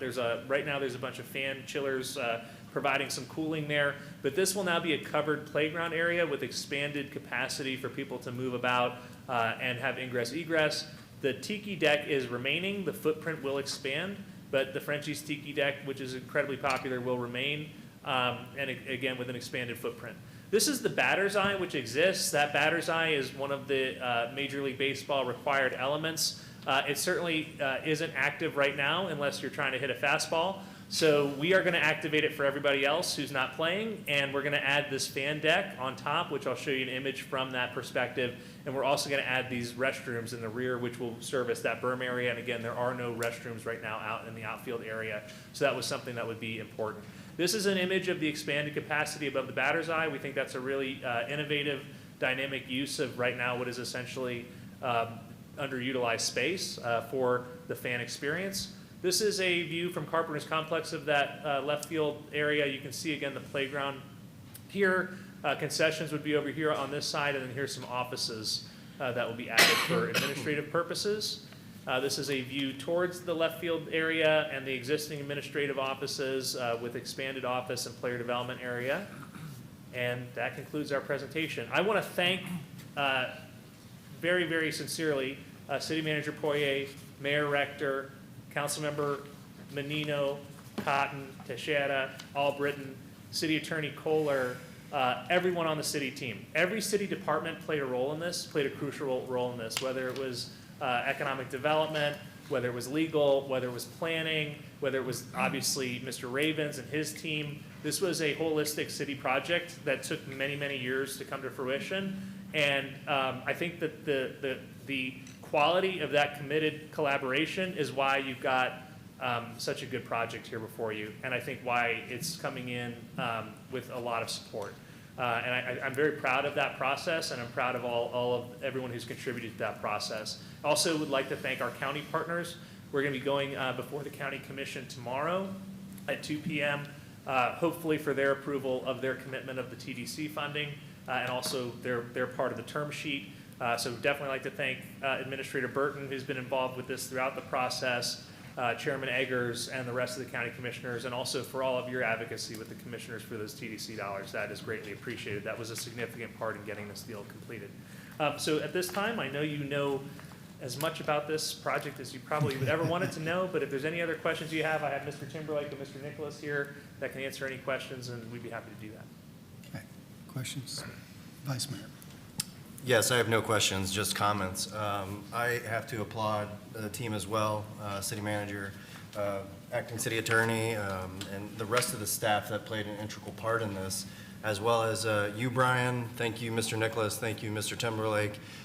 You know, it's an extraordinary feat to try and get this done between the state, county, and cities. But I think that we all played well in the sandbox together. We got the deal done. Parties are happy, and to extend this to the 100-year anniversary is going to be phenomenal. So looking forward to the next 20 years of Phillies baseball in Clearwater, and the future projects that entail with that. So thank you all. Sincerely appreciate our staff here, and looking forward to a great future and a great future relationship, partnership, excuse me. So thank you. Thank you, sir. That's what we need to know. Yeah, thank you, Mayor. Exact same sentiment. Thank you for all the hard work, heavy lifting. Took the entire team, obviously thanks to staff as well, county, and obviously to our Philly partners that have become much more than just partners, but friends. Brian, I thank you for all the work you've done. Probably underestimated how many phone calls and emails and the lifting you've done to get this done. I think we had these conversations back in 2007, maybe. And we're finally getting close. You said it best. Your words were, and I couldn't have said it better, intrinsically intertwined in the fabric of Clearwater. And those are absolutely perfect words, and it is truly meaningful. I have memories with my grandfather in elementary school, at Jack Russell Stadium in the MLK community, going to baseball games, shopping with my father when this stadium was a Home Depot. So this is intrinsically entwined in my memories as well. This is a win, not just for Clearwater, for the entire region, state of Florida, and our country. Phillies do exude excellence, and we believe we do here in Clearwater as well. And what a match. I look forward to the many years moving forward, and that 100th year celebration should be quite a party for the whole year. So thank you for believing in Clearwater and putting that Phillies name next to Clearwater for many years to come. Anybody else? Once more, Robert. Well, you guys are like family. I mean, really. And as far back as I can remember, Phillies, a very, very close relationship with Clearwater. And I've always been a big supporter of, you know, a lot of beaches in Florida. You know, they tout, you know, college, spring break and all that stuff. You know, we have Phillies spring training here. We've got better than that. We have families that come from Philly, and they come down and they stay on the beach because they like to watch the sunset, but their whole life is revolved around going to see the game. And they're beautiful people. I've met so many of them over the years that they just keep coming back, and they're like family. So I'm so glad that now we have a term sheet. We're going to move forward to this, and I look forward to our 100-year celebration. I'm going to save some time. I would like to echo everything that's been said before me. But I do want to add that I came onto the council starting to work on this, so thank you so much for all of you for allowing me to check off this box before I go. Okay? I'll go last, and just want to thank everybody involved. Again, thank our staff for all they've done throughout. That was pointed out, every department has leaned in. City attorney, city manager were heavily involved in the discussions. But, you know, I remember a morning or two after Hurricane Milton, I was at Baker Ballpark. I think Mr. Nicholas was there too, and Mr. Timberlake was there, and our Parks and Rec staff do a tremendous amount to support this organization and have for years. And they were out there that morning with eels up the aisleway, baseballs floating in the batting cages because the water had inundated the stadium, and the work our Parks and Rec team does to support the Phillies. Thank you for all that. I know you were heavily involved in sharing information with the staff and how the relationship works and all the support that you give the Phillies all year long. So thank you for that. And I want to thank the Phillies. As was said, you know, I have been fortunate to go to some mayors meetings and connect with lots of mayors from not just Florida, Arizona, who have spring training and have professional baseball in their communities. And I can tell you, we have it really good here. Our relationship with the Phillies is a lot different than a lot of the relationships with cities that host spring training from around the country. It is family, as you said. You've been here for 80 years, and you treat this community in a tremendous way. And we appreciate not only the last 80 years, but hopefully the next 20 to get us to 100. We are unique, and this relationship is unique because we are able to work with one of the best organizations in all of professional sports. Professional, they care about our community, and we value our relationship with the Phillies. We also value our relationship with the Delaware Valley and all the Phillies fans. Having lived out on Clearwater Beach for a long time, I was even out there recently with a friend having dinner, and no fewer than a half dozen folks walked by our table at Sakushi on Clearwater Beach wearing Phillies gear. And so my friend said, well, you know, spring training, is that still going on? I said, no. It ended about 3 weeks ago. And I can tell you out there, you see Philly fans out there all year long, not just when the Eagles come to town and play the Bucks in the fall. They come here. We have one of the most loyal residual fan bases in the Delaware Valley. They come here all year long, not just for baseball, for other reasons. And I'm glad our county commission and those others have come to realize that. They've seen it too, because that's the other special part of our relationship. They have, through baseball, they've come to visit here and come to love Clearwater, and they come back for numerous reasons. So we couldn't be any more thankful and grateful for that relationship with the Phillies and the Phillies fans. And the only two things I want to say was what Mr. Ronks pointed out was this is our asset. This is our facility. We are investing in a city-owned asset, which we have had for years. I was over at Jack Russell Stadium, which I pointed out earlier today. We've had a city asset that's been used for professional baseball going way back to the Brooklyn Dodgers when they played at Clearwater Athletic Field 110 years ago. So, you know, we have for a century invested in a community asset to support baseball. And so that's all we're doing here. We're putting money into our asset. And the location of this asset is important because we have talked about as a city, even before I became mayor, in the importance of driving economic development on the US 19 corridor. And this is an important piece of that. And that intersection of Drew and US 19 has huge potential. I think even more potential now that the flyovers are being completed north of us that will allow more people from North County and Pasco County to travel down further without, you know, having to hit stoplights.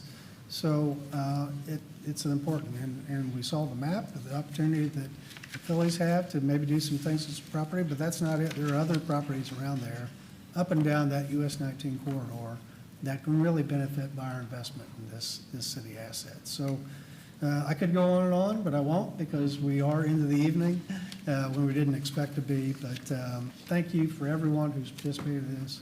The term sheet to me is a good result. And thank you to our county partners, the Pinellas County Commission for agreeing to participate in this, and a great result for our city and for the citizens of Clearwater. So thank you for coming tonight. Is there anything further?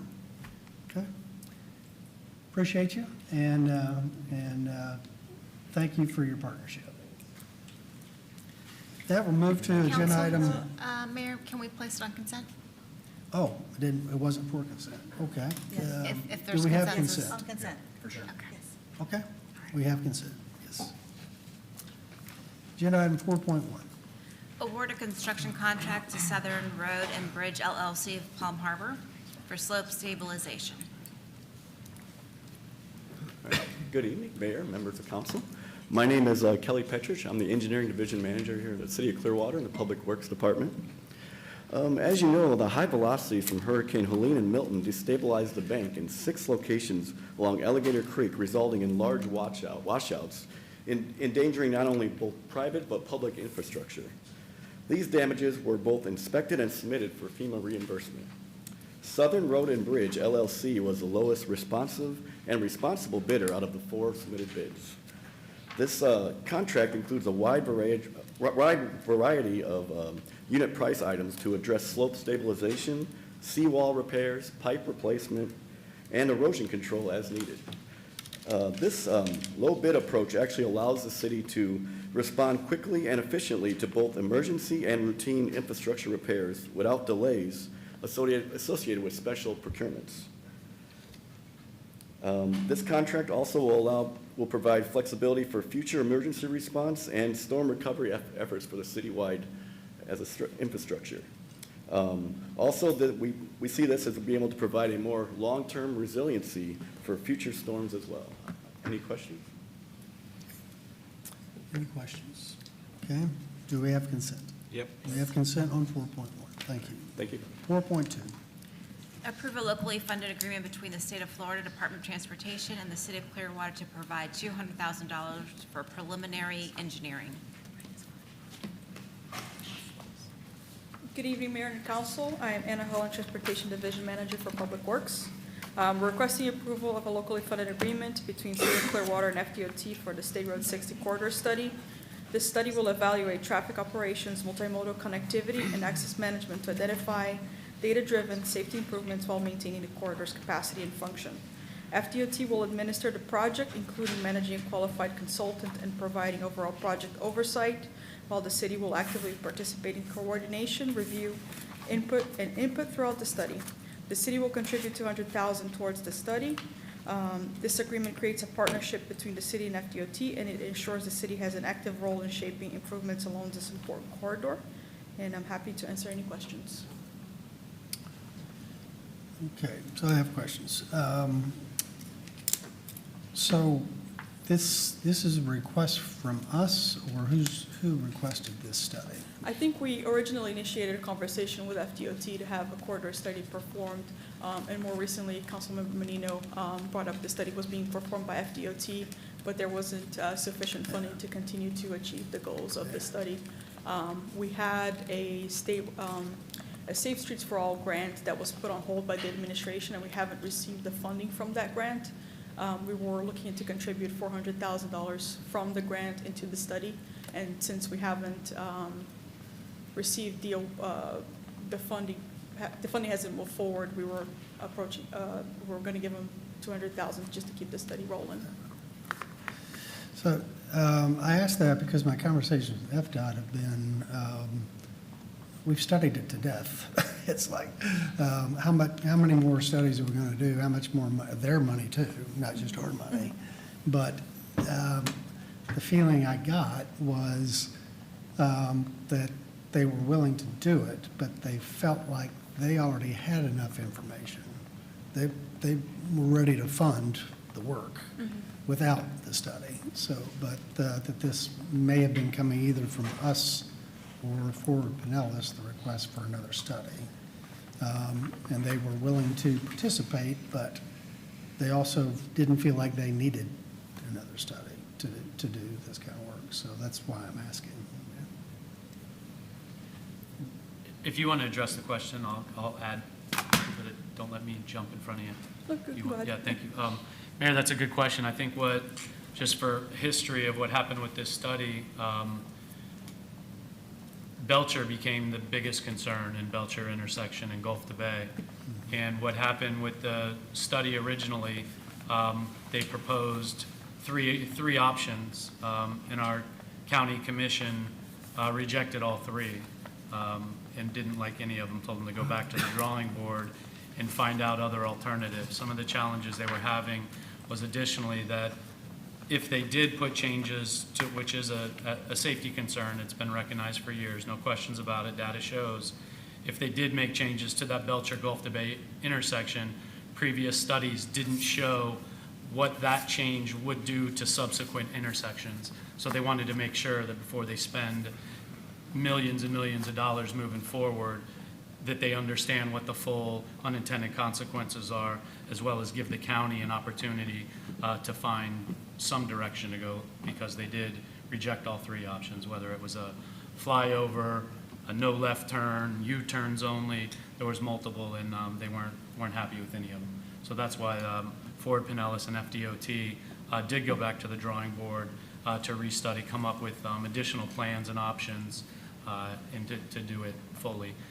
FDOT, to my understanding, was going to come to a place where the funding would die short of figuring out some of those safety mitigations and continuing the study. And that's where Ford Pinellas asked us if we had the ability to step forward, because we already committed, as you said, via a grant, the $400,000, but it was frozen. We weren't seeing it. So that's why the $200 in its place, $200,000 was requested, so that this study doesn't stop, so that FDOT doesn't get to a place of pencils down after all this work. As you said, it has been studied quite extensively.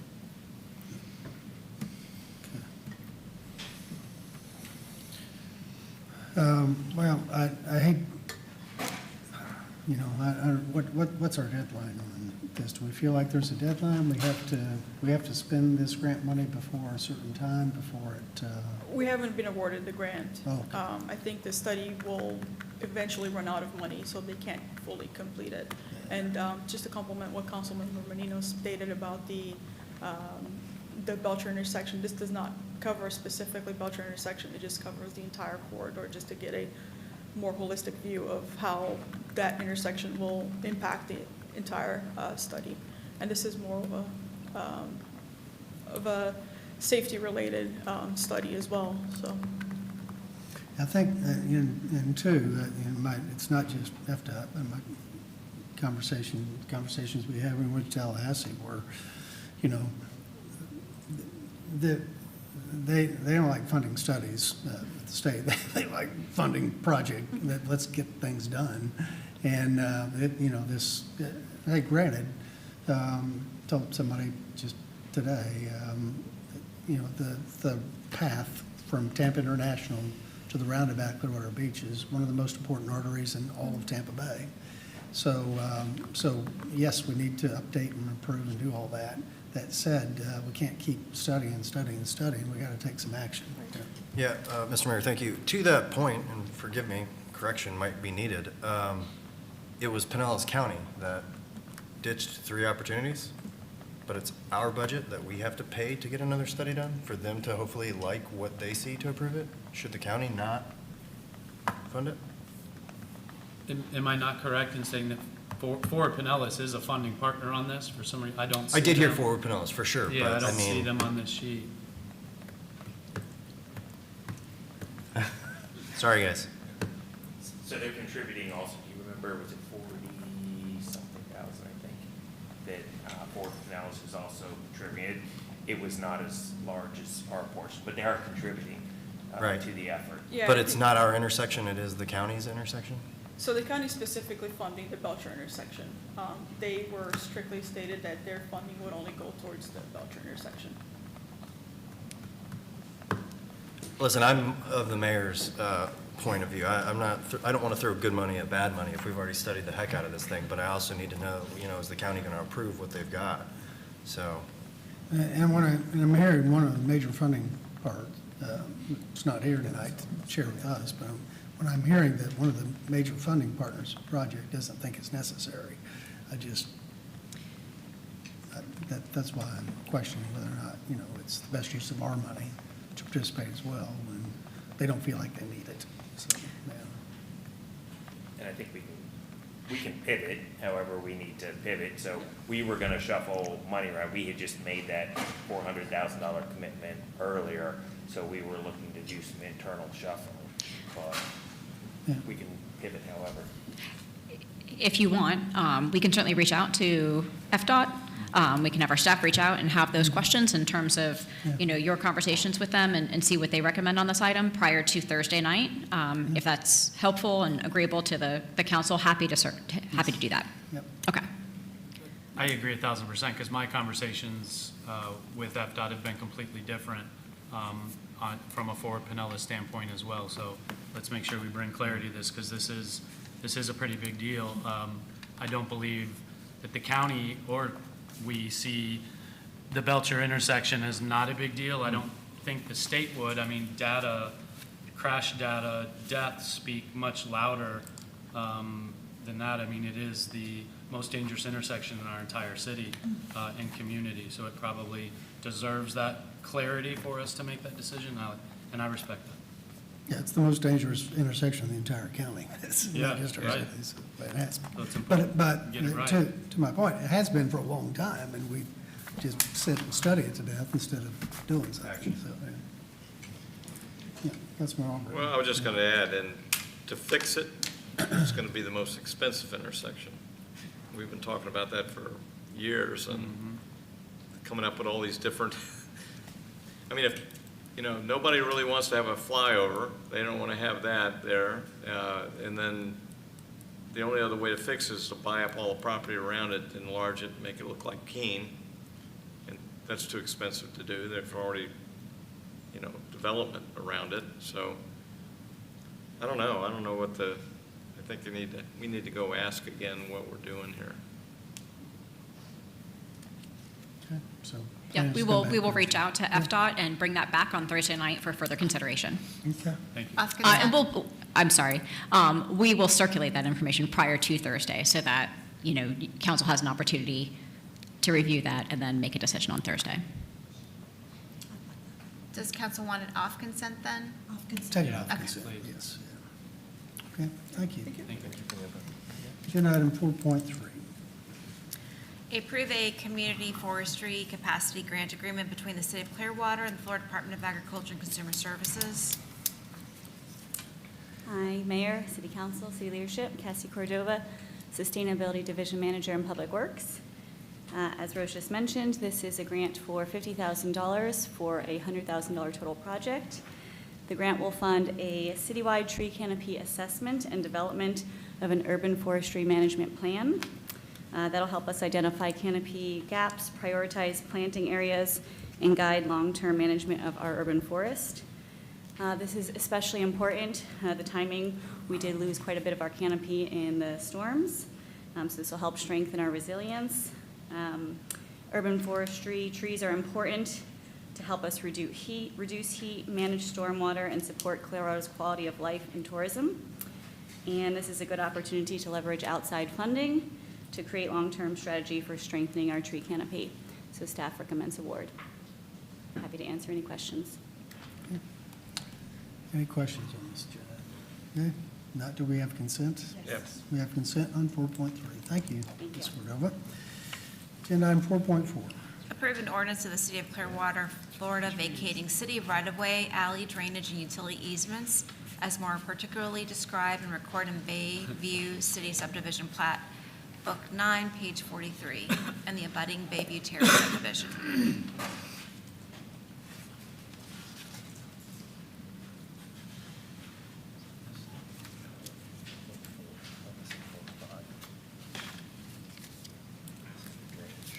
Thank you, Ms. McCall.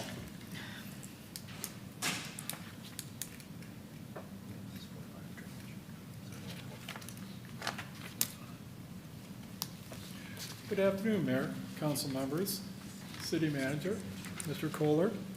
The vacation item before you today is a vacation request from the 4 city right-of-way, alley, and easement from the applicant, Audemars Peugeot. I apologize if I didn't pronounce that correctly.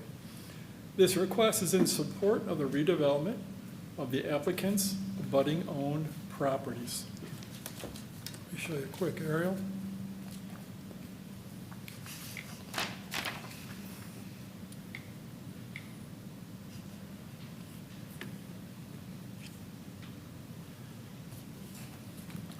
Okay, the items in green, they own.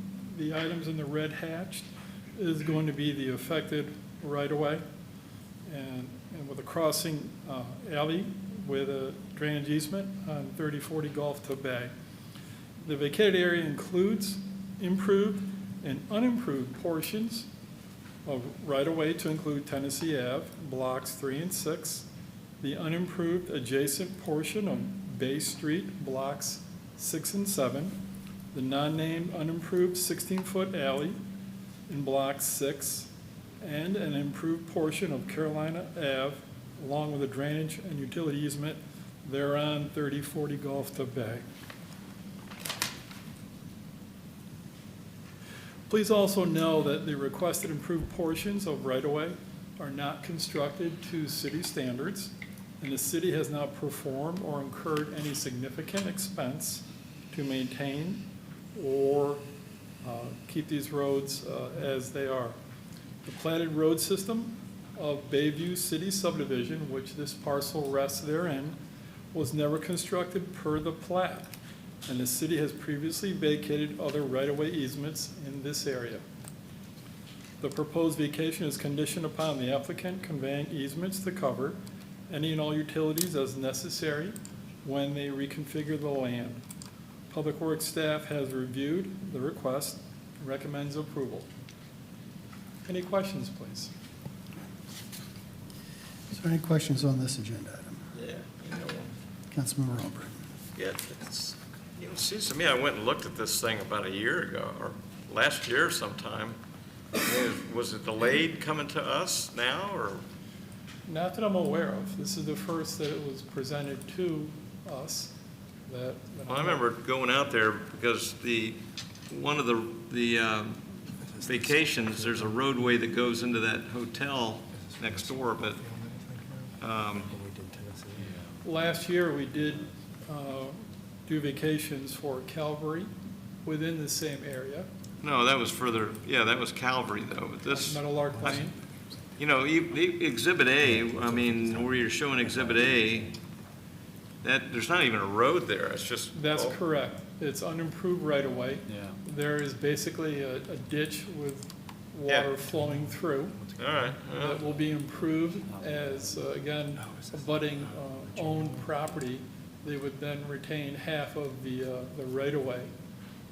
Again, that road will be improved or generated for access around the development. You know, these are right-of-ways that, again, are not improved. They're grass and Right. trees, Right. and they will be developed into roads for access. Okay. And I'm sure now, oh, I'm sorry, jumping the gun. I have a question. Go ahead. Thank you, sir. And I'm sure now, if anybody's watching and listening, they're probably wondering what development this is going for. So could you just speak to that for a second? Okay. What they intend on putting there, the housing? From what I've been told, they will be putting some housing development or apartments. I don't really have the full plans. I was not given that portion of it. I believe the representative, Mr. Alex was here earlier, his departure for dinner. So I do not have the full answer to that ultimate design. No, I appreciate it. From what I understand it is that there is some affordable workforce housing type thing, the project Yes. that will be going in there. So if anybody in the public that's watching is wondering what's going there, I believe that's the project. So thank you, Yes. sir. Yeah, I'm not really quite sure. I wasn't really told what their full development plans would be, but I could find out certainly before Thursday. No, I don't mean throwing you on the spot. I was just wanting Oh, some no. clarity out there. So thank you, Rob. Appreciate it. Okay. Okay, any other discussion? If not, we need, well, I guess we'll have a reading. It's not consent. No, It's it's on a, consent. yeah, there's no consent, it's a Good. public hearing Okay. item. All right, well, thank you.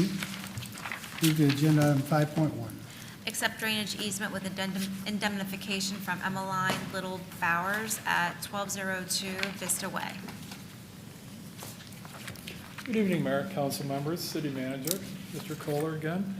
The item before you this evening is a consent item to approve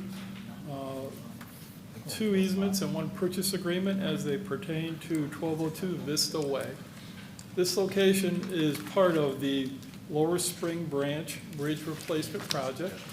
This location is right on Douglas Avenue where the wing wall will impact the rear of the parcel property. That being said, the landowner has brought forth concerns, and we have addressed them. The main focus for your approval this evening is to approve the hold harmless and indemnification language found in the drainage easement and the temporary construction easement. The agenda item that you have before you, as you know, real estate is rather fluid. Documents change rather quickly sometimes. But what you have in front of you, I printed out. You do have the accurate language within the drainage easement as well as the TCE requesting indemnification hold harmless. So you do have in hard copy what you need to approve this evening as well. You will have it on agenda on Thursday as well. But it's not on consent. I'm sorry? I called. Oh, okay, this is a consent item. I called for sorry. 5.1, but I was going off the, They may not have the this, I didn't go off, I didn't go off the revised. We don't have the revised. So this is 4.5, Oh, Okay. It's on consent. And it's on consent. and it's on consent. oh, well, there you go. Okay, any questions on this? Okay, do we have consent? Yes. We have consent on 4.5, 5.1 now. Approve the annexation initial future land use map designation of commercial general and initial zoning atlas designation of commercial C district for 1903 Douglas Avenue. Very good. Thank you. Have a good evening. Thank you.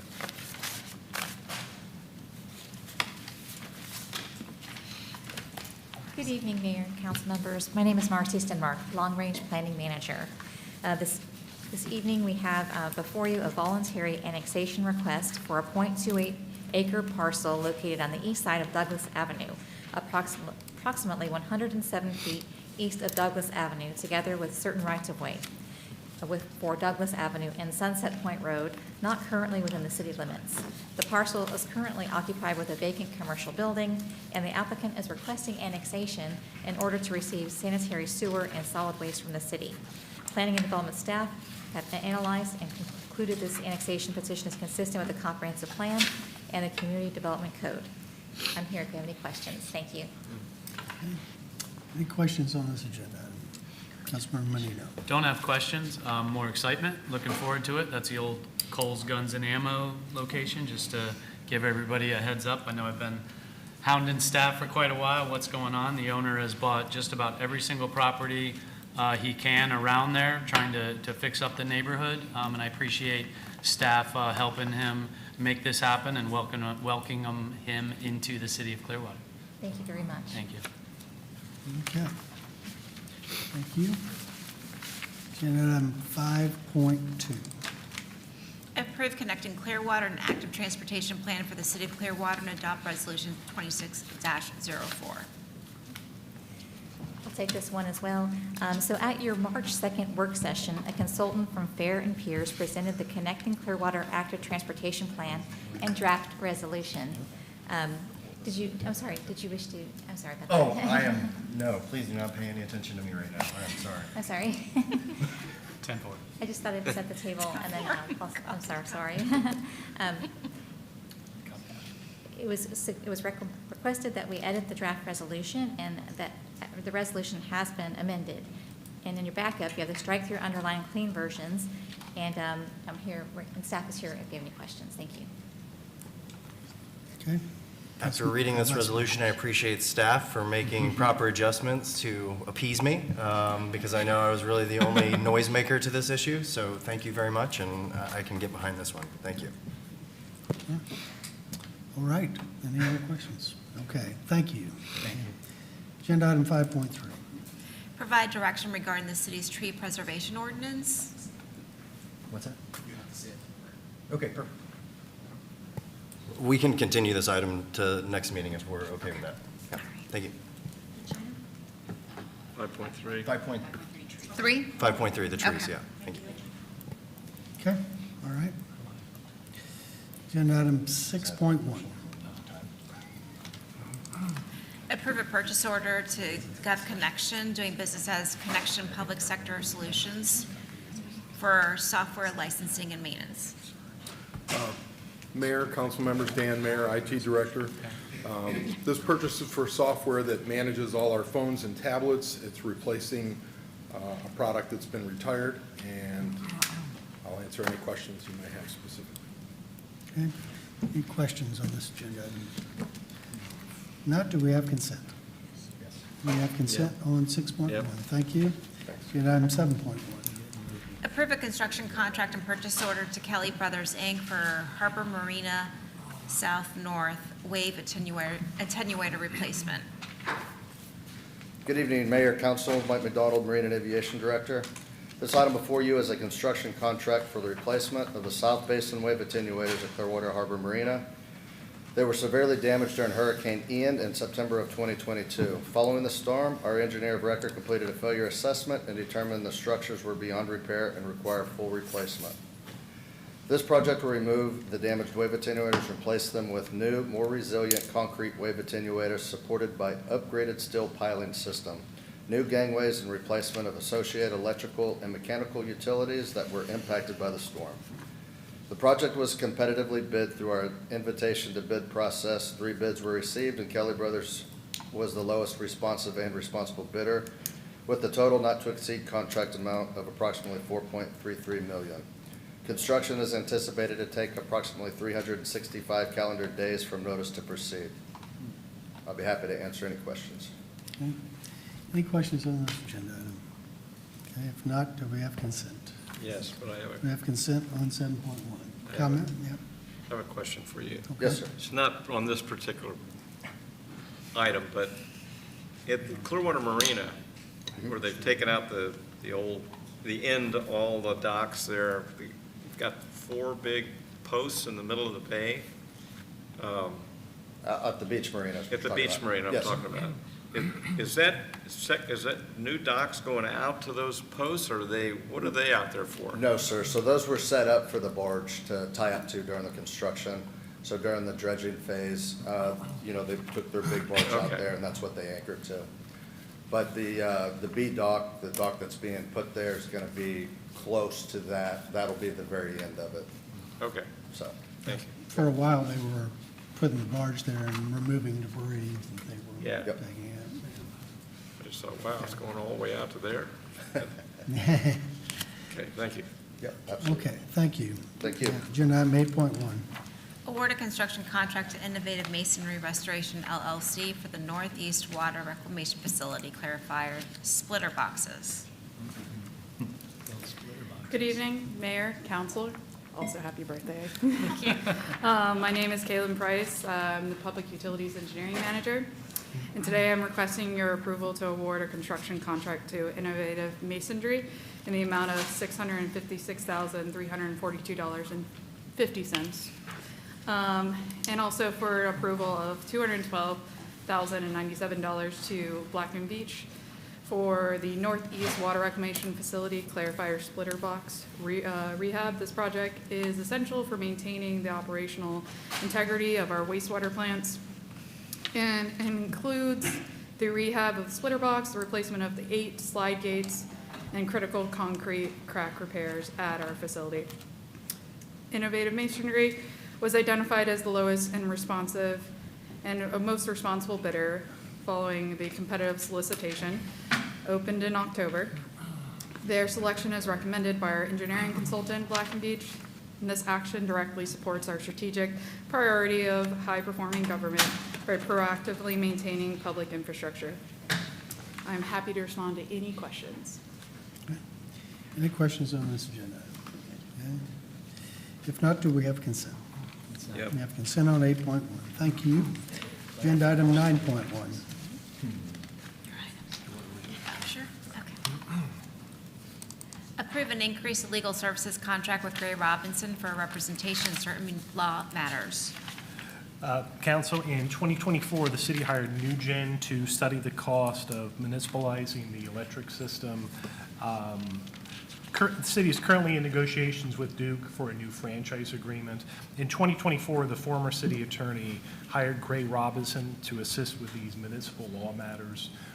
The procurement manual allows either the city manager or the city attorney to approve contracts up to $100,000 per fiscal year. So as it relates to this item involving Gray Robinson, additional funds are needed for this project. The city attorney's office is requesting an additional $100,000 in a not-to-exceed amount. Keep in mind that those funds aren't necessarily going to be spent. Attorneys invoice per month. So even though you may commit to $100,000, we may not spend that entire amount. And I'm open for questions. Okay, any questions? If not, do we have consent? We have consent on 9.1, okay? 9.2. Items 9.2 and through 9.4 are second readings. No, so. Ooh, I'm sorry. No, I'm sorry, 9.2, amend Clearwater Code of Ordinances, section 28.04 relating to trading and selling on streets. So council, this is a follow-up from an item on the Downtown Development Board, which was 4.6, about the mobile vending initiatives. Chapter 28 of the Code of Ordinances prohibits the trading and selling of goods, wares, and merchandise on any street, right-of-way, sidewalk, or park within the city limits. Pursuant to the earlier discussion and some prior items in front of the CRA and Downtown Development Board, city would like to help to activate that area. So what this ordinance proposes to do, it makes an exception, and it adds subsection 3. So mobile vendors will be allowed just in the 400 and 500 blocks of Cleveland Street. They must obtain a downtown mobile vendor right-of-way permit prior to operating. They need to be readily movable at all times. They cannot be anchored down. While not in operation, mobile vendors must leave the site and be stored off-site. The use of outdoor speakers and amplified music is prohibited. Mobile vendors may only operate during approved days and hours. They're also responsible for the cleanliness and the waste removal, and the city may limit the number of mobile vendors or approve locations due to capacity. So Mr. Battle has some additional comments if you have any questions for him. Thank you, Owen. So we heard a lot about this earlier. This is really putting into ordinance form the ability for vendors to do their thing in the right of way as envisioned in a legal way. So all of these activations that we've done over time have been to create an opportunity to do it really in a special event format. So this is testing proof of concept on a day-to-day basis. We don't know how many we'll get. We don't know how many days a week people will take advantage of it, but it'll create the opportunity. This will not compete with the restaurants. The goal is to have vendors providing services that you can't get at a brick and mortar location. So we want to be very specific about that as well. And CRA, DDB staff, they'll come back with the program guidelines to give you an overview of that at one of our upcoming meetings. But we're very excited about this. This is, I think, a step further kind of building our toolkit to keep, providing opportunities for downtown to continue to be a place for people to come and enjoy themselves. So we're excited about this. Okay, any discussion? No, it's a good idea. Nope, okay. Nope. Okay. Once again, thank you, and thank you. Okay. All right, anything else? If not, we'll move to 9.3. 9.3 and items 9.4 are second readings. Okay, very good. Move to item 10, city manager verbal reports. Nothing, sir. Okay, item 11, city attorney verbal reports. Nothing, sir. 12, new business, and a request to add anything for additional discussion. Item 13, council comments. Anyone want to add anything to what we've already done? I'll add something, yeah. Last week on the 12th at Cinecon in Las Vegas, Evo Entertainment and Dolby Digital with Atmos released a press release that they plan to bring a theater down here, world's largest theater, so that looks exciting. I don't know what that project looks like. We don't have anything tangible at this moment, but it's an exciting news release because it was released at one of the largest conventions ever for the cinematography world, and it put Clearwater directly in the limelight of that. So whatever that holds and wherever it's going, I look forward to it. Whenever staff has that, I think there's a lot of people that are eager for it. So it's fun and exciting. World's largest. Yes. Any other council comments? If not, closing comments by mayor. I just want to, again, wish our city clerk a happy birthday. Yeah. Thank you. And most of them have gone now, but I want to thank our staff who endured a very long meeting. Important for us to hear from the community, but I appreciate all of you who stayed here late. Those of you who are still here and those who stayed until just now to make presentations to it. So appreciate you helping us get through a lot of business today. So thank you for that. With that, we will adjourn the work session of Clearwater City Council for April 20, 2026. Marcus.